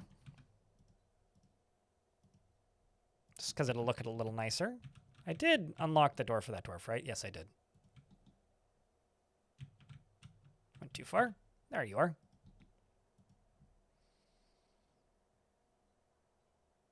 And I need that. Sweet. Sweet, sweet. All right, you go here. And then I can pretty easily just knock down that, knock down that, knock down that, and that. And it should be supported from the layer above. I think I upset them. A vile force of darkness has arrived. The enemy is commanded by the one-eyed brute, Angzak. Is that like Angband? The Stutterlarched the Malign, an ancient and horrible demon, escaped from the underworld before the dawn of time. In year 1, Angzak became the master of the tick of beasts. Beware their elite goblin axemen. Right, this is going to be a test arena of our fortress's might. I require the biggest vile force of dwarfness that you can muster, chat. Please. If you don't have access to them, I don't know, give me a bunch of slashes and O's. But we're getting invaded by a primordial demon. Now, because the way I'm doing this army, I'm not allowed to use ranged weapons. I'm not allowed to use traps. And walls are for cowards. I am going to tell all of my dwarves to run out the front door and just go fight this thing. That's how we're going to do this. This is going to be an open field battle. And I will try to follow this as best I can. Although they are going to try and climb my walls. But hopefully I have enough squads. I'm going to send everybody with the exception of the only just appointed squad.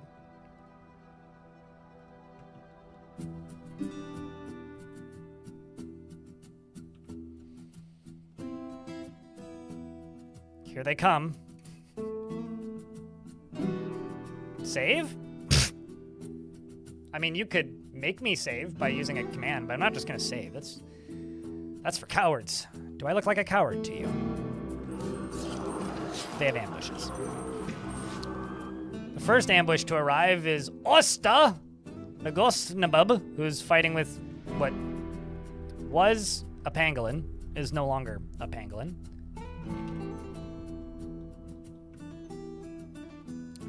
And the dwarves win the fight. There are more goblins coming in on the fray, though, on the sides. Sure, but I'm not utilizing the wall. Romulus is in a martial trance, stabbing the goblin swordsman in the lower body. Wait, striking the goblin swordsman in the lower body with a bronze shield, bruising the muscle. I was like, how are you stabbing him with a shield? So we got one dwarf up here at the front in a martial trance, off the bat, immediately fending them off. They all have weapons, and that's about it. Not much else, really. So, there's more goblins a little further down, and leading the charge is Eudylices. Better than Eudylides nuts. And these goblins only have swords, and they were sword to protect them, and they failed. Just by sheer numbers, the dwarves seem to be prevailing.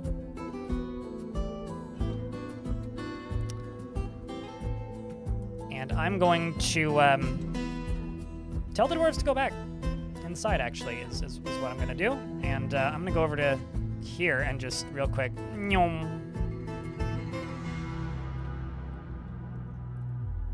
But I am going to permit this.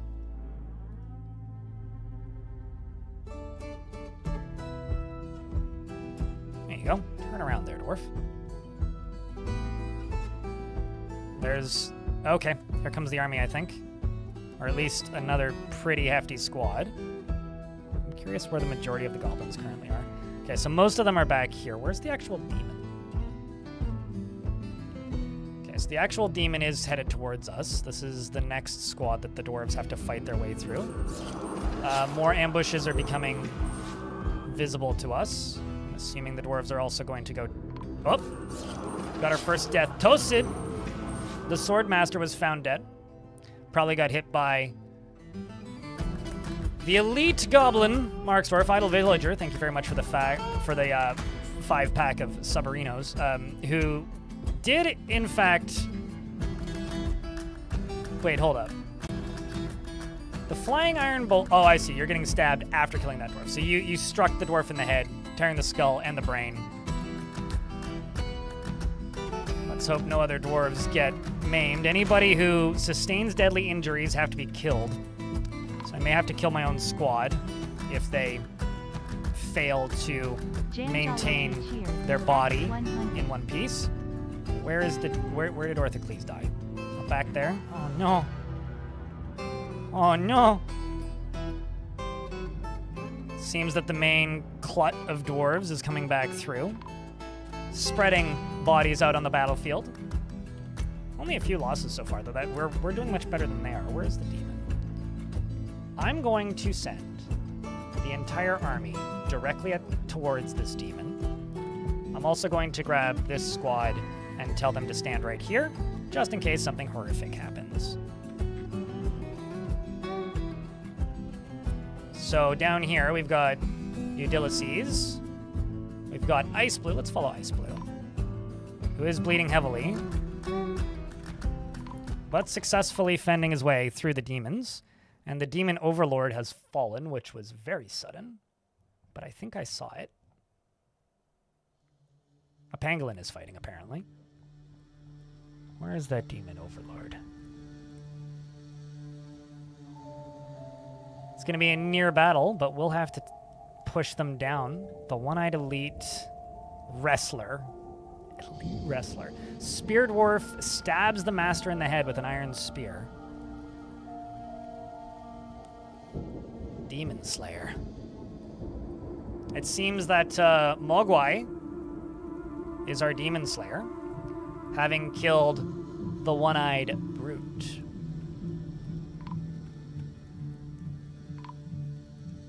More dwarves continue to fall. But the squads are coming in. Oh no! Please no drown. Please no drown. Romulus was found dead. But the dwarves are... Oh my god, it's all these bolts, man. It's the bolts. The bolts are killing us, quite literally.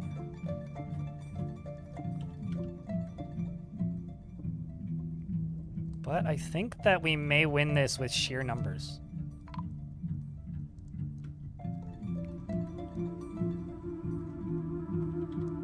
Moreb's still alive and is now a Spearmaster. Having found and equipped a helm in there somewhere. And good news is none of the dwarves managed to die in that puddle. I was very worried about that. We do have some seriously injured dwarves, though. The majority of the remaining goblins, as part of the siege, are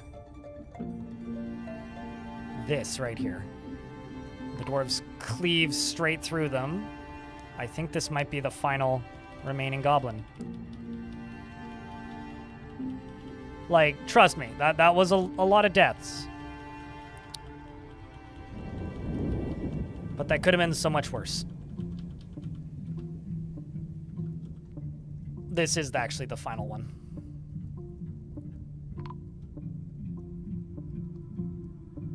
They died gloriously in battle. That was what? 1, 2, 3, 4, 5, 6, 7, 8, 9, 10, 11, 12, 13, 14, 15, 16, 17, 18, 19, 20, 21 dwarves that died.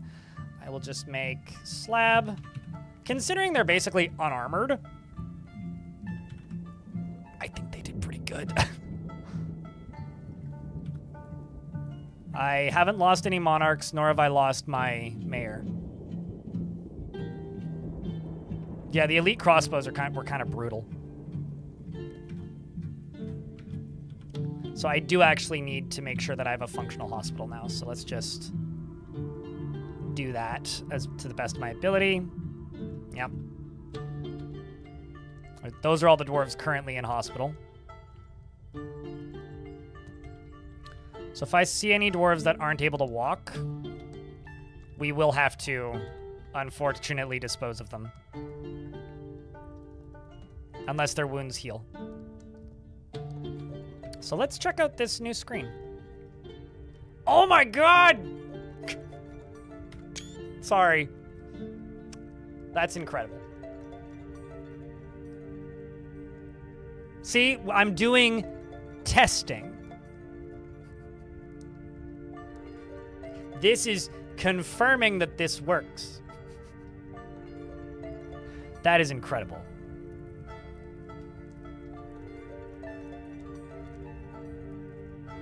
I have at least 8.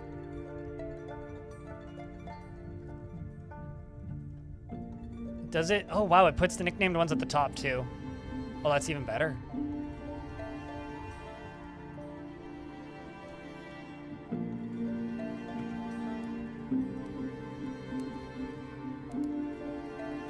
That's awesome.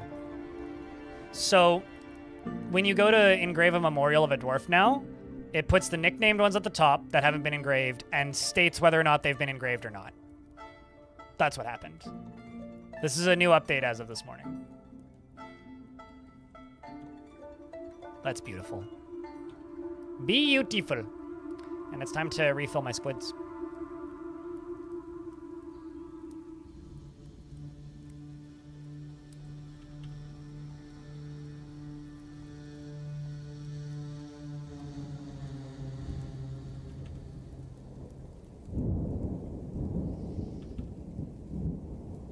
Oh, also, let's grab all of these and just set them back to training. The Ghostbuster update, yeah. Man, happy about that. Everybody's just recovering the wounded. So we will give them some time to heal. Oh, no. Oh, wait, never mind. Sorry, I read that as Berserk. I panicked. We've got a Weaver who's gone into a strange mood. Lever to Weaver. Trash Mac, thank you very much for the raid. How was your stream today? Happy 20th anniversary of Dwarf Fort.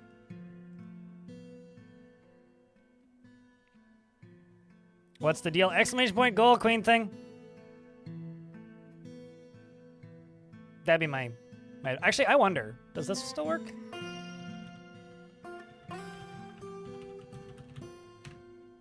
No, would help if I spelled movement right. Cannot Oh. It would help if I typed in enable instead of disable.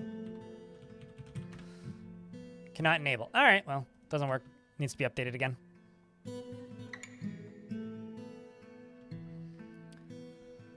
They mentioned added coloration. I assume that, I mean, that's the different color text, right? Because now it says not memorialized, no slab engraved, not memorialized, no slab engraved. This is the coloration, right? It used to all just be blue and in random order.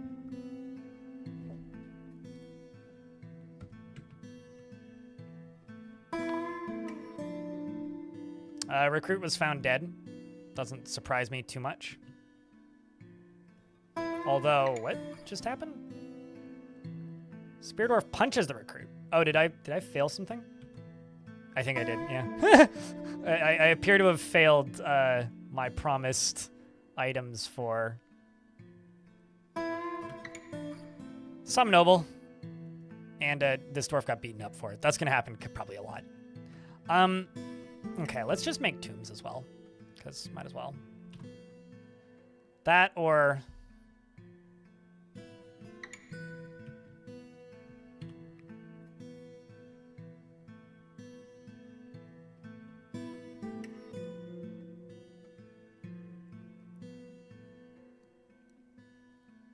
I mean, there's a lot of things that DF Hack does that I honestly feel like is too much information that kind of ruins parts of the game for me, which is why I don't use them.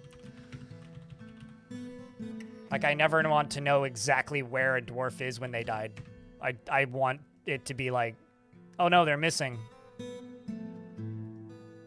Queen is not pleased? I'm sure the queen is doing fine. Actually, I think it was one of the barons. But the queen is annoyed about the lack of bracelets, but those have been queued up, so we should be good.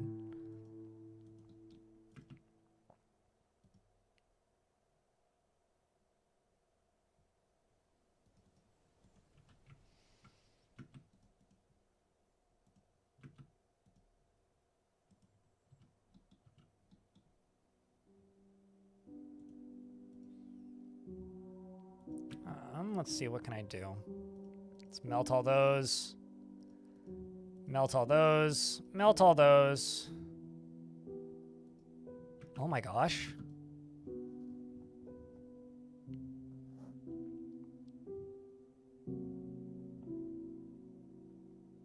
But we need to have a party, which is now something that we are permitted to do.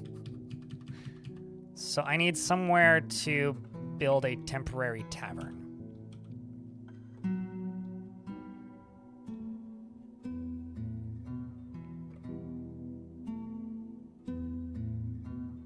I know, I think maybe one person who did Doper Gamer. But I've never used it actively ever. But I do know one person who kept using it.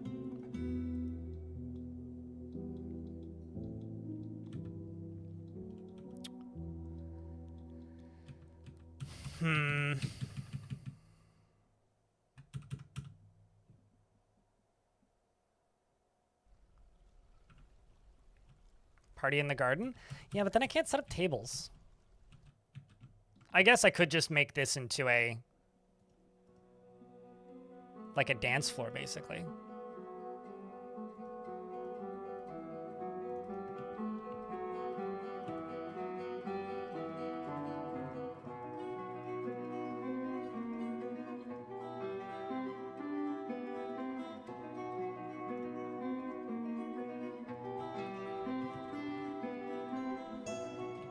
And you know what I could do? I could also assign the areas where the dwarves train as parts of the tavern.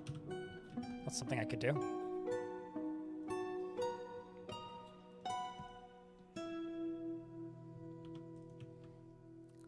So these are all dwarves that are injured. There's a lot of them. Just at a glance. You need dressing, cleaning, lots of dressing and cleaning. What about you? Let's just make wooden buckets. Let's make 10 of those. Could make soap, but it's a bit late now.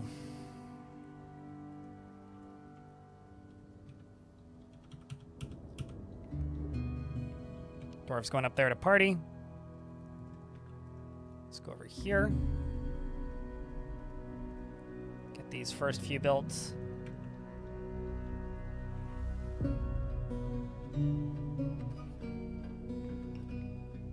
Behind those cowardly walls? I mean, naturally, where else are we supposed to party? If I assign a tavern keeper, yeah, but then I would also have to have a place for them to put drinks or put mugs, but might as well, right? Assign 2 different tavern keepers. Let's just go here and make a little square of this.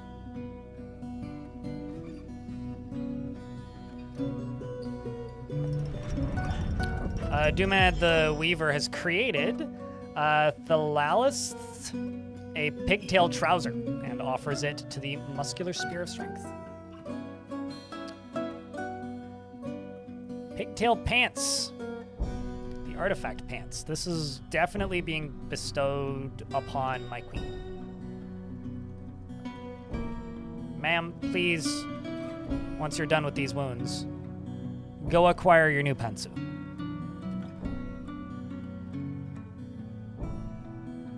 Probably a lovely pair of pants, if you ask me. In your current civilization called the God-forsaken faith. Yep, they worship the god of mountains, earth, and treachery. That's always exciting. I mean, treachery is a fun thing to worship. This is Pigtail Pants, all dwarf ship of high quality. The highest of quality. It is encrusted with cushion brimstone cabochons, round orpiment cabochons, and encircled with bands of pigtail. It is made from pigtail cloth. This object is adorned with hanging rings of beak dog bone and menaces with spikes of elk bone. And menaces with spikes of elk bird leather, not elk bone, and galena and rutile. On the item is an image of Judge Beach's The Obsidian Table, the elk bird in elk bird leather. And our queen has fancy hat now. Fancy pants and fancy hat, as well as fancy pick. And is socializing with the military. You know, maybe I could just get rid of this area and actually just go up to here. Just get everybody training here for right now.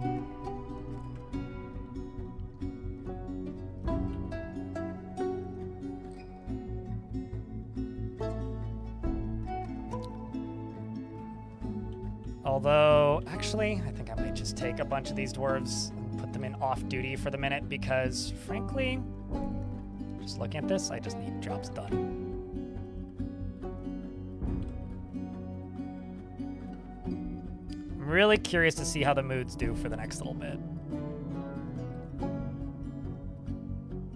Really curious about that. I'm also worried about what they're going to go equip. I may have to de-shirt them all again. Hope not.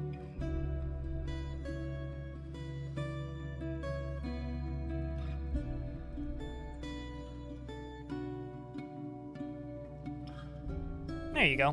Go Dennis the Menace on your murder. Your Isties here. Done quite well. Ranger Rick.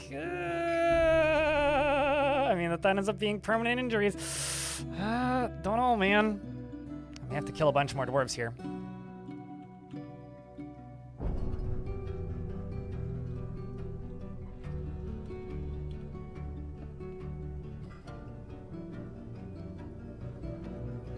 Whole lot of resting.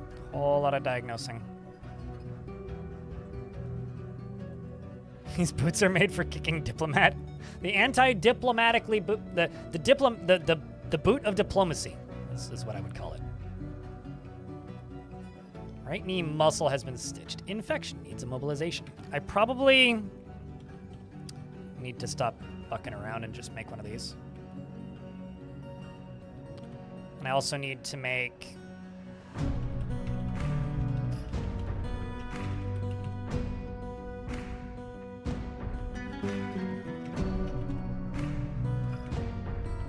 at least we've got plenty of logs. That's the only one of these that I got.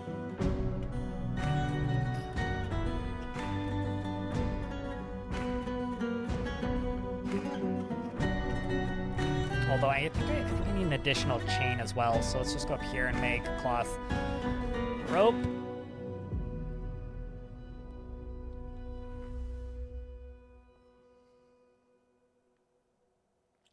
I mean, more like a diplomacy boot cramp, because it's going to make a pretty good cramp when it lands directly in their lower chest cavity.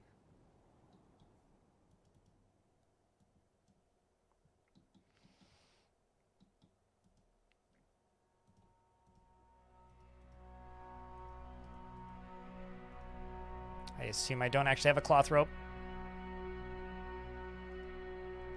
Now I do. There we go. Sweet. So let's see what I'm able to do. I don't expect much luck, to be honest. And also I'm just going to turn off all squads from working out for a little bit. Let's just get them all off duty. Tell them to all go assist. Because we need triage right now.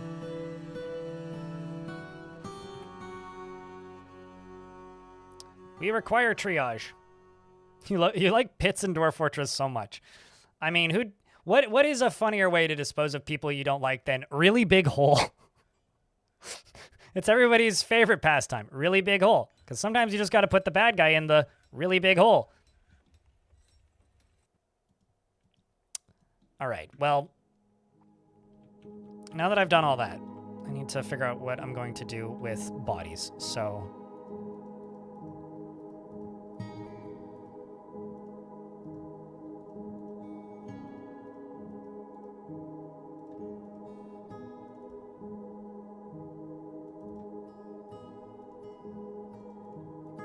I don't know what they would do historically, but I'm just going to make a little catacomb because that's what I know.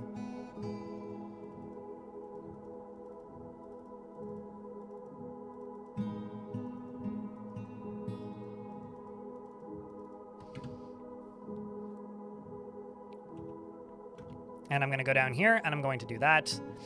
And this is just going to be for corpses. Dwarf!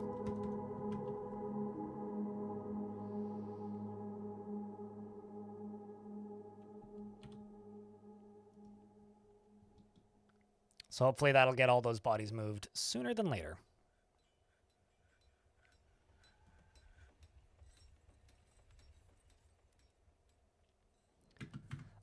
On the topic of really big holes, though, I do really like the fact that dwarves don't take damage based on how far they fell, but how dense the thing they landed on is.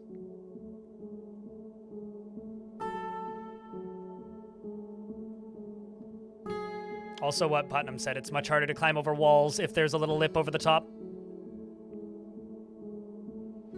It sucks so bad. I like it, though. I don't know. I think it's very funny.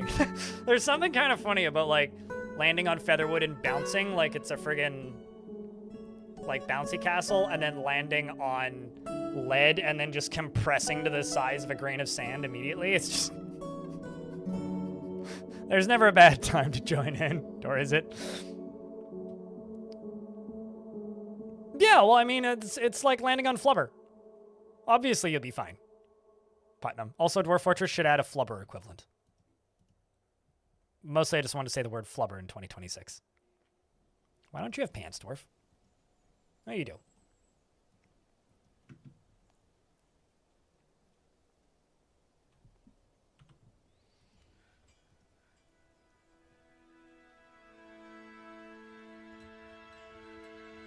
Nyum.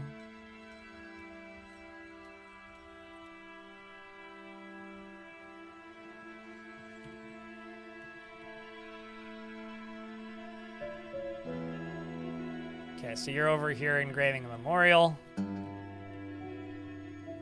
now let's take a look at this.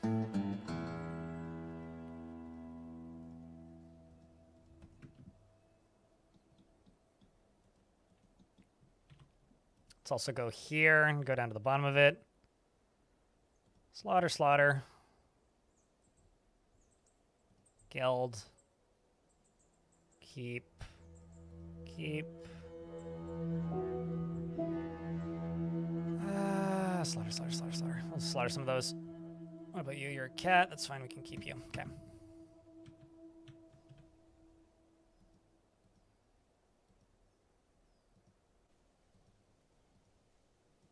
Need some mobilization.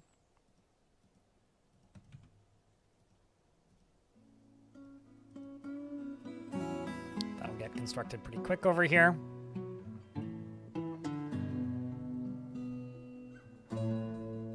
Probably need immobilization, right? Yeah. Also needs traction.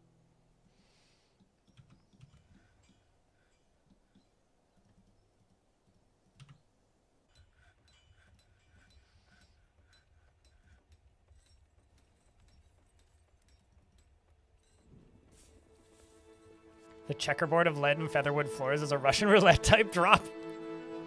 Russian roulette drop. Man, that's like jumping off of the Empire State Building and like every other line just has, I don't know what they're called, like those really, really, really long drops where at the very bottom of it is like, it's like a big like inflatable balloon thing that you land on and it just completely eases your fall. It's basically that. That's how I would imagine that.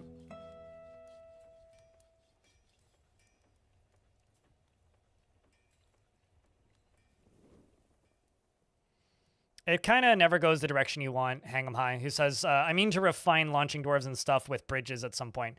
Like, it usually kind of doesn't do or throw them where you want them to. I've tried to defend dwarves with bridges before, and it usually kind of ends with my bridges launching things into my fortress that you never wanted in your fortress. Is kind of how I find that tends to go. Well, good news is the number of dwarves resting is lower.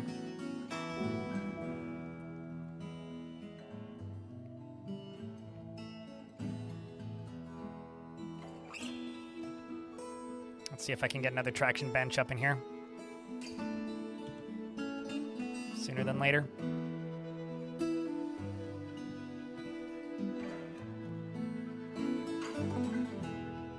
But the updraft blew her back into a window completely unharmed. That's wild. I doubt she was completely unharmed, but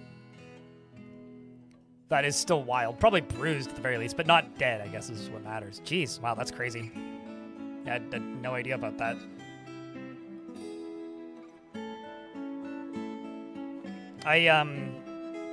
What was that story?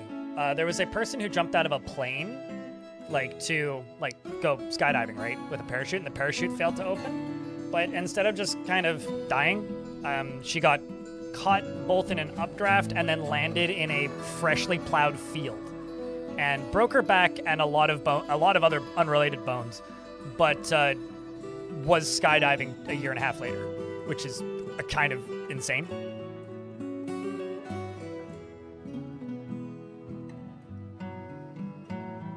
When you think about it.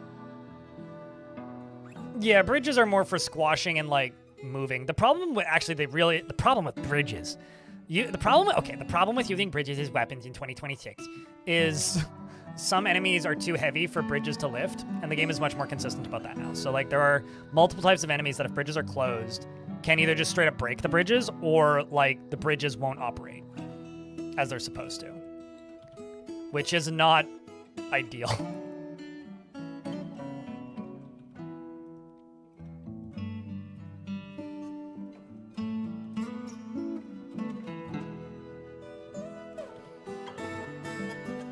There we go. What? I'm making diorite coffins? Oh man, I've managed to make a coffin that's very hard to find. I'm actually going to cancel those and say rock coffin and don't make them out of friggin' diorite. Let's make them out of obsidian, please. Stuff that's close by.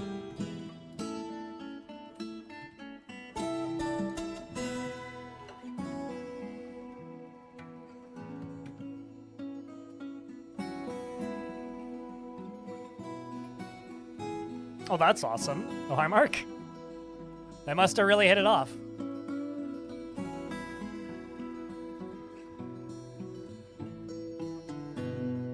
All right, well, the good news is moods are improving pretty quickly.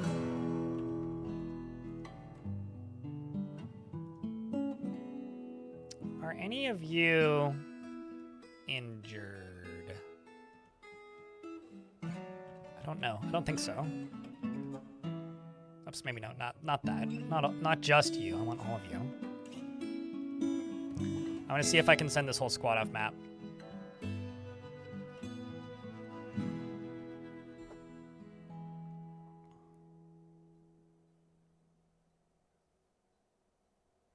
Plane hit the Empire State Building and severed an elevator cable, and the cable ended up being so long that it coiled under a car, acted as a spring, saving the people inside from death.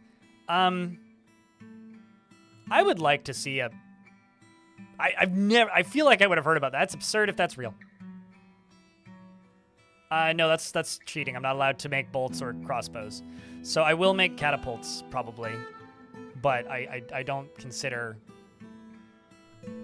bolt throwers to be in the spirit of the rules for this.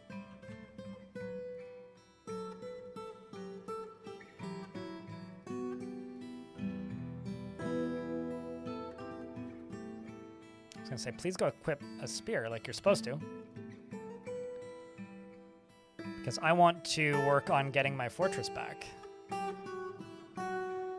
We're going to send this top squad. We're not going to loot other items. But we are going to send these dwarves. Good luck, Eurystheus, my High Master Spear Dwarf, now with several kills under your belt. Good luck.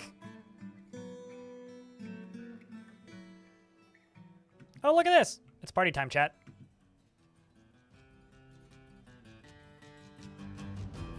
I wonder what dance this is.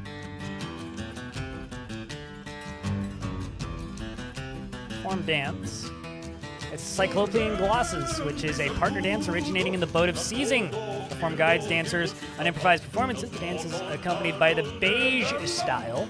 The dancers perform in a single line and dance closely, communicating intent by pushing together. This dance is a refined art form with 3 special positions to be mastered. The dance is fluid and refined. How refined and fluid thy dance be. Damn right, Biff Pixel. Frolicking. I know that this dwarf has pants on, but it doesn't look like he has pants on, which kind of makes it bad.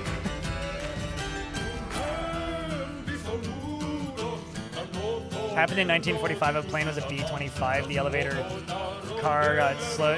That's like up tank. That's like up there with the. I love that it happened in 1945, the year of your username.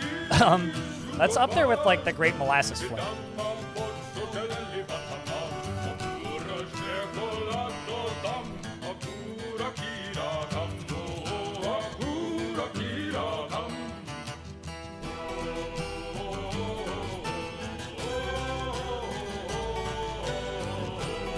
So now these. So this one's not memorialized, but the slab has been engraved. This is awesome. So like, this slab hasn't been constructed yet. So it's there is blue. It's no longer in the top list. So I can just like go through this list now and just be like, yep. Oh my god, I'm so happy about this. I'm so happy about this.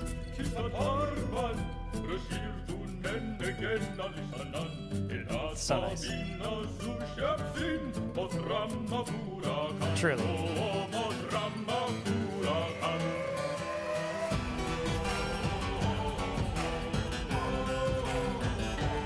You thought you'd stream a lot of those types of games? I get you. I figured like with it, generally if somebody has a year in their name, I assume it's a birthday.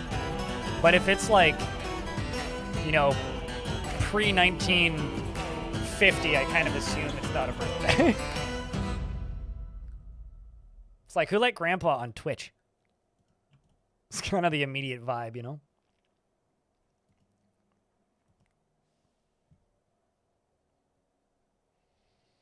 Also, as a reminder, as of this morning, there is now a new getting started guide on YouTube, on my channel and on Kit Fox's channel that I made. There's a link to it. If you want to go help it out, open it up and let it run. Just let it vibe. Let it just play in the background. Give me and Kit Fox the maximum runtime, because that helps the video go burr. So thank you very much to Kit Fox for making that video possible, and I hope people find use in it. Let it ride, let it run, let it vibe.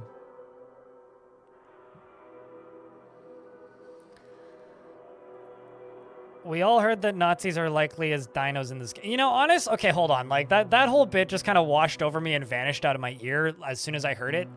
What? I do know that, Indiana Jones needs to be added to the video game.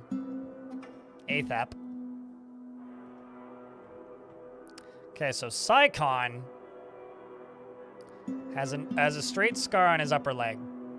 And hopefully will swiftly get over your injuries, or you must be cast into the great pit of footwork. And you are still resting, Jam Jalopy. We may have to de-dwarf you, I'm afraid.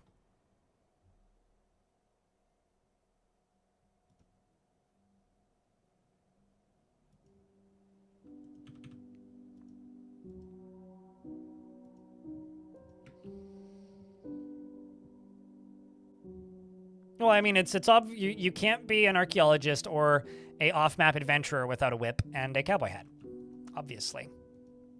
Trouble breathing. Stormwolf. Stormwolf, Stormwolf, Stormwolf.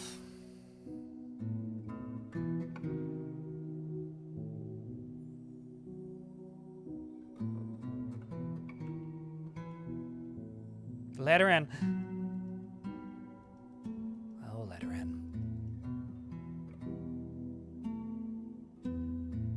Go get him.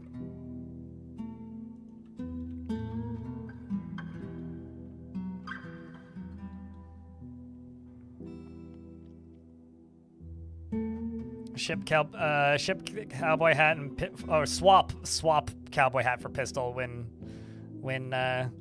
whips get annoying. Yeah, no, that would have to be definitely a part of it.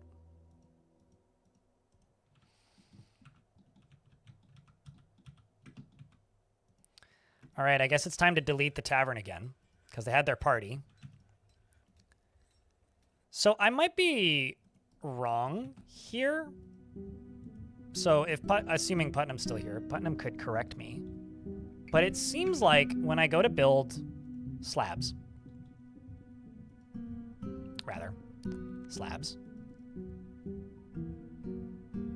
that it's sorting these ones up to the top, but that might also just be a placebo because they happen to be closer. I don't think it's actually doing that, but...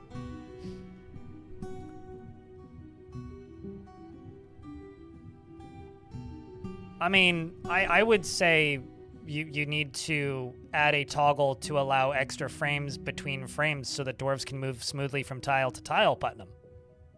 I mean, sure, fixing ranged weapons to allow modding revolvers in would be cool, but what if you allowed for extra frames between tiles so that dwarves would slide from tile to tile? Because I think a lot of people actually want that. I mean, we want more people to play Dwarf Fort, right? I'm still just like riding hot on the heels of that. Or like easier tomb functions, which is, you know, still the only thing I use DFhack for.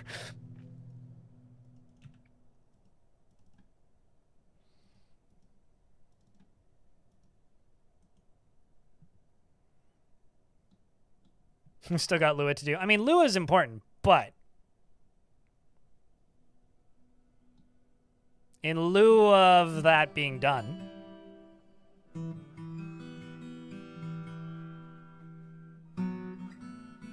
since the game is a grid, did you watch the video I uploaded 2 days ago, Laya? Basically, some mad lad is like making it happen through DFhack scripts. Add sorting to everything. Oh yeah, no. Just and you know while you're at it, right?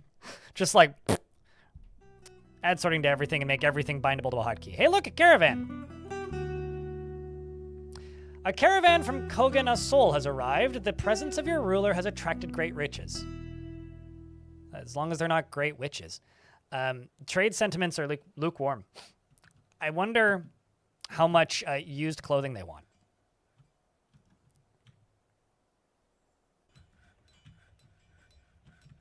Because I've got a lot of it. Let's go here and just say armor, yuppers, all of it, all of it. There is one named item in there, but that was brought by a random human, so I don't care. Let's just do this.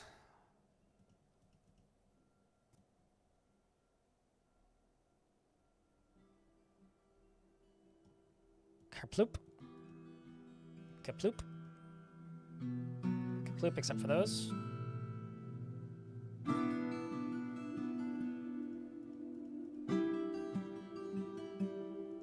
Floop. All that.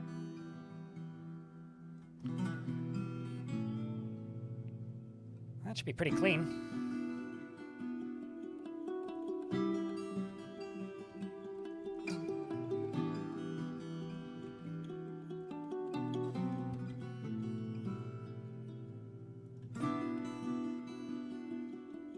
I'm sure this is going to be great for moods.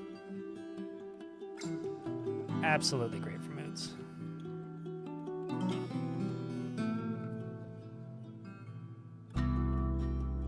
Smoothing moving units will replace units on their tile instead of drawing over them. So, like, would that mean that then dwarves wouldn't flicker from tile to tile? Is that what that would do? Trying to figure out what that means in, like, a gameplay visual sense.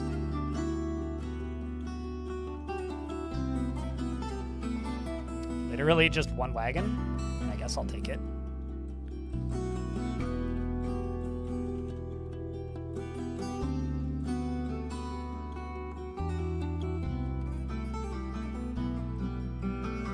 I think it, based on the response that the video that I saw, or that I made, got, I think it's the sort of thing that would quietly add a big bump in sales. Like, you know how there's like kind of two kinds of updates that games get, right? There's the ones that are like, this is an update that the community really appreciates, or this is an update that's just kind of there and it's nice that it exists, but it's not a widely notable thing. It's just there. And then there's the ones that are like both great for the community, or something that the community appreciates, but also something that brings new people in. That's something that I think would bring new people in. I hope we see the topple indicator. Although, where's the actual tantrum currently? What was the name of you? You're all.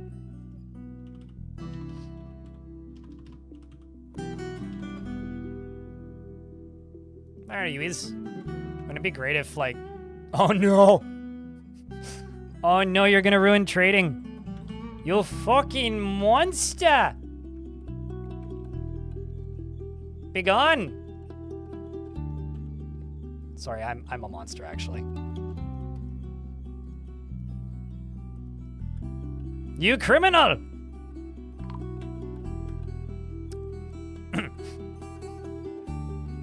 Sorry, I couldn't permit that.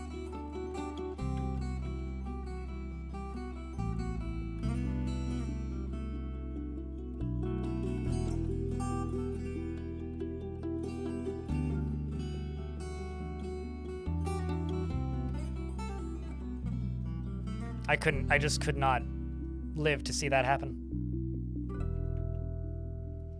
Nor could I permit that to happen.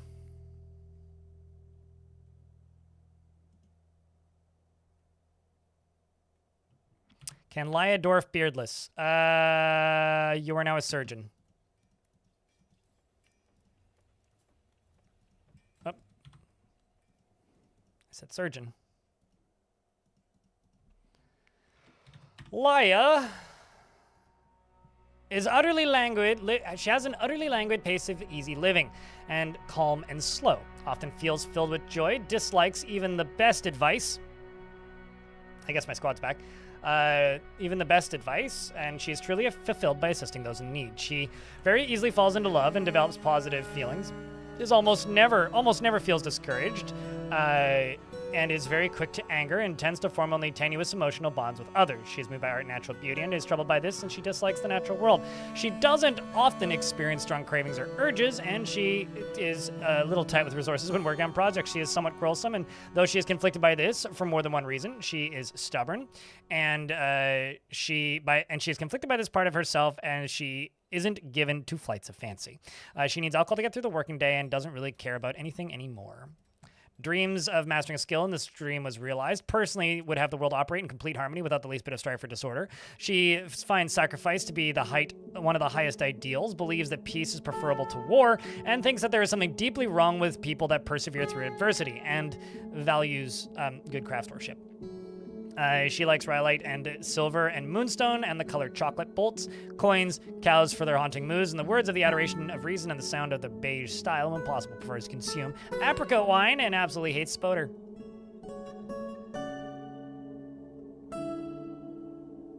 The shortcut is actually meaningful. Oh no, I didn't notice it the first time and then realized it. It's kind of great. So we went out and we raided a thing, which was my own fortress. And let's see how this went. They snuck in undetected by the distant scourge, and the muscular spear of strength searched Portal Tangle. Counselors of Closing was stolen, and the Smith of Odors was stolen.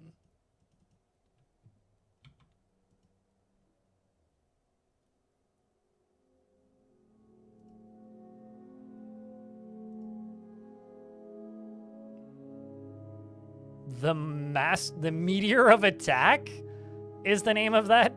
That's incredible.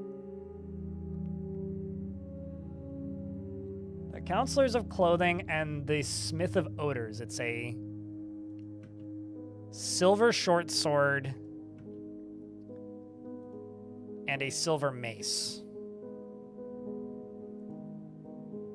That's kind of awesome, actually.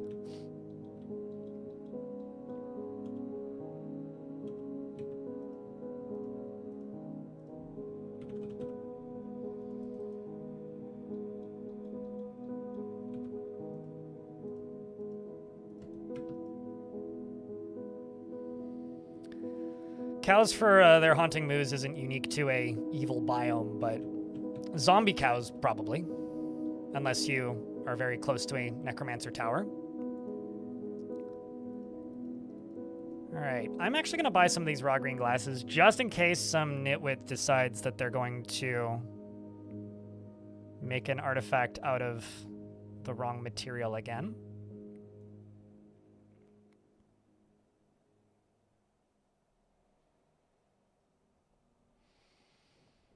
I'm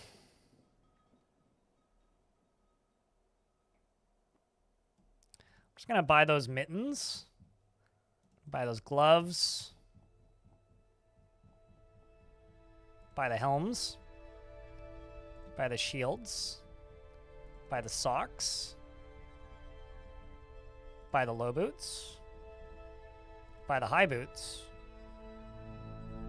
buy the shoes. Maybe not the shoes. Did they bring greaves?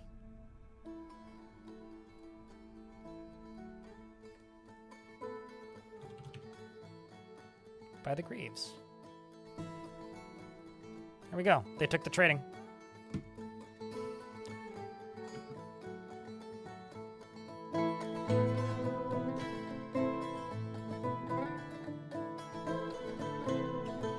And there we go. That's an improvement that I like to see. Set these all to monthly orders again.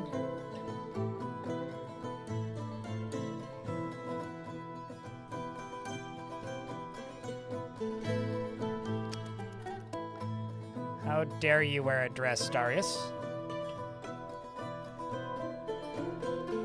You are, in fact, in the Gilded Fortunes.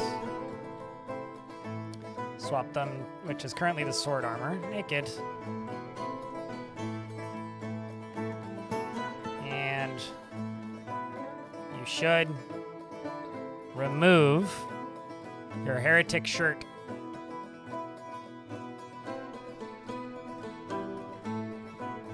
It's a very different kind of thing of orders. In regards to the spliff of odors. Come on, Dwarf. How dare you be shirted? You're not supposed to be shirted. The rest of you are not shirted.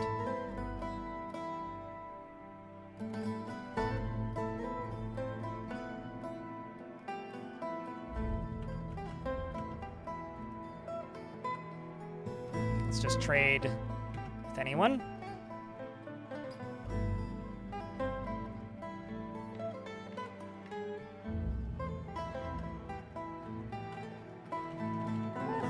Trade it all for a black bronze bar.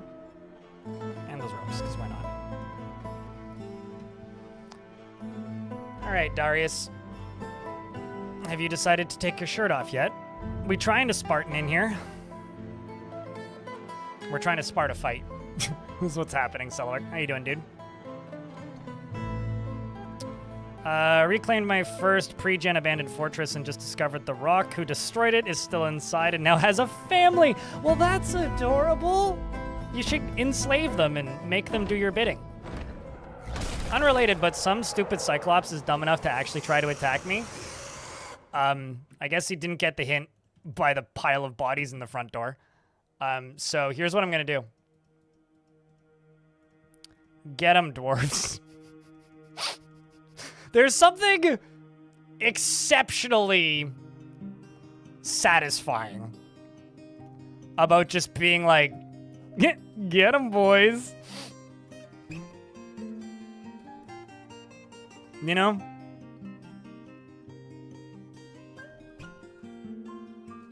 Do you have any fun items? This one doesn't. The last one that attacked us actually had a serrated disc equipped. First dwarf to attack it is the dabbling spear dwarf militia captain and probably pathetic fool who's going to horribly die.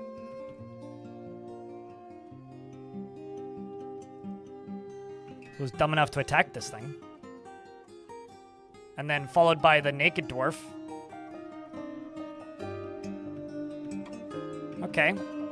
Militia captain came back. And the two of them were able to best the beast. The Spartans would, like, throw their kids out into the wilderness with no chance, right? Well, this is kind of what happened here. You know, this militia captain dwarf who's never really used a spear before is given a spear and told to go slay it, and he did.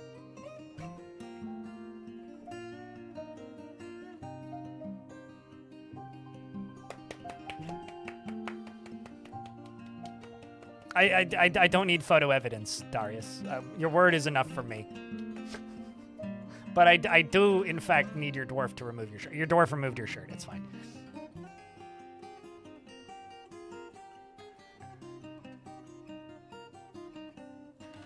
Actually, no, you guys were swordswords, so...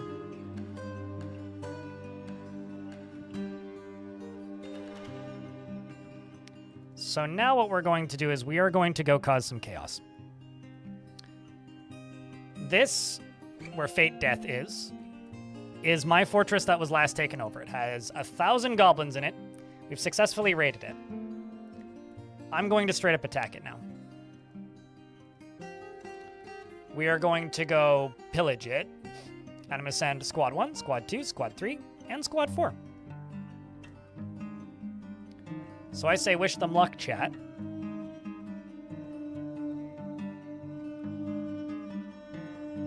Because will they make it? Because, oh God, I hope so.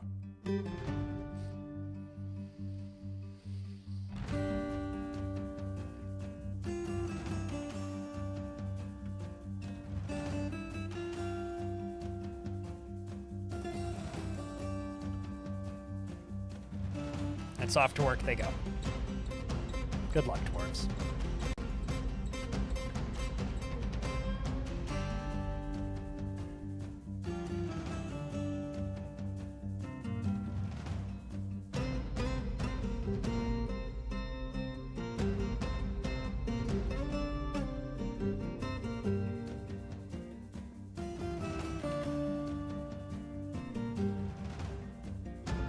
Your back hurts, so the desk chair is a no-go today. My condolences, Blue 11. Seriously, my condolence. Back pain is brutal. Don't wish that on anybody. Won't wish that on anybody. So, I hope that improves with time.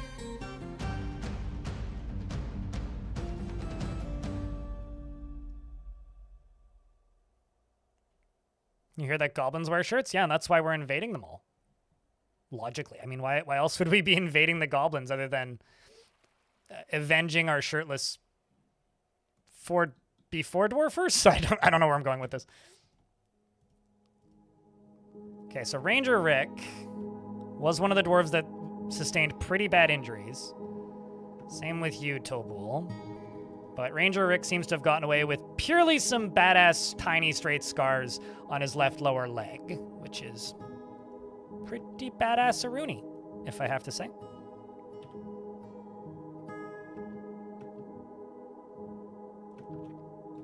All right, so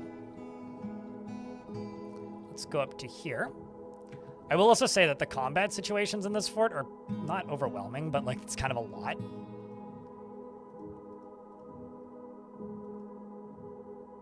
But yeah, I guess as far as the smooth movement thing goes, I kind of feel bad just like, I don't want to say bullying, but like just trying to wish cast things into existence.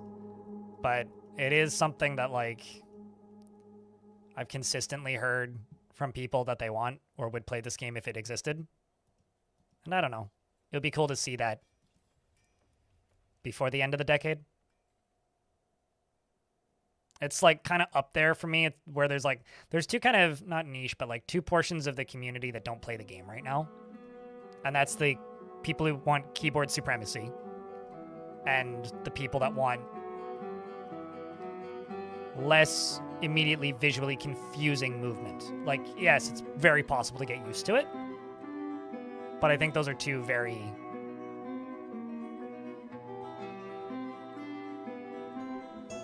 currently unsatisfied portions of the audience that I would love to see both satisfied at kind of a similar level of priority. First person Dwarf Fortress went. Isn't Deep Space making that? You know, actually, pause that thought for a second though, Bodol. Someone should like, because you know how there's like Minecraft Dungeons and like Minecraft, that's the RTS Minecraft game, whatever that was called. You know how those two games exist? Okay, but like, hear me out. What if somebody made like Legend of Grimrock, but Minecraft? That would actually be pretty dope. That would actually be pretty dope. I have a personal hatred crab manifesto for isometric games that require you to build vertically because I've done detail work in Roller Coaster Tycoon, and let me tell you, it's not easy. Isometric views betray you very frequently. Yes and no, lackadaisical. It is because it took the world generation from Infiniminer and was originally a fork of Infiniminer, and Infiniminer took direct inspiration from Dwarf Fortress. But that is kind of where the similarities end as far as I know. I know there's references to Dwarf Fortress in it because that was a thing that a lot of people did at the time, but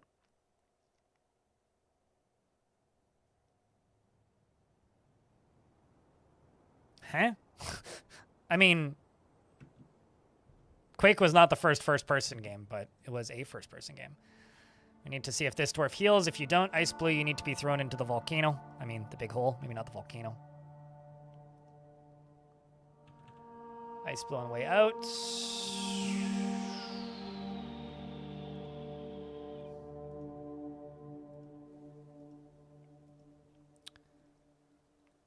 I'm sorry, what? Man Blowgunner has gone berserk. Oh no! Anyways, sucks to be him.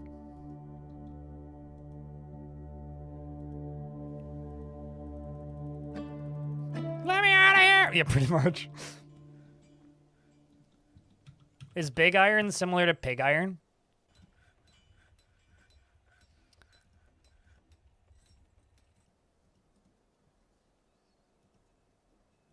So, you know how we're not allowed to use traps, chat?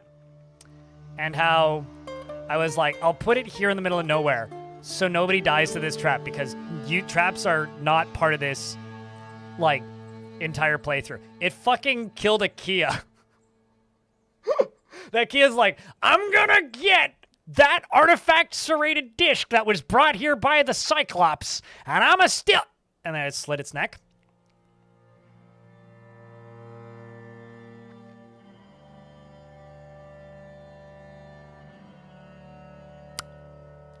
Yeah.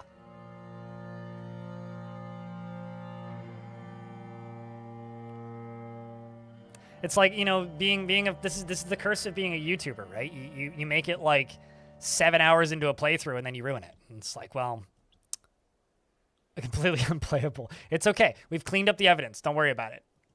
There's no more Kia blood on it. They threw the corpse out. Do not look directly at the serrated disc.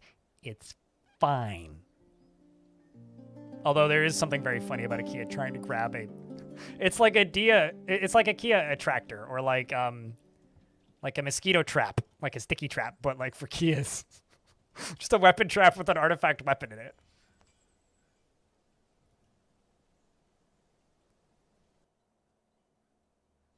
Did something happen? Oh, I have a weapon trap up here that has a serrated disc in it.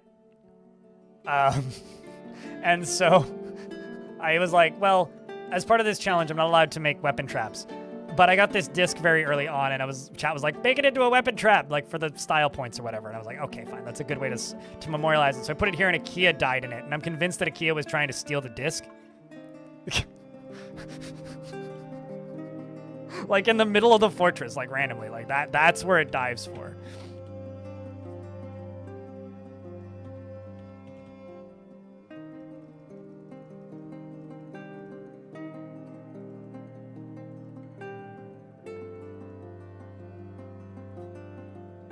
And let's do RAM.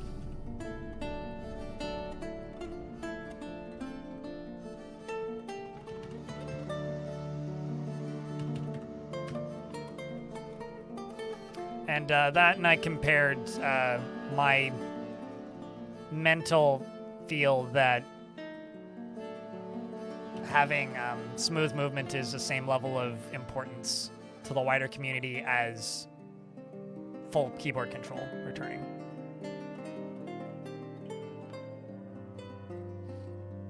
I mean, I didn't think it would work that way, but it's the way it seemed to act.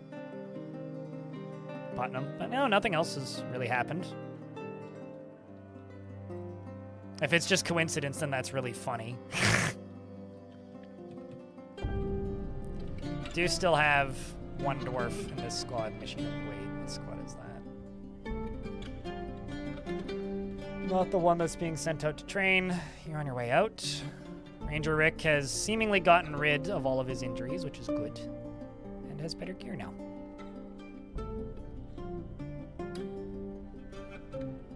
I have one artifact armor stand.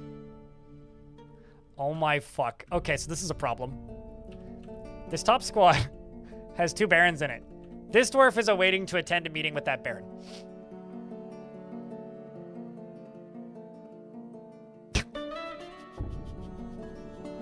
It's like, please come home. What happens if the baron dies and never comes back? Welp. Sag. The amount of practice that goes into... That's very Zen monk of this dwarf, though. We had an appointment, sir. Please come back. That is pretty funny, actually. What am I doing on bars?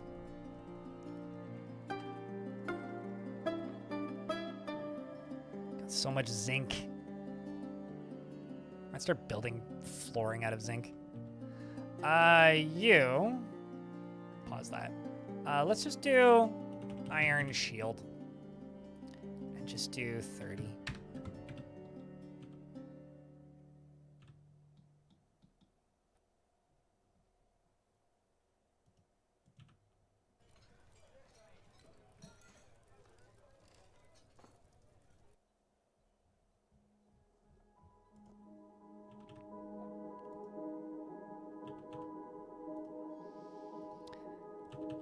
let's just start mixing squads. We'll just do it that way.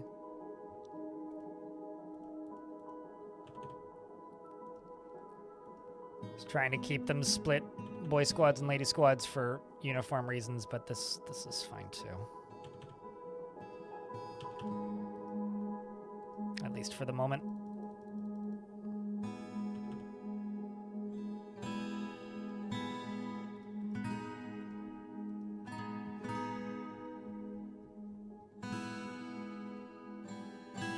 Looks like I may need to also make some more rock short swords. Let's make 10 more of those. So I've still got almost no logs left. Oh god, I gotta fix that.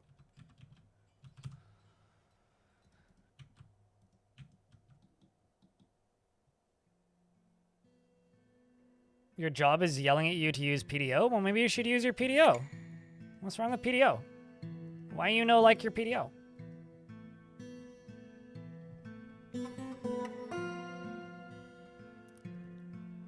Uh-oh. Speaking of PDO. I don't currently have a... Oh, no, actually I do have a militia captain, so maybe I can, in fact, make a new squad. Let's just say no uniform. Oh, gotta wait. But squad is coming back, so let's see how this went. We went and pillaged my own fortress, which was captured by goblins. The Tick of Beasts, we attacked them, and Eurystes led the attack, and the defenders were led by a goblin named Asno Vandalwicked. The goblin, Moisten Ivy, was struck down by Ranger Rick. Congratulations, Ranger Rick. Another goblin was struck down, this time by Dustot. Lanix struck down a Dwarferino, and Eustoth struck down Tome Fights. Dwarves were ably led by Darius and clashed with 7 dwarves, slaying them, Sag. The laborious permanencies clashed with 16 goblins, slaying 7. They clashed with goblins, slaying 10. They clashed with 99 goblins on the wall, 99 bottles of gobs, slaying 9, pass it around, and then, I don't know, 10 more goblins dead on the wall. Let's just let that roll. Slaying 7, slaying 10, slaying 10, slaying 10. Damn! Slaying 7, slaying 10, slaying 9, slaying 7, slaying 10. And they clashed with a single goblin in Portal Tangle. The Spear of Strength looted treasure from Portal Tangle. Now, the next thing I'm going to try to do... Holy fucking tits. That's a lot of stuff. Ogre leather armor? Okay, that's kind of cool. I gotta be honest. That's pretty badass. Awesome. Awesome, awesome, awesome. I'm going to...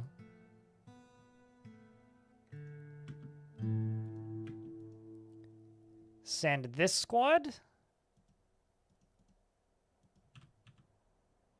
maybe not this squad. Let's send Avos Hoker to you. You're my captain of the guard.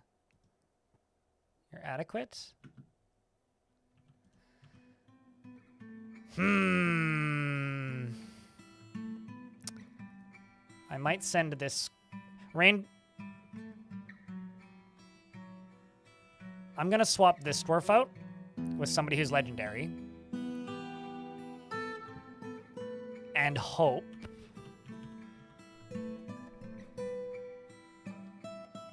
Oh, no, not you. Swap this dwarf out for somebody who is legendary. And then see if I can go take over. Come on, dwarf. Come back. Just need Eurystes back. Great picks are too big for dwarves to use. Dwarves can't use them. Well, maybe, and if they can, I've never actually seen them be able to be used by a dwarf. They're for trolls primarily, trolls and ogres. So it would be like you trying to use, I don't know, a tree trunk as a pencil. I don't know what that word means, but I've never seen a dwarf that's capable of using one. So Ranger Rick, you're going to get swapped out for somebody who's legendary.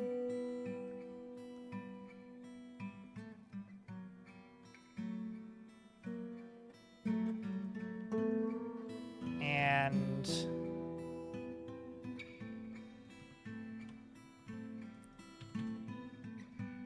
Rick is going to take over this squad. And that number 2 squad is going to try and conquer and occupy that location.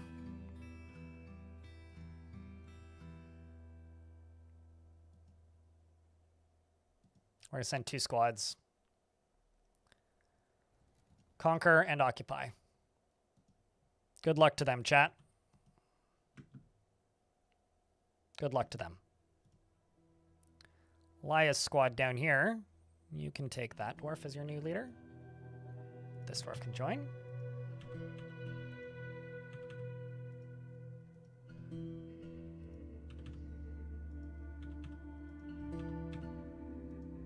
And then this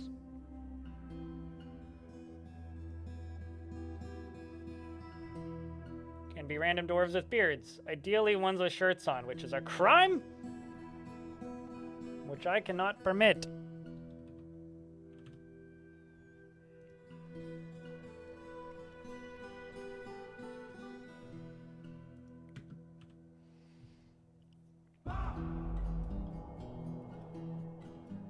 And then we stole the nails. This is... Oh, no. Oh, you have no ability to stand. Her lower leg is gone. Oh, man, I gotta kill you. Well, if you come back, you die, okay? What I doesn't know doesn't hurt me.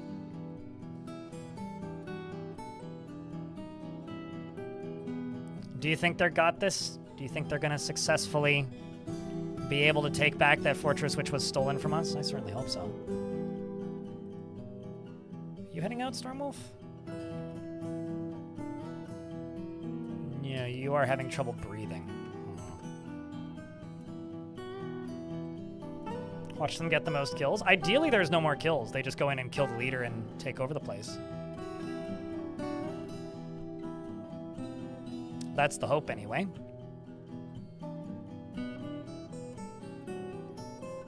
Eight other kills plus 2 notables. Uh-oh, we got a ghost! Now I get to see what happens here if there's a oh, look! I love that. There's a slab engraved for this dwarf, but there's a ghost that has just appeared for it. That's awesome. That is completely awesome. I'm a big fan of that.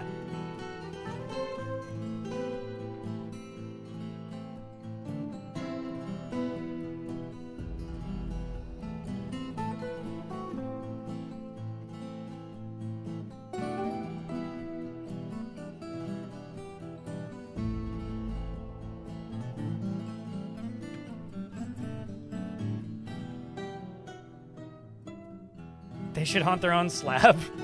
But usually they haunt the place where they died. I mean, where is this dwarf? There's actually 2. This one is haunting... you know, honestly, I too would just go haunt the sheep. Sometimes they go haunt their own friends. This is a forlorn haunt known for locations drifting around the place of death. So they drift around approximately where they died. Whereas this one is a restless haunt, generally troubling past acquaintances and relatives. This spirit has not been properly memorialized or buried. There's something kind of quaint about it haunting the old battlefield, you know?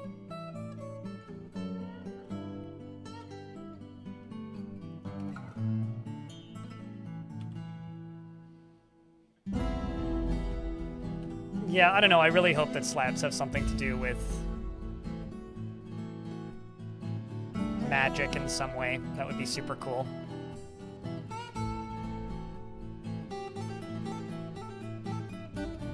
You know, Solowek, you make a valid point here that they're not really complete in the form of a battlefield without a slab or 2.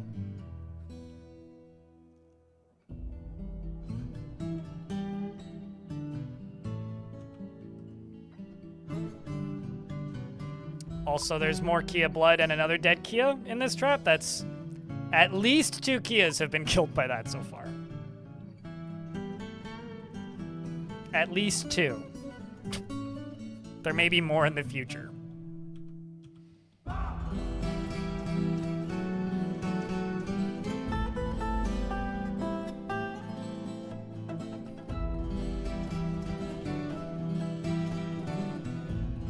Are you leaving?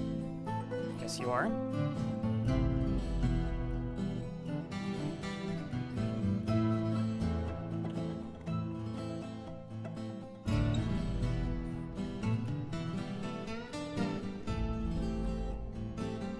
I think I need to make me some backpacks amongst other things for these dwarves. How you doing up here, Silicon? Just busy having no activity. I think it's because none of the dwarves are set to go train.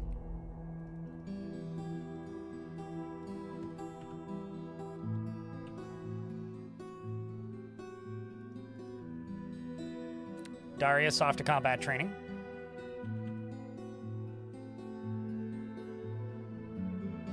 Waiting for a striking demonstration of a demonstration of striking proportions. And I'm going to send the top 2 squads to raise this location. Go get him, Darius. And Eurystheus. And another very shamefully injured dwarf down here. Not sure how I feel about that one. Although, did I just assign you to both? I think I may have, actually. Oh well, too late. This squad's heading out on their own now. We'll see how they do. It's like, caution, sharp. Do not steal shiny.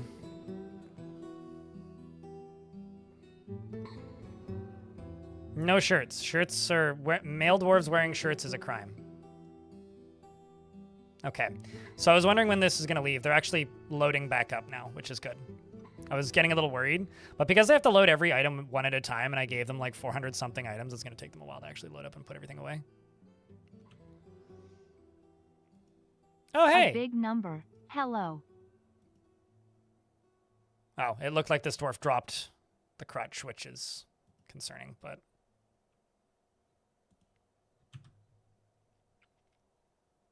Darren Sullivan, thank you very much for the 75th month.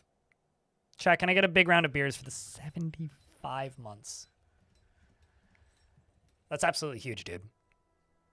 Absolutely huge.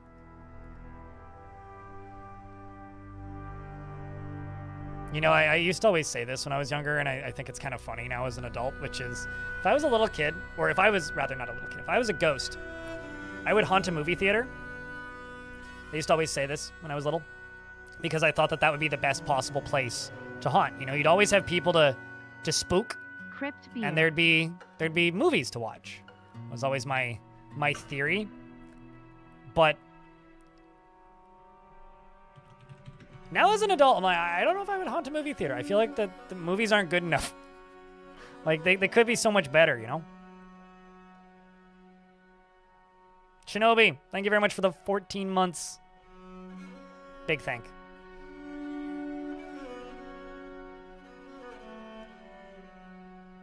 What would you haunt if you were a ghost, chat? Arcade would be pretty good, actually. And then you just slowly get sad as all the arcade machines get swapped out for redemption machines. Darren, thank you very much for the 5-pack. Appreciate you, dude. Thanks for helping keep the channel funded. That or like a playground. Just make the swing set go off. At night when there's nobody out there. Just eerie. Eerie spookums.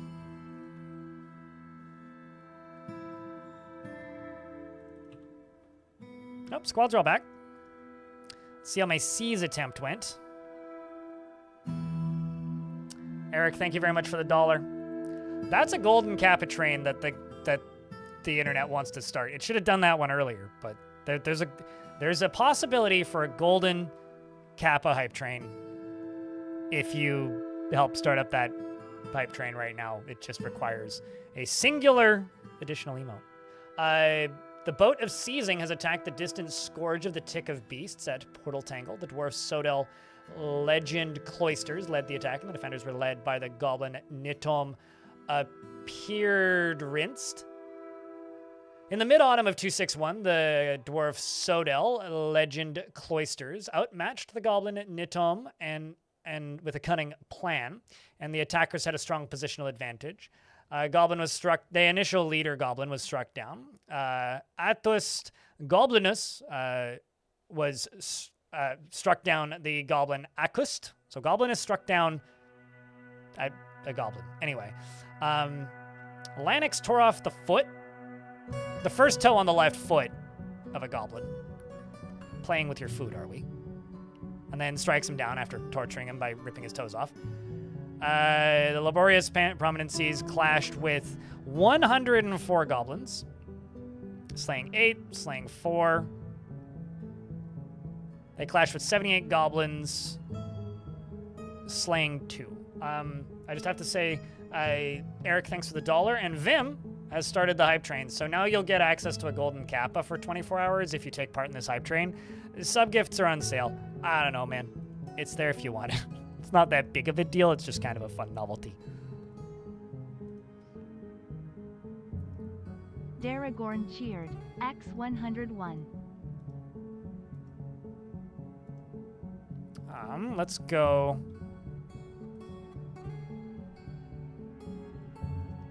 Let's just try and keep or get this thing conquered. Tarian74 cheered. X100. I'm just going to try and conquer and occupy this place. I'm just going to send everything. Fucking send it all. Let's see if I can just win with sheer muscle and spear. Sewilovich cheered. X100. Daragorn, thanks for the $1 and penny. Tarion, thank you very much for the $1, and Silhouette, thanks for the $1. Appreciate you guys. A music classroom would be a good one, yeah. Haunting a music classroom would be a good place to haunt, because then you could, like, just randomly make a tuba blort. Like, band practice is happening. It's like, Stevie, you're off tempo. Like, you're gonna have to actually count along with us. I am, though. No, you're not. I swear, though, that I am.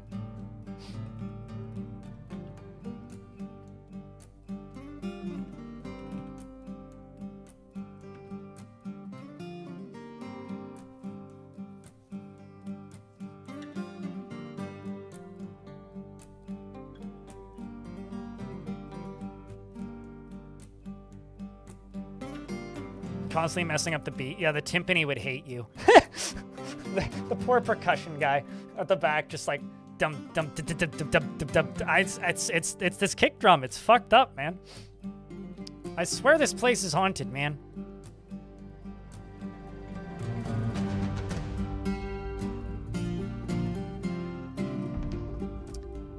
Tisk Dwarf, you better heal this. If you don't heal it, I may have to expel you. Same with you.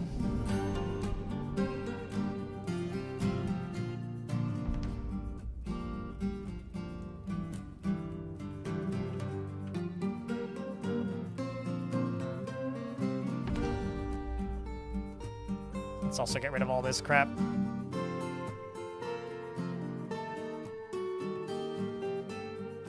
I also probably have a bunch more bricks lying around that I can continue to do this with, which I do, in fact.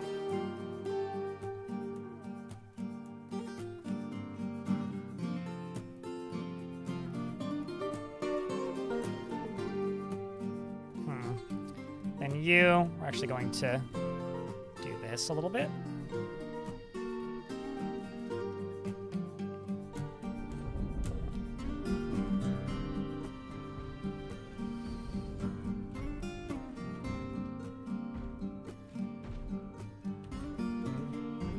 Dwarves are so busy, it turns out.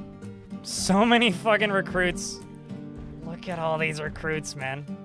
Why are you stationed? Oh, geez, you were the ones I was supposed to remove the shirt for, wasn't it? I totally forgot. My bad. Allow me to tell you to strip. Naked, please. And go stand there. Okay, you.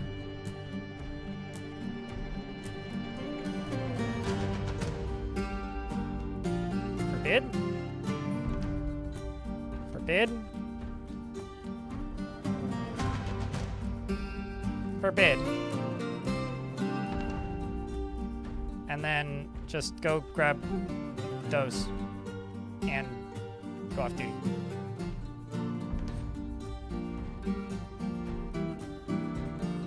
Laya, thank you very much for chucking a sub at Stone a lot. It's going pretty good. Dwarf Fortress turned 20 this morning. Bobtron. Zombie, thank you very much for the 40th month. One more Prime sub and it'll level up. Regardless, though, thanks for the little hype train chat. You guys are very kind. People have been ridiculously nice to me today. It's one of those, like, I don't deserve you kind of days. Gotta be honest. Zombie, now you can go use your golden kappa for the day. For 24 hours. Kappa-choo. Okay, who hasn't left yet? You haven't.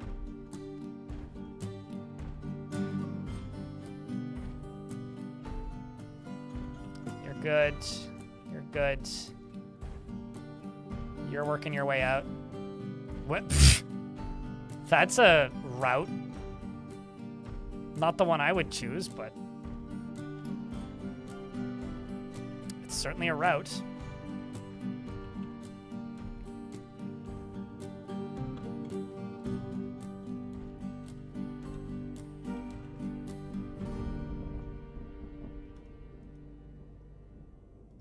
Let's check you guys. No shields, eh?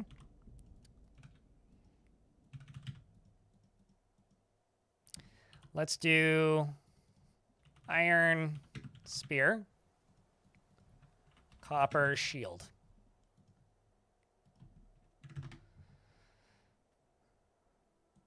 I'm also making iron shields, apparently. Oh, it's literally just because that only one dwarf is doing that task. We're getting hit by ads in a second, so I will pause the game when the ads start, but let's just get you built. Place you right there. Speed that process up a little bit.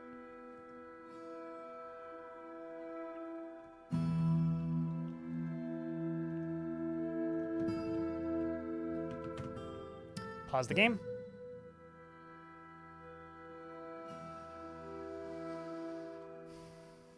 They'll absolutely never see it coming. It's going to come up from the cavern layers. It's a very sneaky, specific plan to try and sneak up from underneath and surprise them where it truly matters and where they'll absolutely hear them coming before they see them. I don't know why I said hear them, but...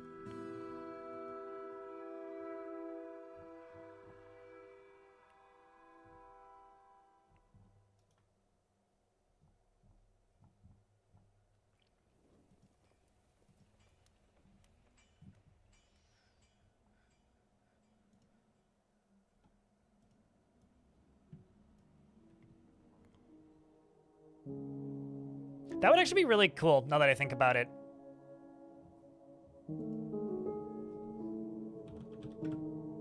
That would actually be really cool, now that I think about it. If, like, at some point when we get an invasion or raiding over, like, rework or overhaul, it would be really neat if dwarves could decide to, like, invade from the caverns or invade from the surface. Like, maybe you could send scouts and then they could be like, hey, this is where their defenses are. They're heavily fortified on the surfaces, or large numbers of amount of livestock down in the caverns, or beware of the forgotten beast. That's the lonely forgotten beasts in the area near you. As seen on Google classified ads. I think that'd be cool. I didn't know that Sponge had a cat emote. That's pretty great, actually. Just letter C. That's awesome. Did not know you had that.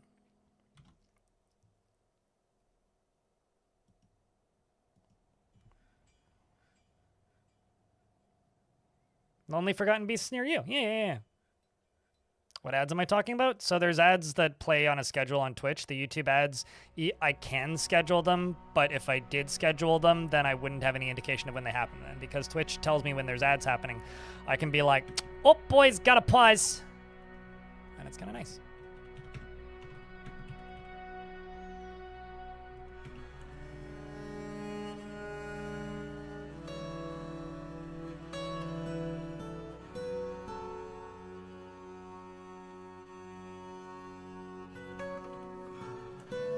Dwarves are pretty busy, it turns out. So if this mission is successful... Okay, you know what? That's it. To this dwarf? It's unfortunate, but... I'm gonna have to remove this dwarf from this squad.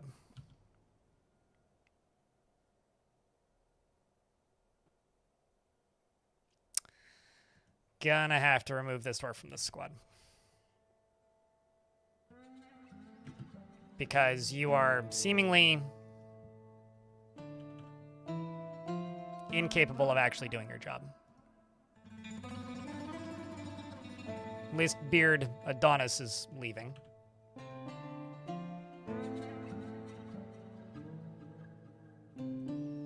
And you over here, what do you need? Her wrist is fractured? So your wrist is fractured, and it's an overlapping fracture. But that's a bad enough fracture that you're sitting in traction? It must be a pretty brutal wrist break. I mean, like, God. That must be some fucking horrid wrist. Wouldn't wish that on anybody.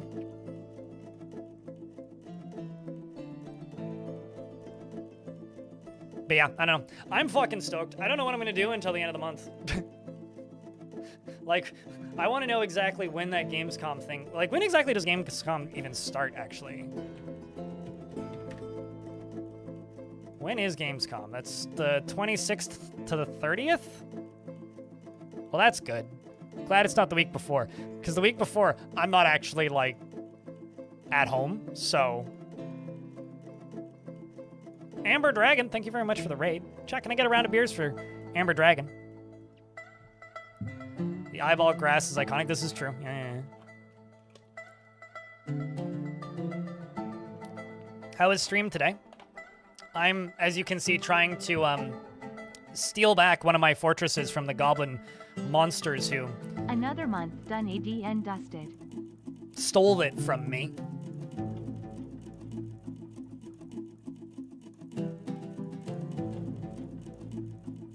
Another month done and dusted. Amber, thank you very much for the resub. For those of you who may have missed it, there is a brand new Getting Started Guide tutorial up on the YouTube channel that was uploaded this morning. So that now exists, which you could go watch. It's also mirrored on the Kit Fox channel. So if you want to help out me and Kit Fox, you could go watch it in both places. Alternatively, it was announced today that there is new music coming to Dwarf Fortress, and that's been released on, as far as I know, a certain, what's the word? A certain Bandcamp profile, which you could go purchase if you would like. Alongside of that is a release of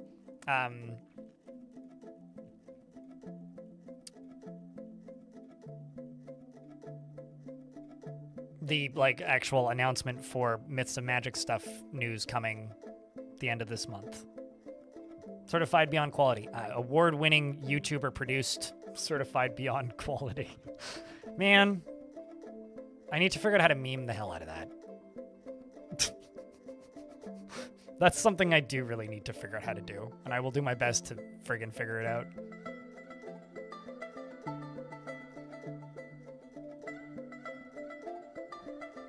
I will do my best. That is absolutely true, Amber. If you had raided 3 minutes earlier, you may have snagged a golden kappa. But it's only for 24 hours, so who really cares? It's no big deal. I mean, it's only a golden kappa. I've got a strange mood. I'm trying to like give these dwarves a bit of a break too, because oh my god, they need it at the moment. Okay, so you've claimed some magnetite. What squad are you the Malaysian captain of fortifying? Bottom fortresses, the spikes of fortifying. Put you into staggered training.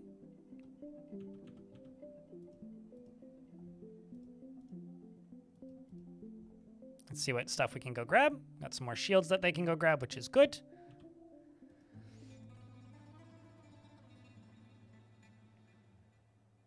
Tastes weird though. I mean, probably tastes metallic, I would guess. Metally-ish. Now that I think all of the dwarves have made it off map, we can now all cross our fingers and hope that they don't horribly die. Good luck to them.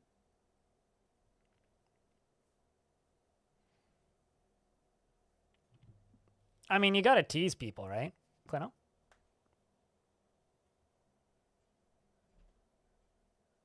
DF Hack got... Oh, did they? Hold up. I have to see this. I personally think that RimWorld should also stick their award on their page, but that might be harder to complete. Oh, no. It's not there yet. No see it yet.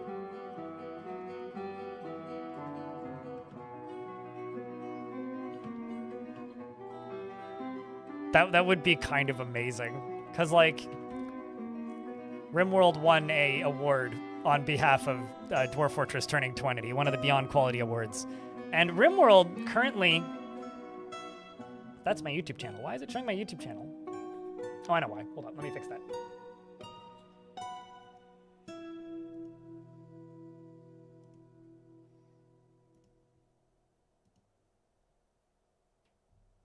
Let's show the monitor. There we go.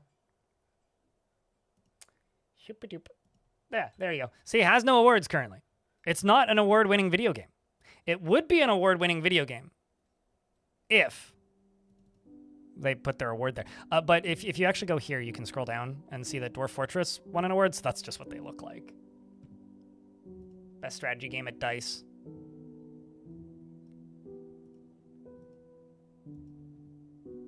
I am now an award-winning YouTuber. Oh my god. Sorry, but like the secondhand embarrassment is not going to go away for a while. What do you know? What's this? Oh, yeah, new music. Up on YouTube. Shoutouts to Dabu for cool music. If you were a ghost, you would float everywhere and prank on the go. Oh, wait, whoops, forgot I wasn't live. Oh, there you go. Well, hopefully you've caught up now. Oh, no. I think we failed, chat. My attempt to seize the location. Whoop whoop 20 years of Eurists doing Eurist stuff, cheers. Crypt Euristes led, and the defenders had a strong positional advantage due to the Goblin Rava's tactical planning being superior to Euristes. Lanix was struck down in the Horn of Lions. Euristes was struck down by a goblin in the Horn of Lions.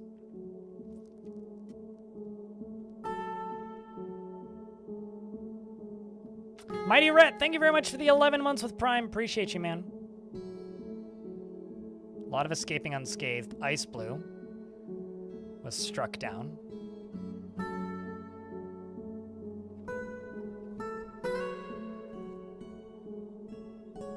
Clino deserves award, very much so. Can you put custom awards on your Reddit profile?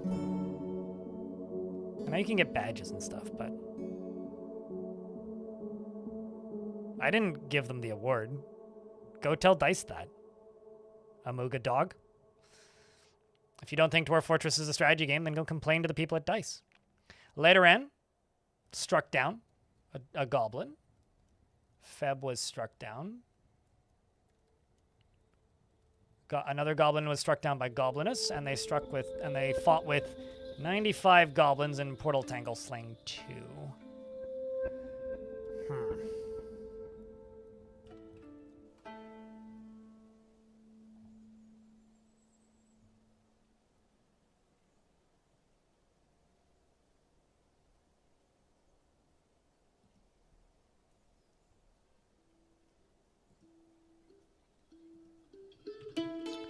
take the top squads, and we're just going to keep raiding it.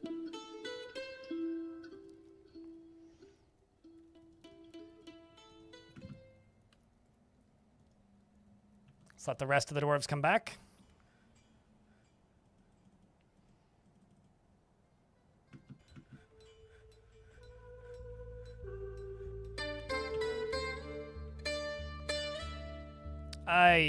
At the end of the day, I will participate in many wars, but people who want to say that Dwarf Fortress isn't a strategy game, I don't know what to tell you, man. I don't know what to tell you. That ain't my fight. Enjoy your grilling, YouTube folk.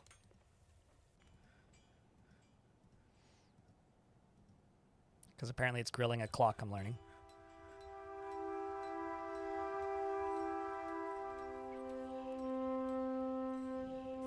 Not the first one in the forum, you're just down. I mean, you're consistent and you've been here for a while, Like, not to toot my own horn, but I'm not the first person to make tutorials for Dwarf Fortress. I'm just consistent and I've stuck around. And I think that there's something to be said for consistency.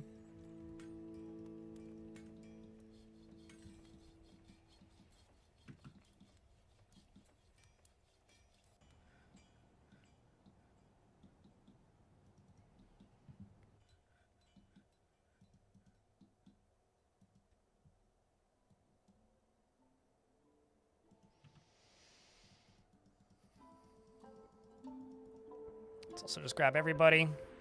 Hit this button a couple times. Bunch more dwarves have shields now, which is good.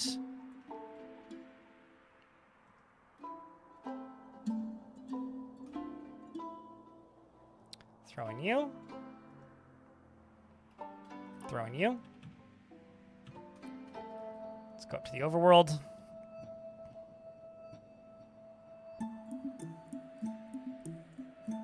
These are both elven helixes.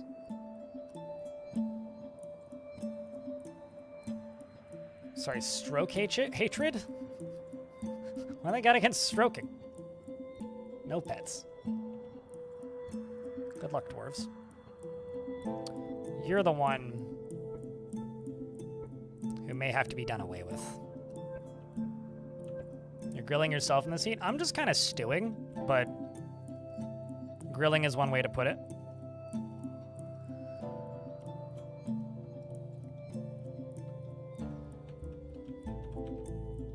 Uh-oh. What are you trying to fight with, Tiny?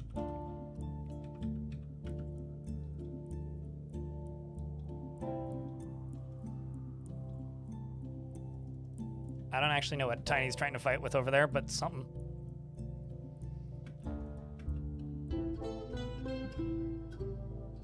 What are you the militia captain of? The laborious permanencies? That's not a bad skill set you've got there, dwarf.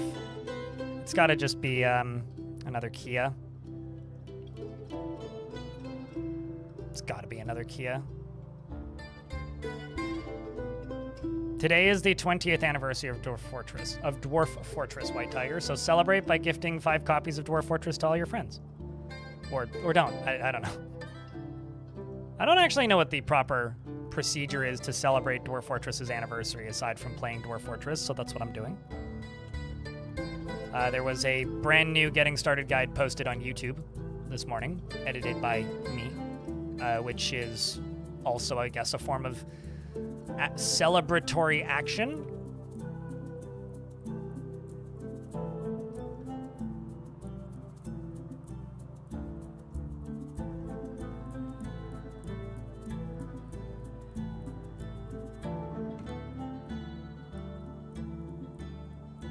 I'm not taking a shot every time someone mentions RimWorld, although I will say that RimWorld should really put their Beyond Quality Award on the official RimWorld Awards on Steam, because, currently RimWorld is not an award-winning game, but Dwarf Fortress is an award-winning game.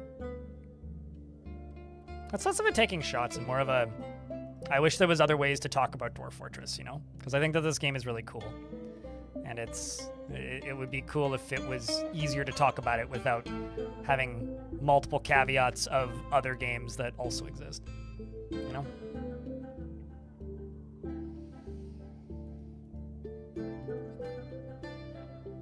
It was cool of Tynan to call in for the stream today, though. That part was kind of neat.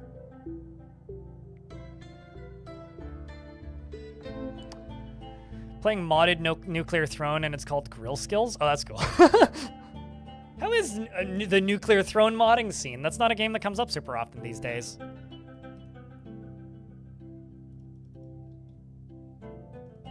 Actually, sorry, I'm not gonna chop down the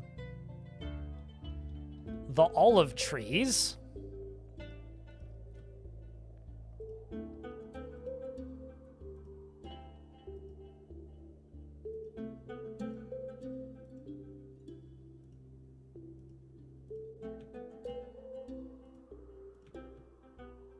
Can't do that. That wouldn't be very Greek of me.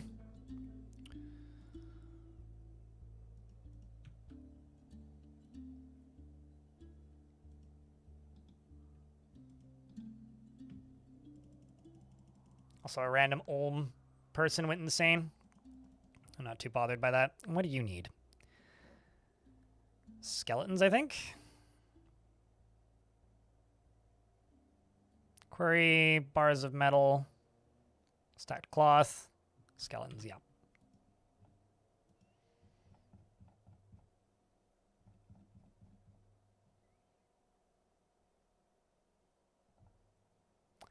Yep.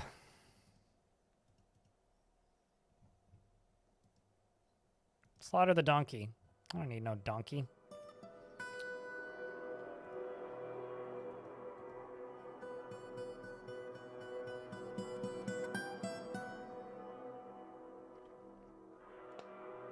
That's good that the recent DLC is improving on that. It's a shame that they charge for neat features like that, though. Shinobi. Also, was there a recent DLC? I thought the last one was a couple years ago, unless I'm mistaking it.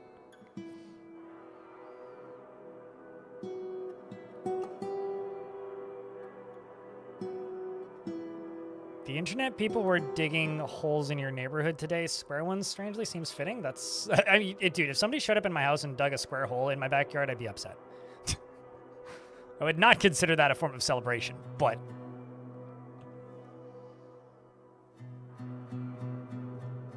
Uh-oh. Lost another leader. One squad is returning. The raid of stroking hatred. They snuck in undetected. They searched the place and found nothing. Well, we are going... Oh, I see. Donut's been captured. I'm going to send the laborious whatevers, these guys. Because this lady, very strong dwarf warrior. And it seems this squad maybe not having the best of times.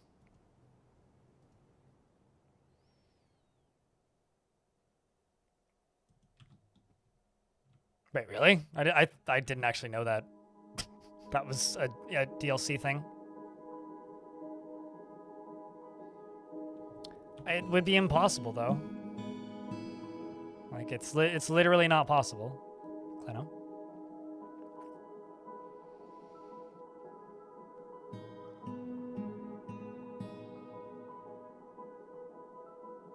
Drinking ale is probably a good way to celebrate. I don't have any beer in my apartment. I do have some homebrew, like,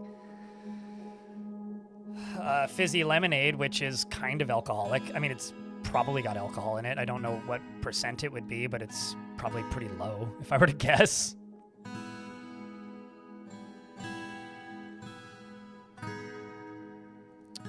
Let's just throw goblin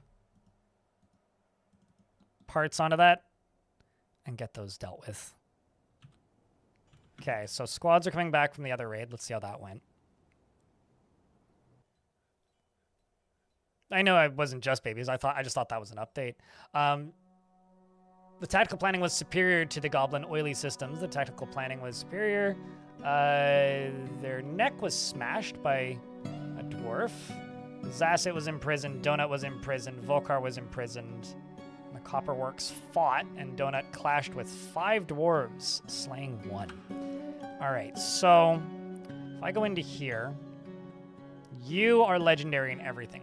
Laborious whatevers.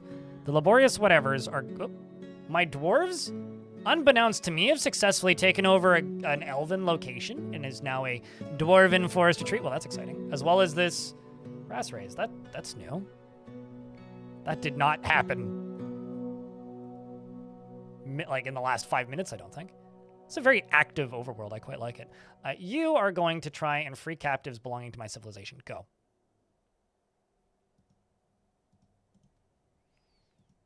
And then this squad is going to have a new leader. Maybe not you. Maybe you.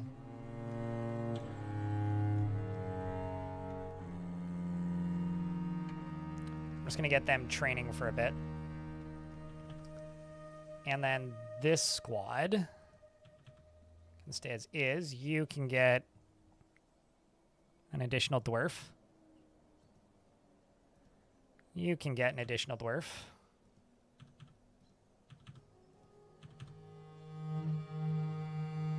And you can get some additional dwarves.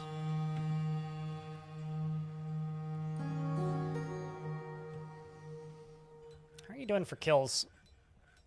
You killed one dwarf as well as some Mineras. You killed, wait, there was Mineras here? I guess there must have been a Minera in that siege. I super didn't see it though.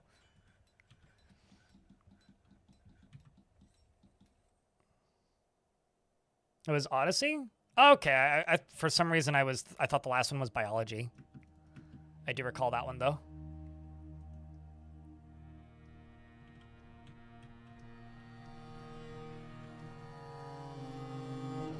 If it isn't obvious, I don't actually follow that game super closely these days.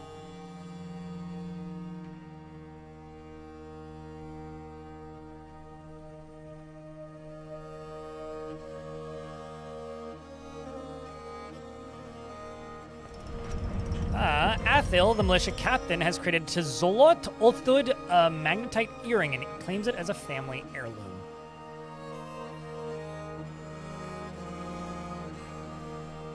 What a lovely gift for our nobles you have donated.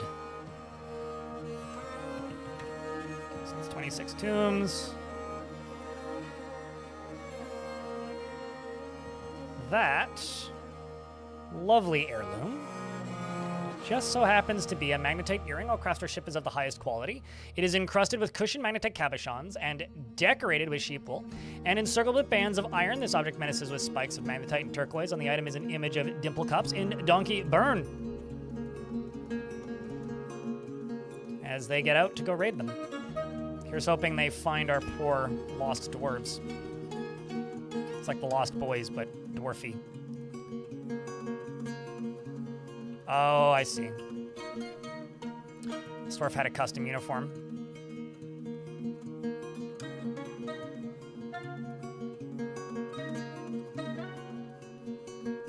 And Salicon, I think, is also one of the kidnapped ones, so you...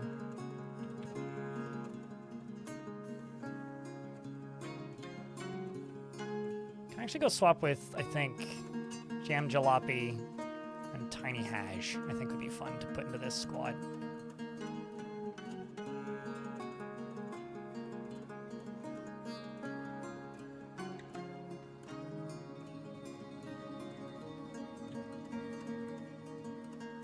Yeah, you're one of the kidnapped ones, I think. Actually, I can double check that. Maybe you were just killed. I don't actually see one listed on the kidnapped list. So mayhaps you were just killed, I don't know, or you were transported somewhere. Blind Somber. Why do I have to be somber, Mr. Dark Goblin Fortress owner?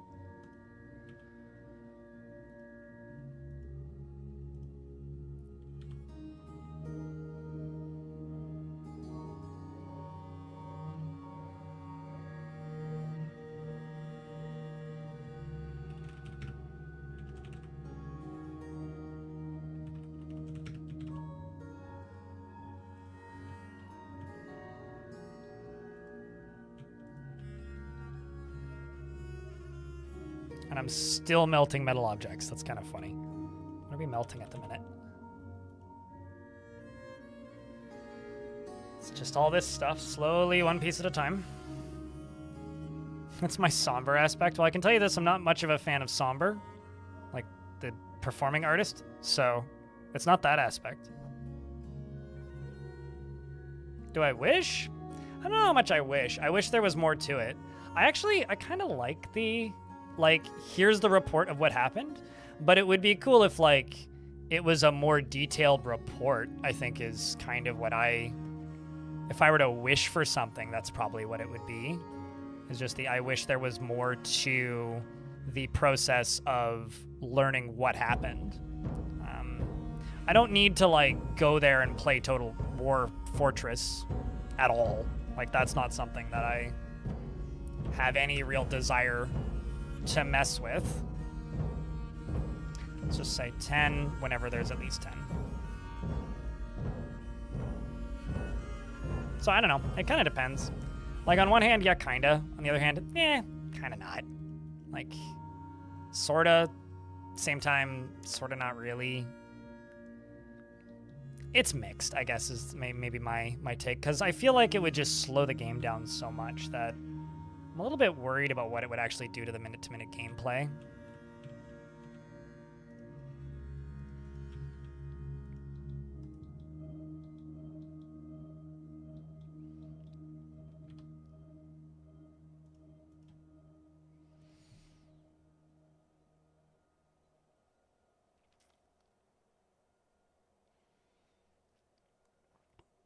It is, in fact, a planned feature, though. I mean, although the number of things that are like, wouldn't it be cool if, by the way, that's a planned feature that you can kind of do with Dwarf Fortress, almost feels like it's cheating sometimes. The keyword there is almost. Some ads are incoming. I will pause the game so that nobody on Twitch misses anything once the ads are done.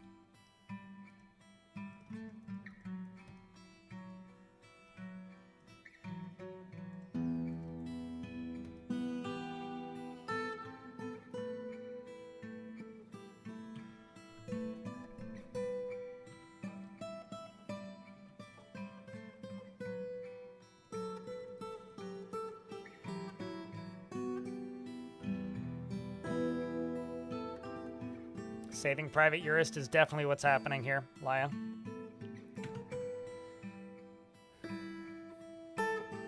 Your melt object is perpetual never-ending? I try to not have any perpetual never-ending jobs, Sophidus. I do find them to be kind of, not problematic necessarily, but they can absolutely cause some pretty major traffic jams. And so I tend to try my best to avoid those when and where possible. Just because, like, I personally think, like, if I'm given the option between, like, being able to have an ongoing job that stops when it needs to versus having just an ongoing job, I would rather have an ongoing job that stops when it needs to, because I do think that's very important.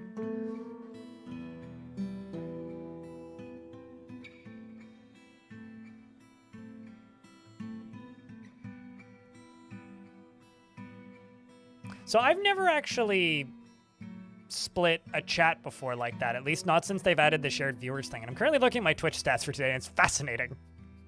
Like, it's got separate stats for collaborations, which is interesting. I kind of figured it would, but it's neat to actually see the difference on the Twitch side of things. I mean, the peak view count that we had when we were splitting views was 607, which is kind of a lot. Kind of a lot. It was like 250 each. It's just neat having the shared chat. I don't know. That's like one of the coolest features that Twitch has added in recent memory, that's for sure.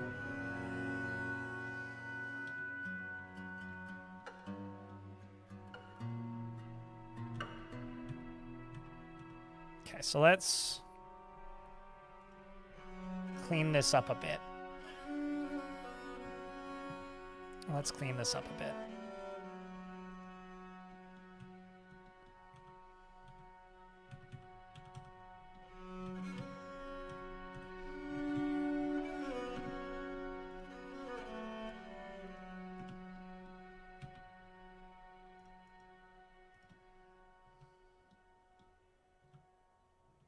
Let's just go up to here.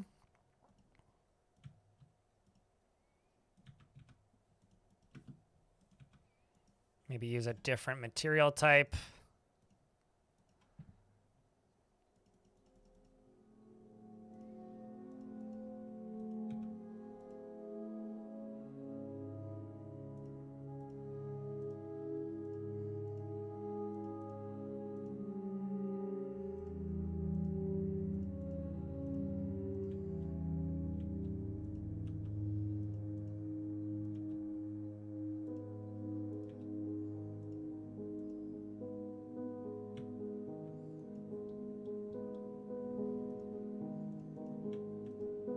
Let's also start taking out the lower layer beneath this.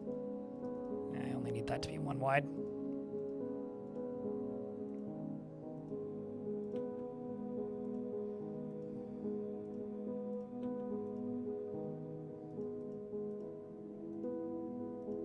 There we go. Also got to work on this over here. Should probably actually have been the priority, but here we go.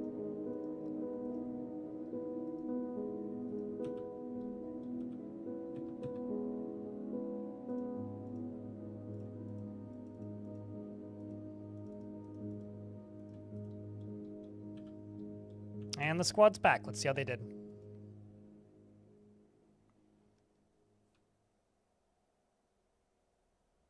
I generally don't notice when Twitch adds new features because they're not for me usually. Selawek is usually how I see it. The forces of the muscular spear of strength searched the place, and they freed the dwarf Orcar. Orb ghost success. Was it just the one? Freed the dwarf Orb Ghost and the distant scourge of the Tick of Beasts from Portal Tangle and the so we were able to free one of my imprisoned dwarves. I'm going to raid, release prisoners, and maybe prisoners belonging to other civilizations, and we will just send that squad again. Send it. And then I will would you look at that? I've actually got 2 in here.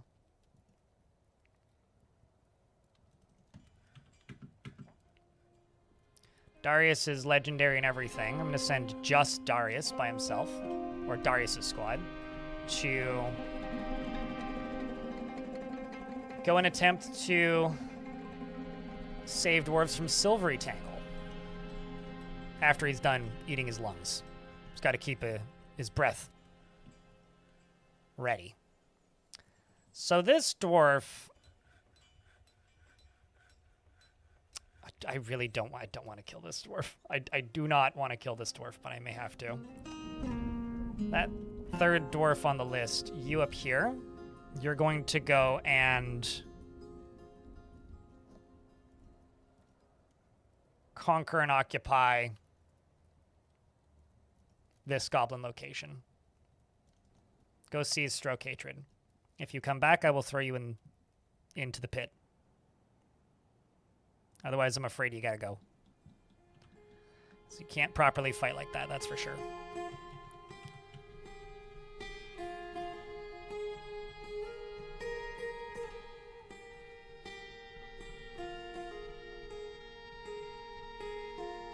On a suicide mission? No, it's winnable.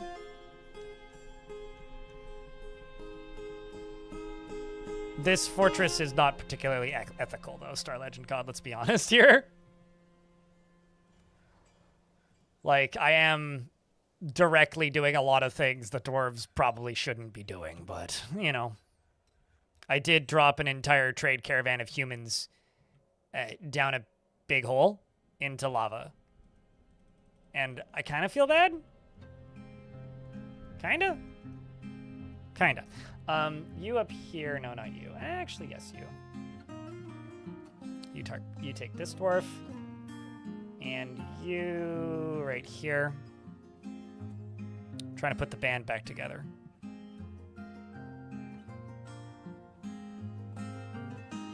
Actually, don't know who the other dwarf was that was in there.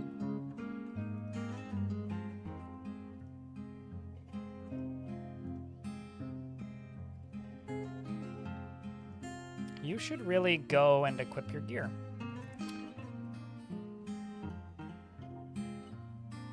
Partial spear. I don't don't know why you're refusing to equip your gear, but you should. Stop refusing to equip your gear and instead go equip your gear.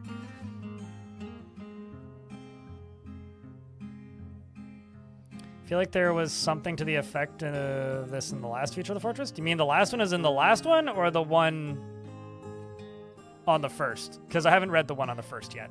If you mean the last one is in like last month's, I mean like the whole idea is that stuff's gonna start getting pieced out, right? That's what I remember from it. There you go, you're equipping what you need. That's what I want to see. I mean, you are a legendary observer, if nothing else, so that's good.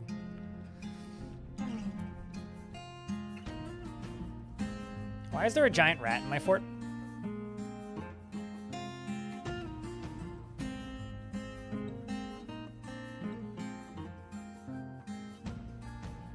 Why? We'll let the giant rat in here. Because that is unacceptable. Uh-oh.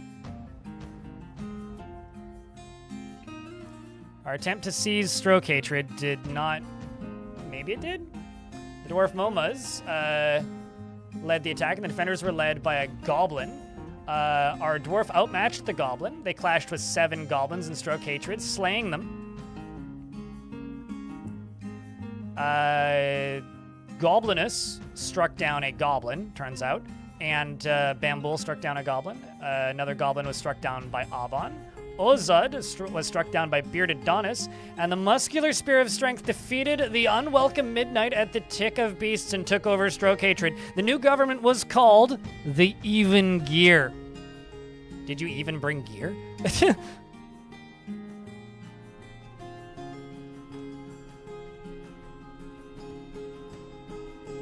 Well, that's good news.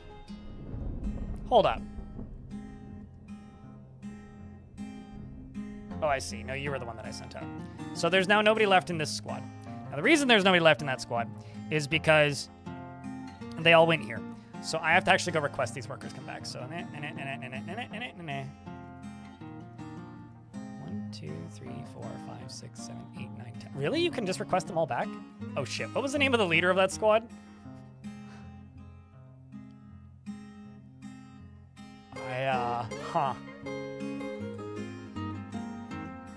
Can somebody skim back in the VOD by a minute and look at what the name of that squad leader was? I think it was Momas?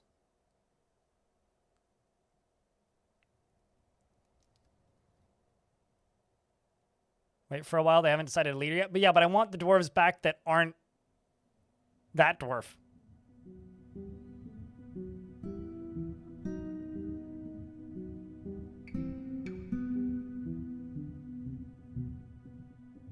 It was Momas? Okay. I'm just not going to request that dwarf back.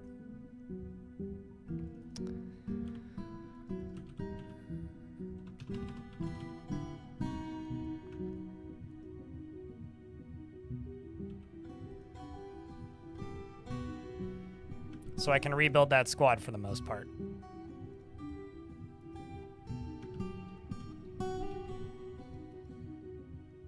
Oh, never mind. Goblinus has claimed the position of Administrator of the Even Gear. Well, that's fine. We can bring you back.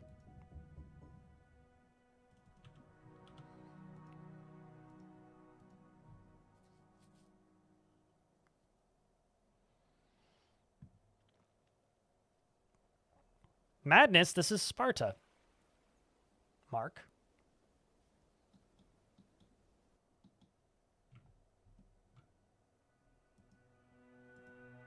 I was pretty convinced for a hot second there that this dwarf had like some sort of halberd, but it's actually just this on the ground. Oh my fuck.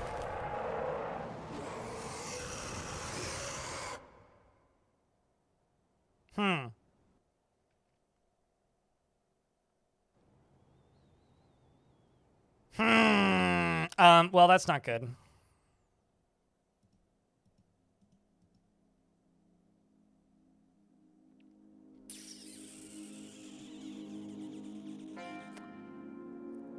Umbral Sweat. Can it reach me? Oh, yeah.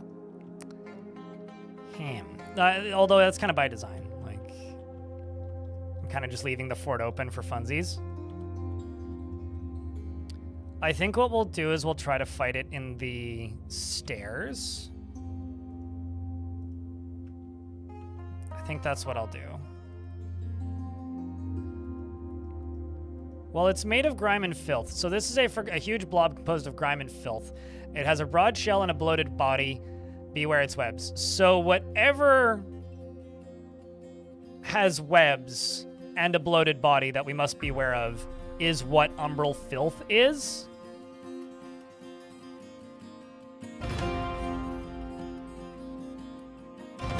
Yeah, that's what umbral filth is.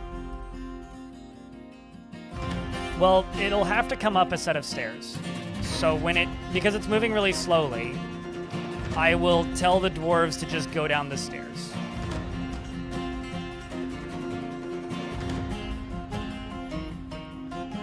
See how this raid went? This was me trying to free the other dwarves, like Donut. The forces of the muscular spirit strength freed Donut! We got Donut back! Jump up and down and party for the Donut.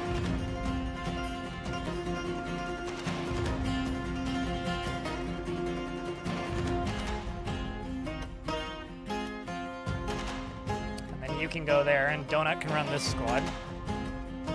Damn right, Dwarfus.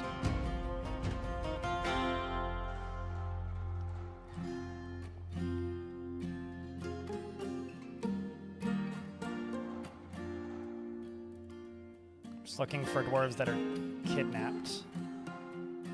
I may actually just leave everybody here for a little bit. Although, just get everybody to constant training.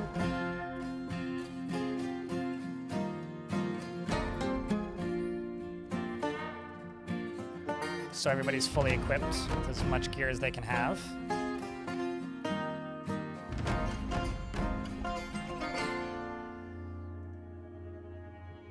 I'm shocked there somehow is one spear too few.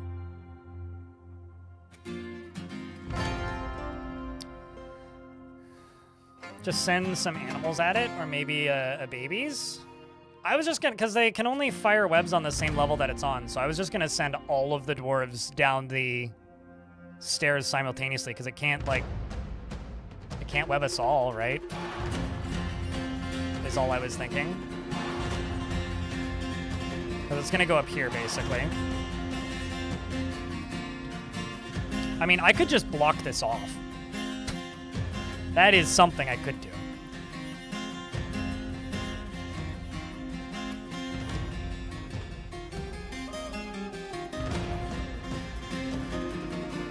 But my thought was, like, just do this. Just tell them to all go stand right here. And then, like, what's it gonna do? The dwarves will see it, they'll all rush down.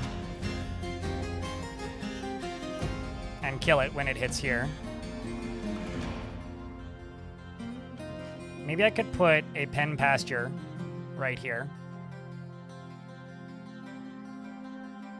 Use this as an opportunity to mysteriously get rid of my cavies. Send the whole militia.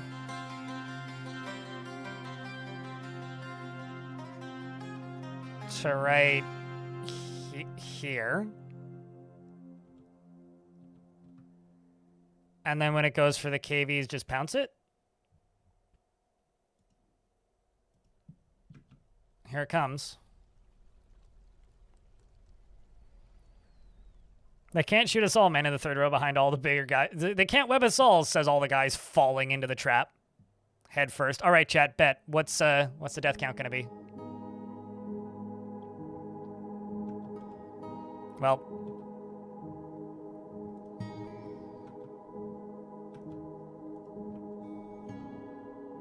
Didn't get the cavies there in time.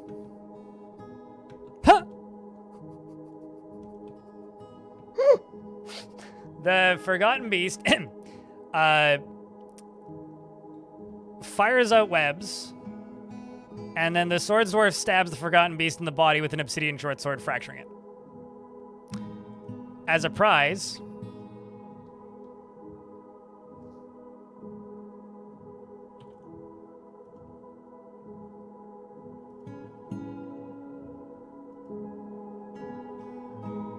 1, 2, 3, 4, 5. Those dwarves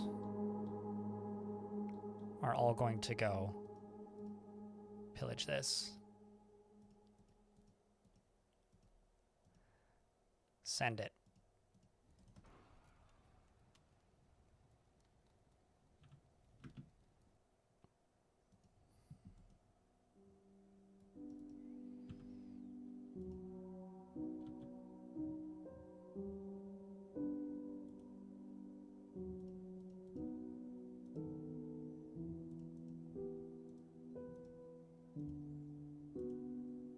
These bottom squads all just need to be trained up.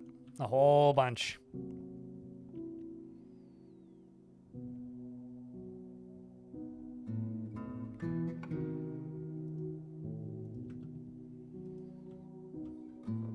This is kind of wild.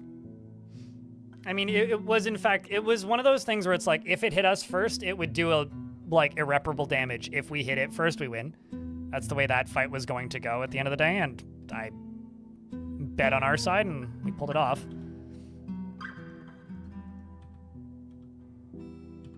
But, you know, it could have gone a lot worse, right? So, I'm happy it decided to be merciful on this day.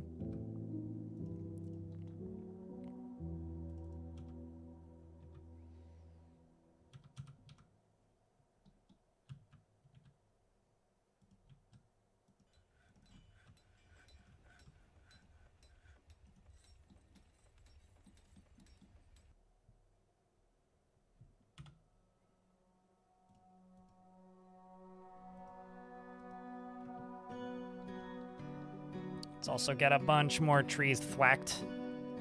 I'm amazed I haven't been attacked by elves yet. You explained 670 your elderly mother day, that it's a TikTok psyop to mind control children? That's my theory. I'm curious what your explanation was.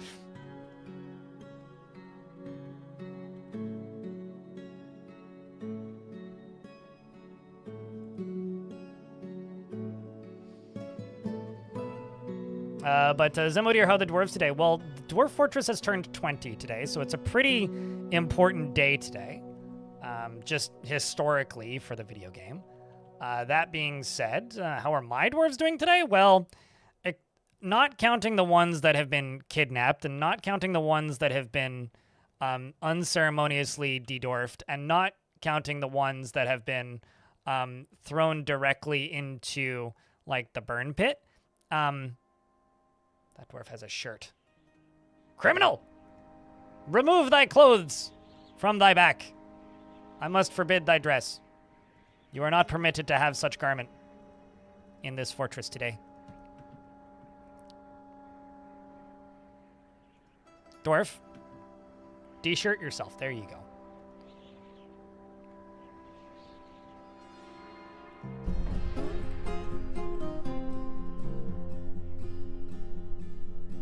There you go. You are now permitted to be reclothed.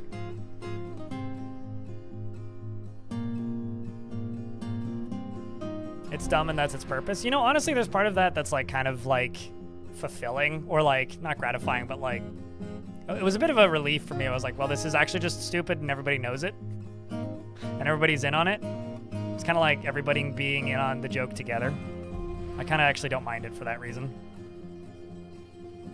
It's like if there was some bigger meaning, I think I would almost dislike it more. But because there's like, it's just dumb and nobody cares. There's part of it that's like, oh, this is fine.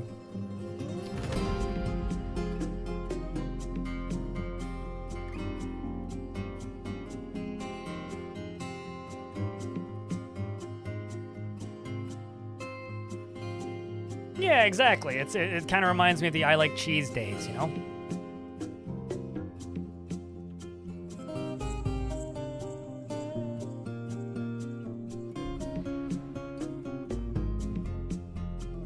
Go back to monthly orders and shut down the training for these ones. So they can help with things like constructing buildings and whatnot when need. Donut's such an absolute hero. I mean, we'll say that, yeah, Distant Scourge, former prisoner. fun to see. I love it when you're actually quick enough to get dwarves back, you know? Feels great. Now the question is, will this army be big enough and strong enough to actually do damage to Portal Handle? Oh, man. Stukos.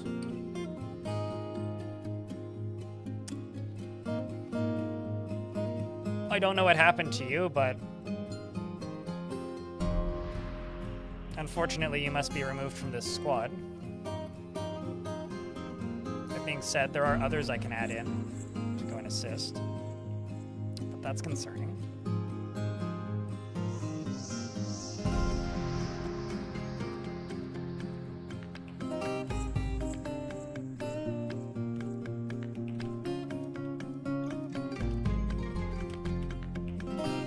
It's just you now? Oh, you're also stuck. I think.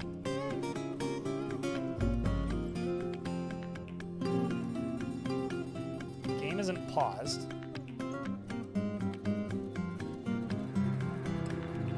Oh.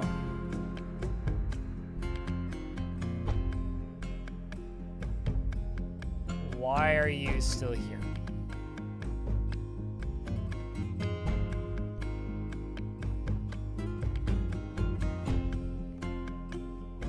What are you in exactly? Machines of weights.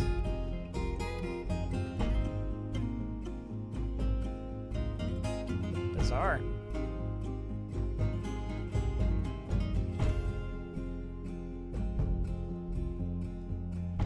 Like adding you and re-adding you is like fixing it?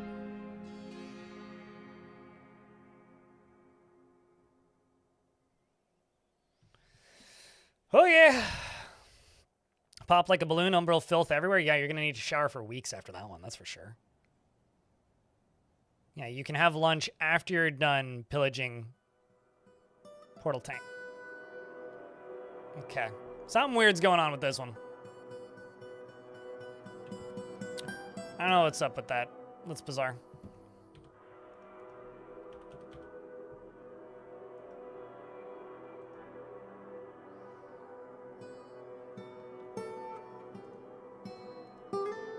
Something weird's up with that. Let's get rid of you. Throw more wall pieces on.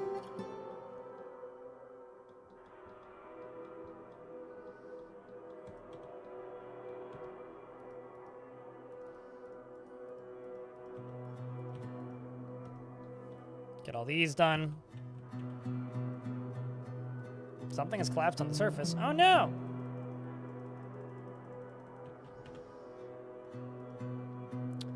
Let's see how my raid went. In fact, it is. Folder's good.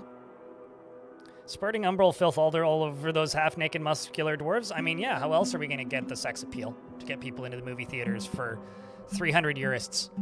The forces of the muscular spear of strength searched this place and found nothing. Well, at least we can get in and out safely. We requested workers from Lar, and I presume they came back because we already have them back. And taking over that, taking over that. That's a completely unrelated Dark Goblin Pit. That one I really would like to just go take over.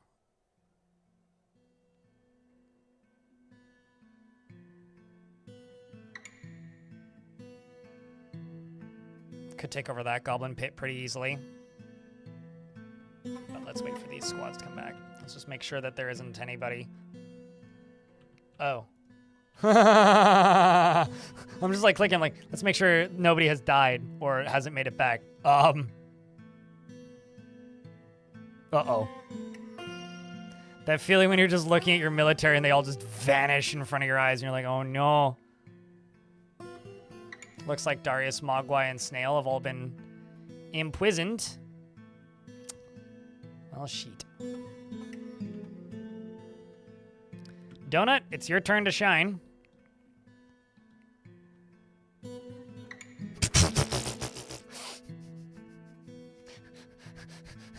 Oh my god.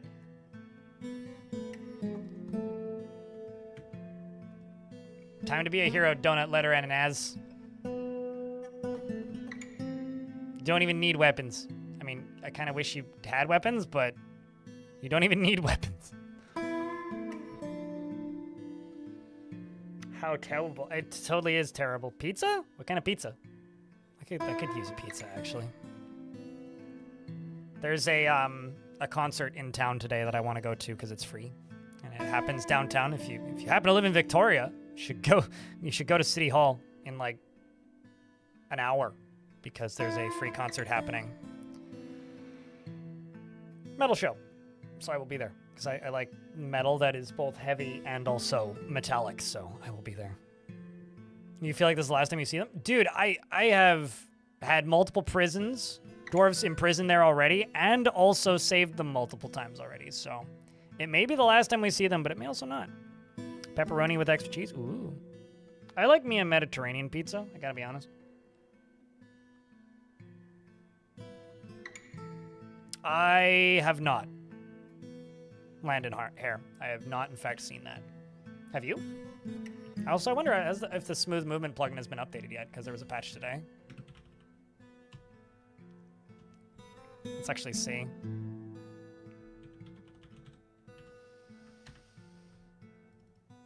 No, so it'll need to be updated again before it works again. Because right now it's not up to date.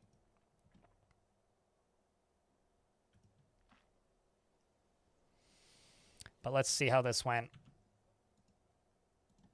Now that the fight's officially over.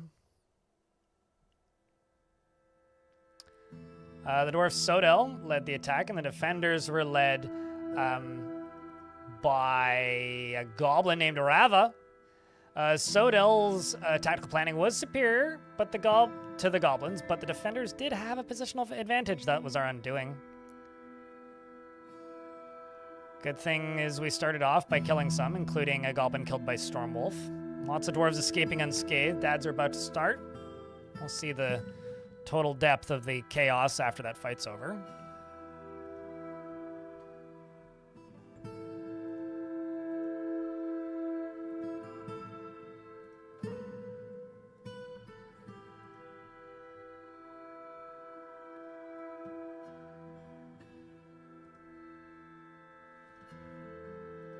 Also, good lord, a lot of posts by Kit Fox today about awards. If you guys want to see the full thread, there it is.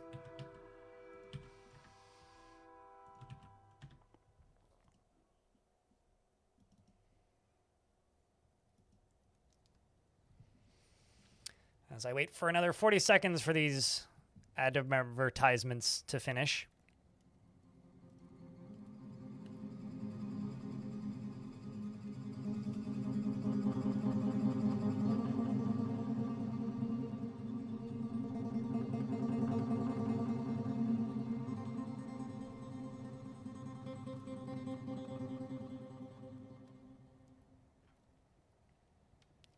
Found a quote from Patriarch on Spartan burial practices if you're interested in it. Will it make my brain swim?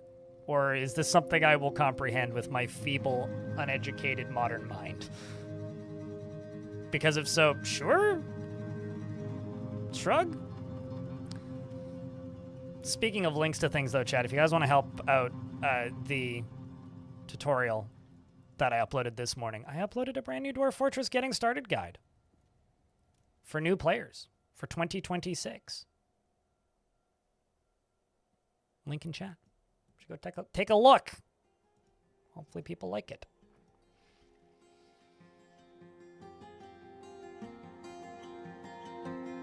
The most excellent regulations in the matter of burials to begin with, they did with all superstitious terror by allowing them to bury their dead within the city and have memorials of them near sacred places, thus making the youth familiar with such sites and accustomed to them, so they were not confounded by them and had no terror of death, as they were. I've seen the screen get purple. As polluting those who touch the corpse, walking among the angels. In the second place, they permitted. So I'm kind of like accidentally doing the correct thing, right? Because like.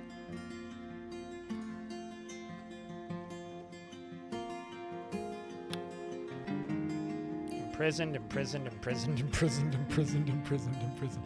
You want to know the benefit of having a really big army is you have a lot more dwarf power to win fights. The negative of having a really big army is the odds of your entire army simultaneously getting imprisoned is a lot bigger. Alrighty, Donut, go get... Oh, never mind, Aston's been possessed. Alright, Donut, go get your gear and get out there and get back out there.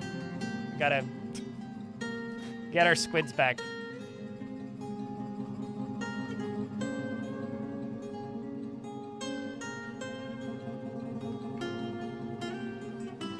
What I need to do, actually, as well, so I'm gonna go ballsy. Oh my god, they all moved. I hate it when that happens. It's like they all just disappear. It's like we're never gonna see them again, are we?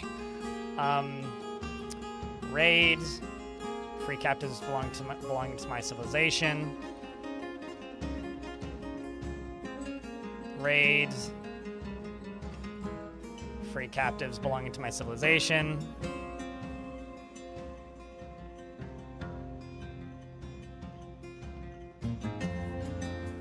Raid.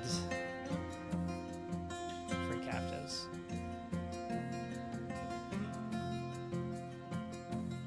Go get him, Donut. To inscribe the name of the dead on the tomb was not allowed unless it's where the man who had fallen of war. I'm not going to specify that because then I just have ghosts ever. Or a woman who had died in sacrifice in sacred office. He set apart only a short time, mourning 11 days and 12th. You know, like whenever I remember growing up, I didn't do a huge amount of ancient history, but I did find Sparta to be like wildly fascinating. It's like they're kind of like the minimalists of that portion of the world for that time period. Oh no! Oh no, chat! Terrible news! But according to this elf in particular, you have disrespected the trees in this area. This is what we've come to expect from your stunted kind. Further abuse cannot be tolerated. Let this be a warning to thee. Alright. So, what exactly are we going to do with that information there? I have to try and catch them, don't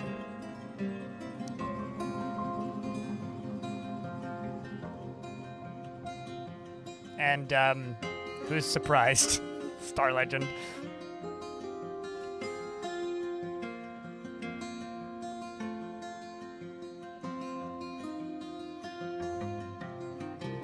Tutorial for old players? I don't know. Can't help you there. I mean, this could be for old players, too.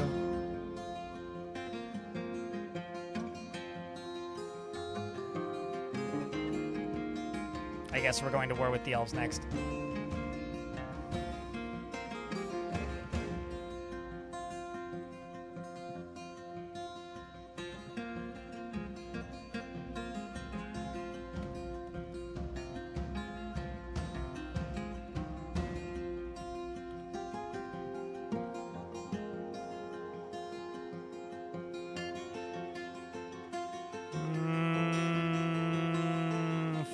Failure.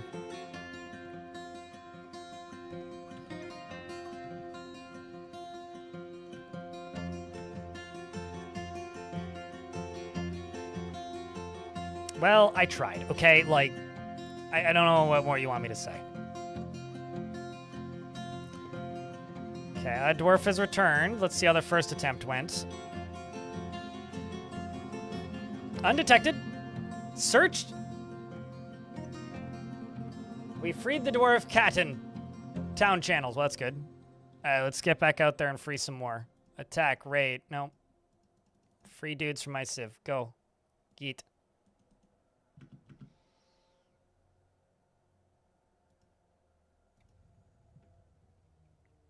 That's one direction you could take, I suppose.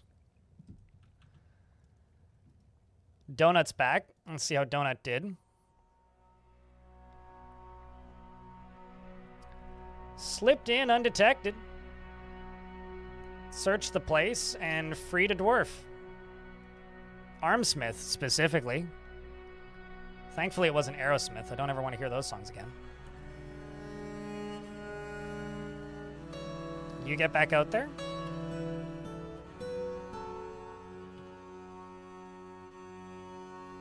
We're getting a lot more back than just the one.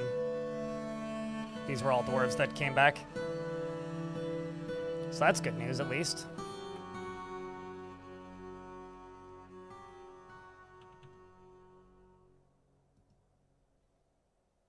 Where Donut, though?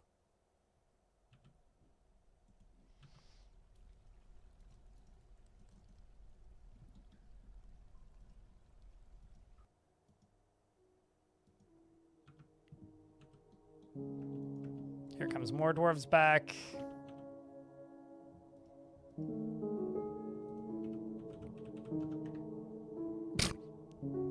Maybe that was a mistake, actually.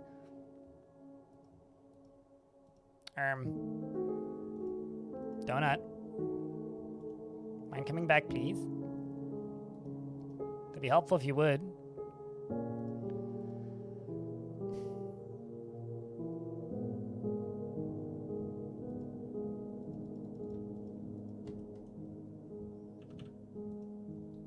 Okay, how many are still there?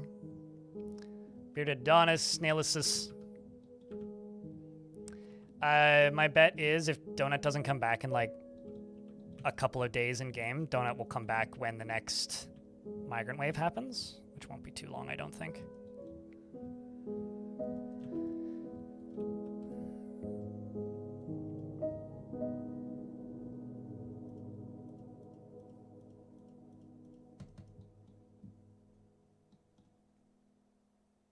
How's ancient Greece going, Wawa? Pretty good. No massively obscene complaints. Just some minor ones. But so far, so good, you know? We did actually get attacked by the goblins, which was exciting and eventful and notable. The elves have finally done the obvious thing and threatened us with impending doom if we don't stop chopping down trees, which I am listening very intently to their complaints and noting them down for future reference. Snuck in undetected, freed another dwarf. Got Darius back! Massive success. Worthy of jumping up and down and partying. And Ranger Rick. Yeah, look at that. We're getting back into no longer suffering as much as we could have been. Donut, you disappoint me greatly.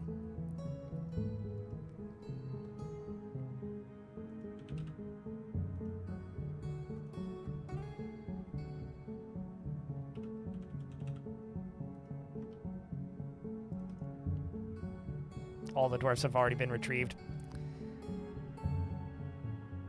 Good news is I can send more. This is probably also pretty good just for training.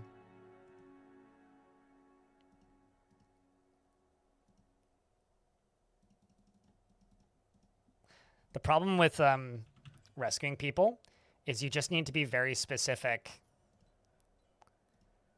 about who's being rescued. You're still missing, I think. I'm pretty sure you're just dead, actually.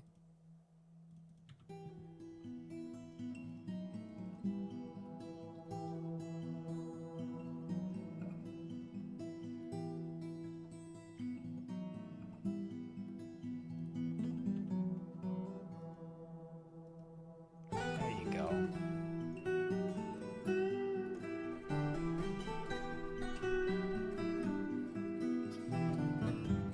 Solid Urist rescue operation? I mean, certainly it's not in pieces, so could have been a lot worse.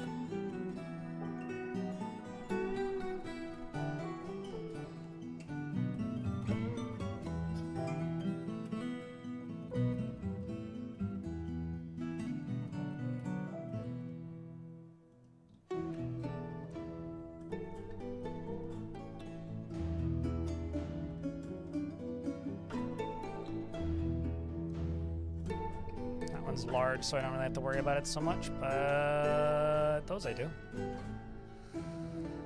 And those I do.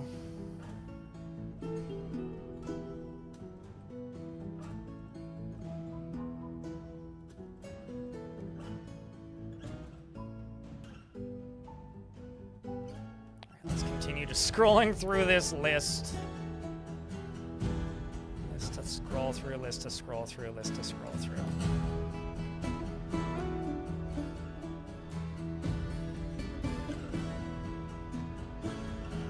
This steel mail shirt, I need to look into that, because that's... There's also this book. I want to say that this was brought by... This is a steel mail shirt. It is sized for goblins. Is it... Like, I got... Like, this just arrived as part of that siege, which is kind of nuts to me. I'll let my mayor wear it.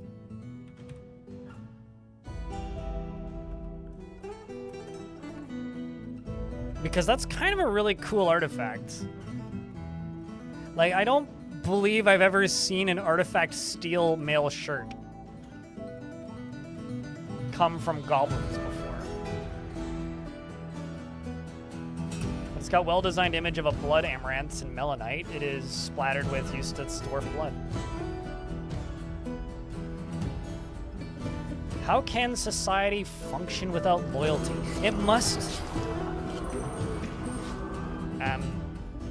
Did you guys hear that? Can I get a Vile Force of Darkness? We're being ambushed.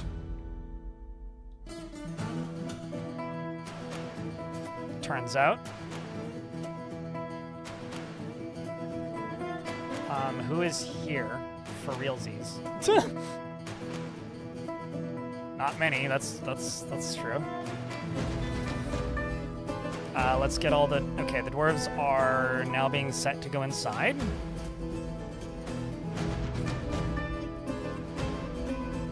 Let's get rid of all those.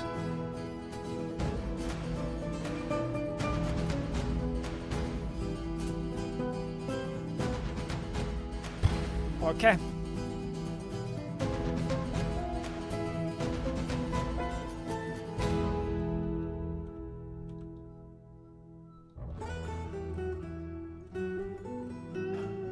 Field Marshal.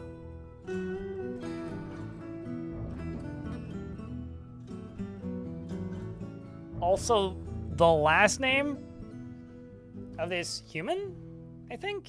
Is this a human? No, this... what are you? What are you? Okay, I know this is an elf. But I don't think I've ever seen a field marshal before.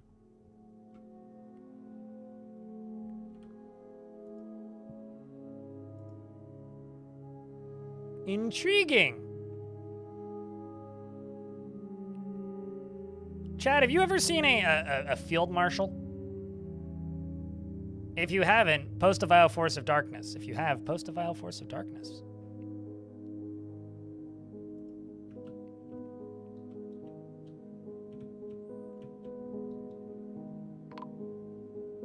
Also, there's a Snatcher coming into the fortress. Probably didn't work.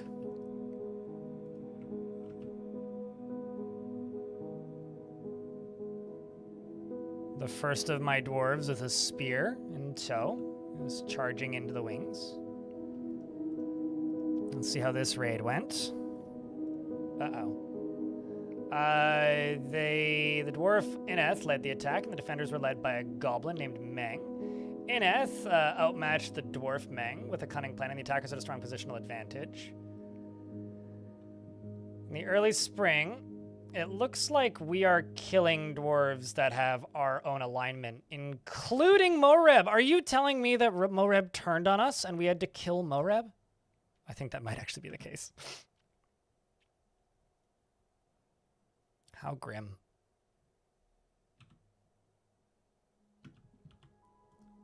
Oh, they may have already all retreated since we spotted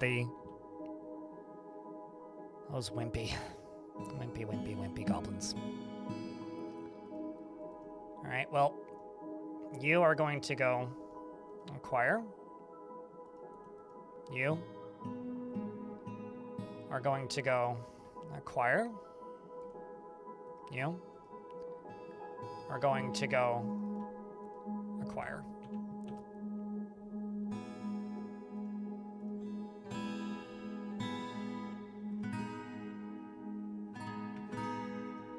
rest of you go back to training. I don't know why Donut is off map. Everybody's favorite game, Kyle. Dwarf Fortress. Could I teleport this dwarf onto the map? I wonder.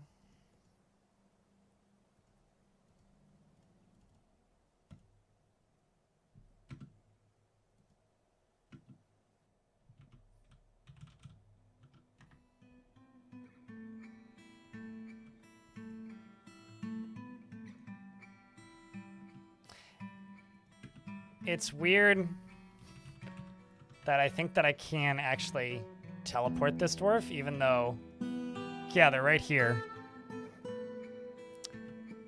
But I can't access them. Any advice on how I can get that soldier back, potentially? I mean, my assumption is that it's just kind of a bust, but...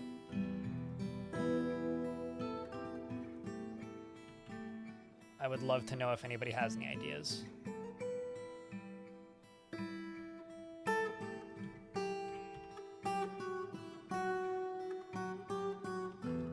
I don't think I've seen marshals. I don't believe, or rather, I don't believe I've ever seen a marshal or a field marshal. I've seen generals though.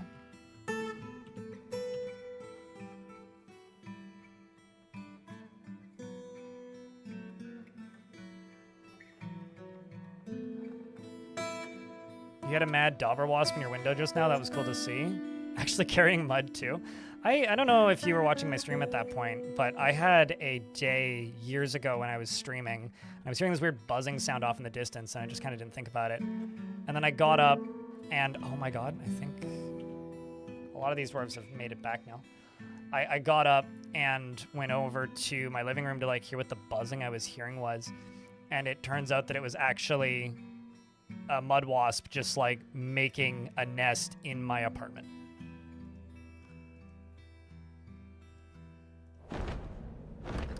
A Cyclops has arrived, some sort of poser. And it's got a single eye set in its forehead and it's decided to attack us. Snogwong is its name. It has a mother and father as well as grandparents. But fortunately for us, it doesn't have any weapons. Can I get a round of beers for good luck, chat?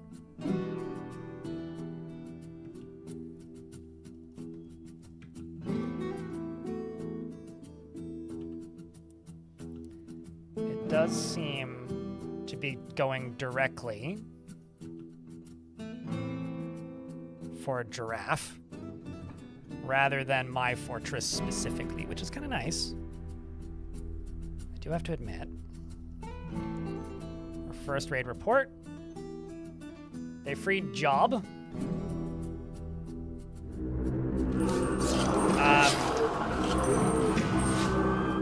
Oh. What the heck? Look at the goatman. Aw, higgledy piggledy.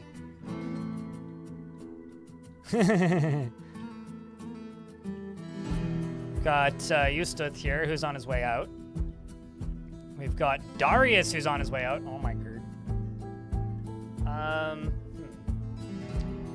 Well, I guess the only thing I really can do is just tell all the dwarves that are here to go stand here, and we'll follow Darius and see how this goes.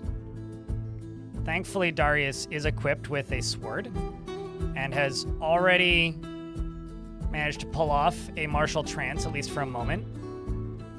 He's doing his damnedest to dodge many things, but is slowly, rapidly becoming a pincushion.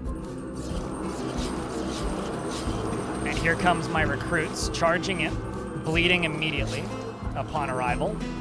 However, some of my spear dwarves have had training once before, so that's probably good for us. Burr, in this case, bleeding his way through the elven walls of potential destruction. More dwarves arrive with more spears in tow, showing them at the very least who's in charge, if nothing else. And somehow the Cyclops is still alive. That's actually really funny.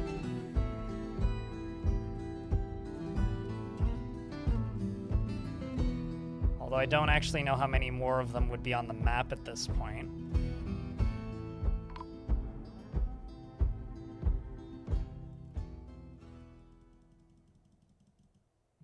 This is going sideways pretty faster. I don't know about you, but it could be going sideways significantly faster.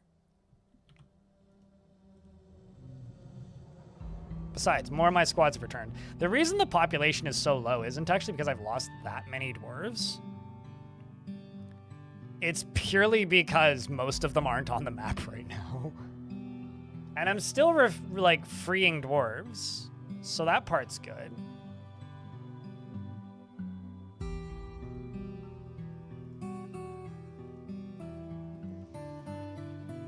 Like, the real concern right now is that a bunch of my dwarves are injured, right? And, like, Donut's stuck off map. But aside from Donut being stuck off map, this actually isn't so bad.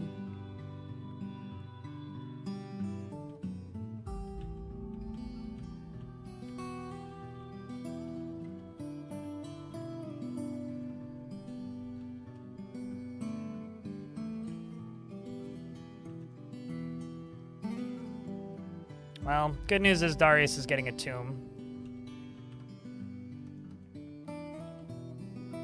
How many woundeds are being recovered? Not actually that many. Quite a few dwarves already resting. Native machines have returned. Rag was found dead.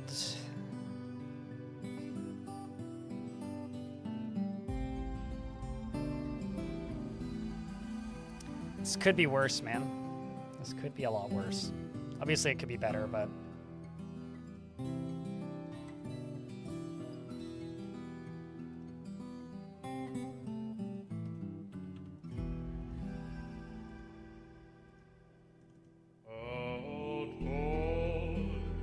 Just wait for all these missions to end and come back.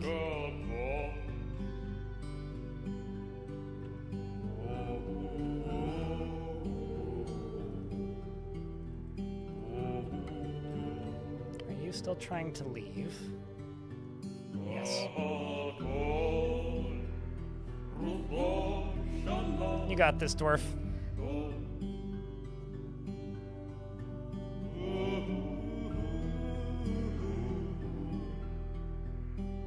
Maybe I'll throw Bearded Donis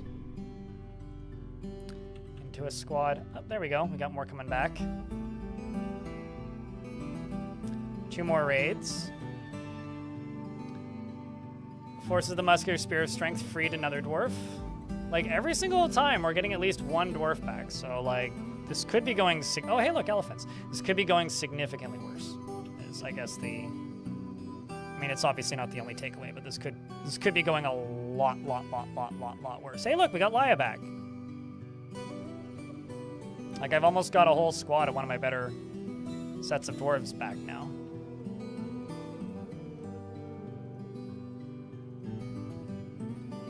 Got 1, 2 left.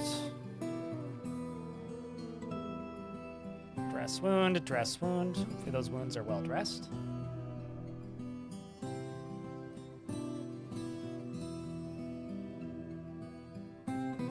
Well, you're injured. So are you. So let's throw in Duamed here.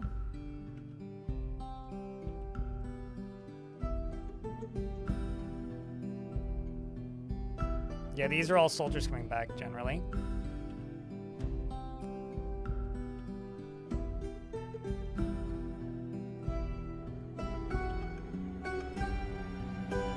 That top squad's all left. It's just you now. How's your injuries doing? Right, upper leg is fractured and hit his mangled. That could heal. Needs mobilization. I have faith. I think you can heal that. Patch up nicely, if nothing else.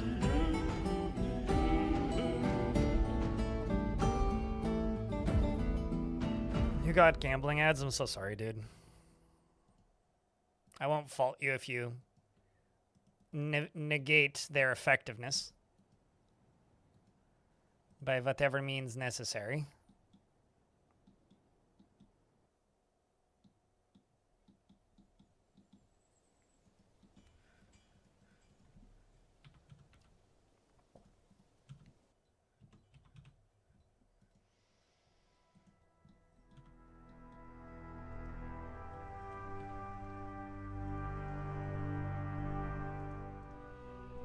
while seemingly melting metal objects periodically, so that's good.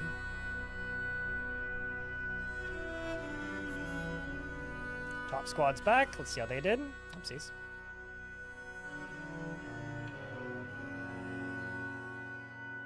I have a theory of how maybe I can get Donut back as well.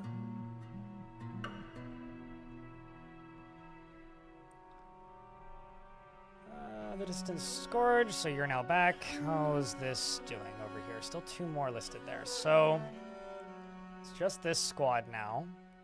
You need a new leader.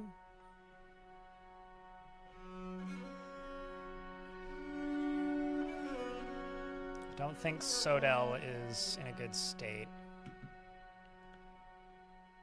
So I'm actually going to send Laya.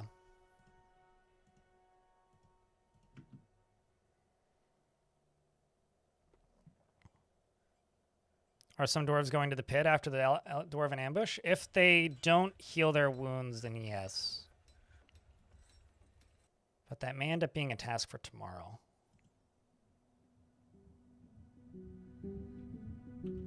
First, I need Laya to come back successfully. That's what I need first. Those dwarves are all just getting tended to. I mean, like, they're allowed to hobble around on a crutch for a bit, but they have to permanently heal. So, like, if they aren't able to wield both weapons, they will be removed eventually. But Laya's the one that's got to go out now. I don't know about you guys, but I'm kind of shocked that the moods are as good as they are.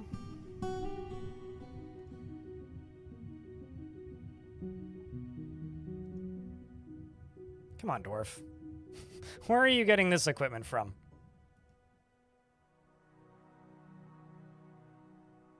Some migrants have dangered despite the arrive. Well, that's good.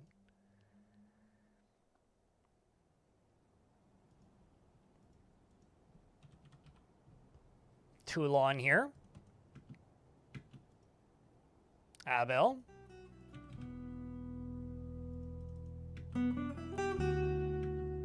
Although you forbid your shirt.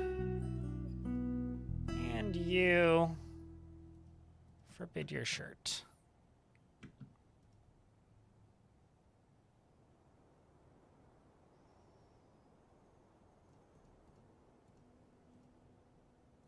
Set you two as naked. Forgot to pop this earlier. 43 heckin' months.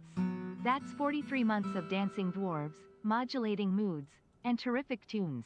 Here's to many more. Elvie! What do you mean you forgot to pop that earlier?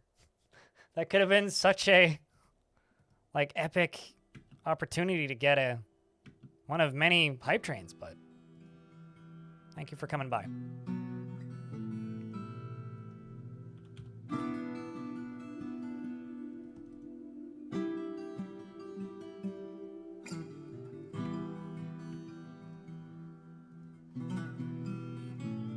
And then spear.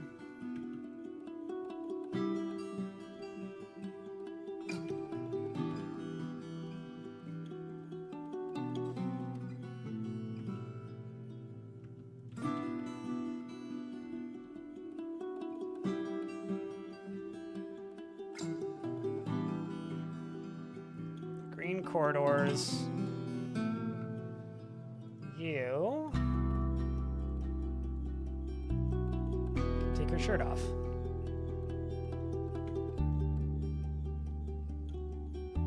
Now you can grab a spear.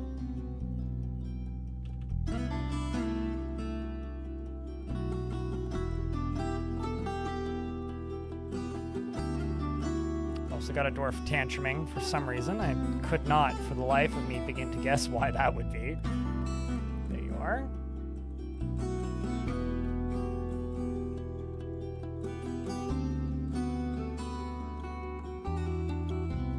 You right here. Let's just set you as take your shirt off. There you go. Now you can go to spear. I mean, this, I think, to me proves that we're good. Like, we should be fine.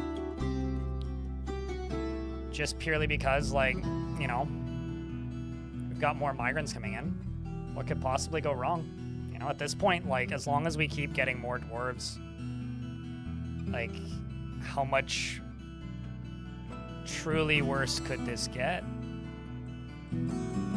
As long as we're able to recover as fast as we lose dwarves, like...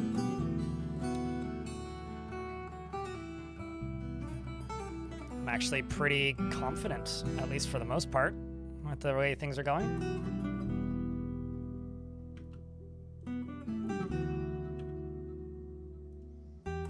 Kind of sucks that we have some dwarves that aren't on the map at the moment, but that can be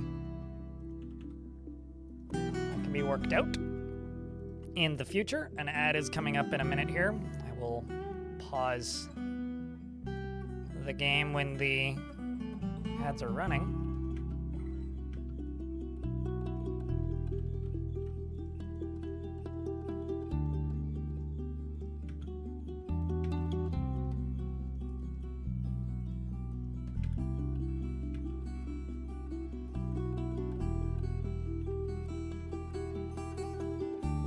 What's your name?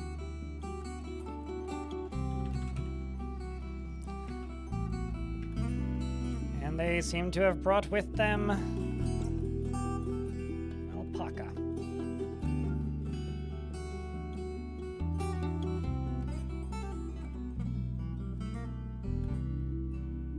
Dude, like, with this weather, honestly, I'm tempted to not keep my shirt on. Today's warm, let me tell you.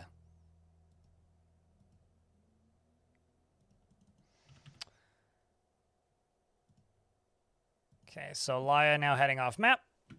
We're in an ad break. We'll let that run. But thank you very much for the 43 months. Chat, can I get a big round of beers for Elfie?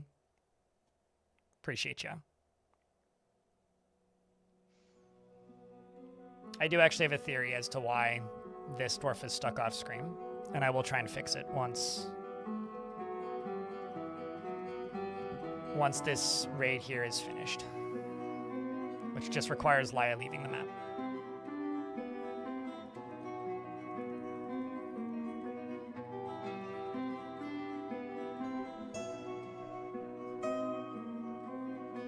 It's like 35 degrees. Okay, it's not that hot. What is it here? Just let me look at the weather.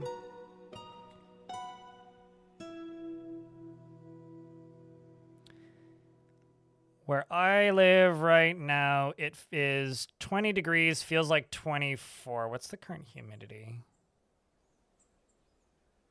It was hotter earlier today, but it's cooled down a bit. Yeah, it went up to 26 today, but it is 85% humidity. Yeah, that's what's doing it. The old 85% humids. It's not too bad though. It's certainly tolerable.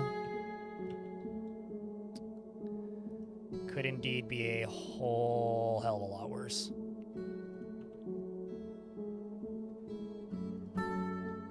I don't think Laya's squad is doing too hot. I think some more have been lost.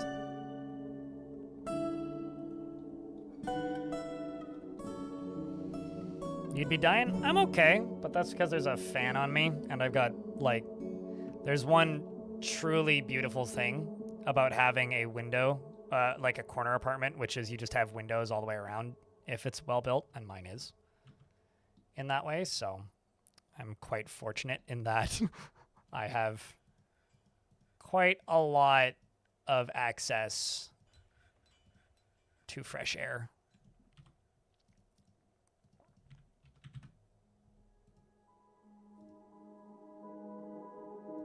Obsidian, let's just do 30.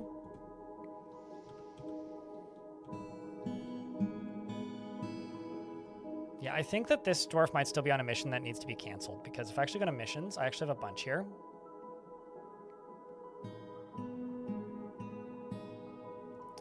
Whereas a bunch of these just don't have anybody in them. So I think I should actually be able to maybe make that dwarf come back. Maybe. Maybe not. What was the name of that squad, though? That's the Fenced Rooters. The Fenced Rooters? What kind of router is that? Yeah, see, I can't get you back yet. Well, let's keep this going. One squad at a time.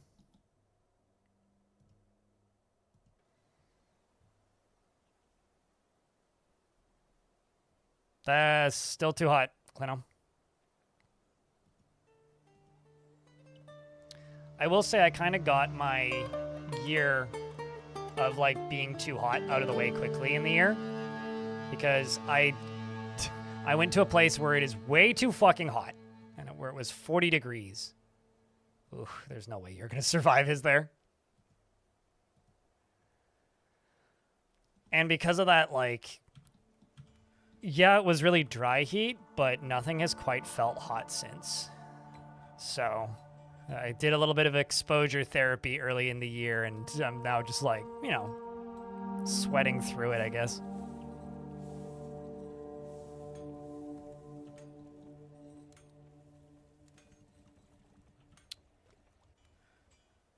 Let's see, how did Laya's squad do?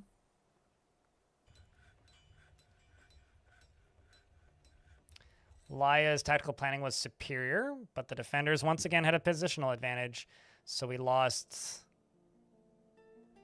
Wait, Aban was struck down, and then a different Aban and Lokam were both imprisoned. All right, well, noted. Be cautious with that. I'm just going to go back to what I was doing, which is just send everybody.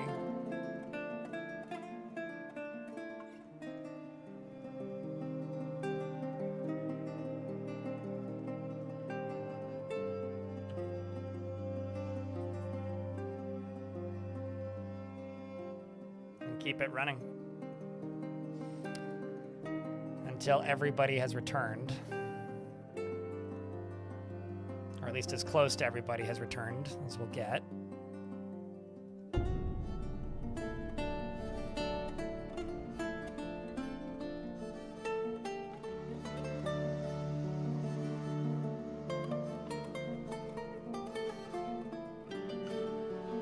Not really the best strategy here, but here we go.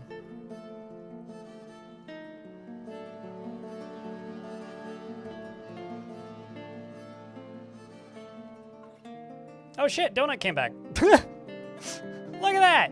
We got a Donut back. Welcome back, Donut. Doughs and the nuts are what we like to see.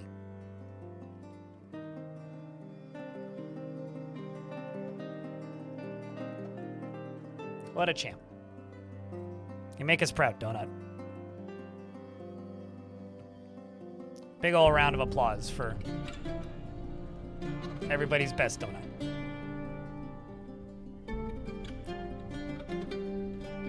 This is straight up just becoming an all-out war fort. I'm kind of impressed by it. Although I wasn't really expecting... Uh-oh. I think we lost Laya again. I wasn't really expecting for the goblins to just straight up take over the two fortresses that I had control of.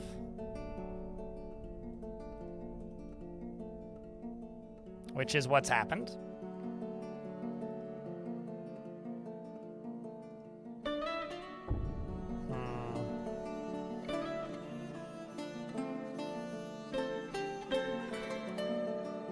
I think Donut just got lost again. By the way. Wait, no, never mind. Donut should be fine. Donut squad's still listed. I misread it.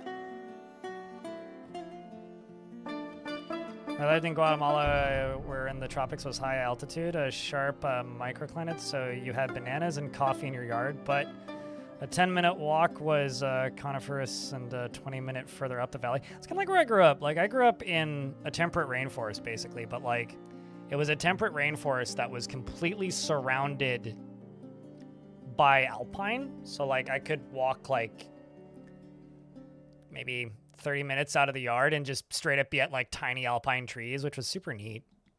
I kind of miss that, actually.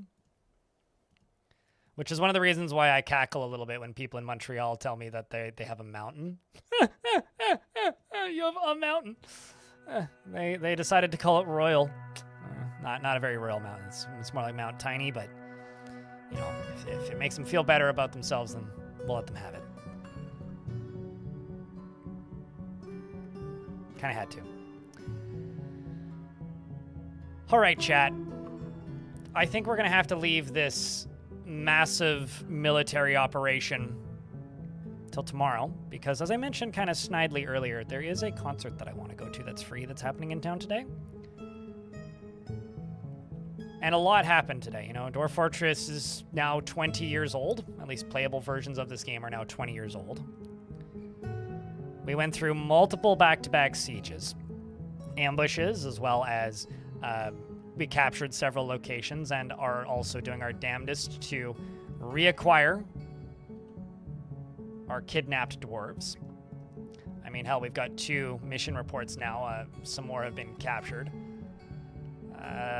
The good news is, I was going to say, the good news is they're not striking us down. They seem to be capturing us, but actually I don't think that's the case. And Avuz once again was imprisoned. Well, that part's not good. I have to keep working on that. But it's warm in here. I need some food, and I want to go to that concert. So I think we're going to call it for the day. The live stream that was on KitFox's channel today will be going up on their YouTube stream, and will probably be included with the VOD if they don't mind. I don't see why they would. I hope that you guys have been enjoying the chaos of this bit of a monster farmer.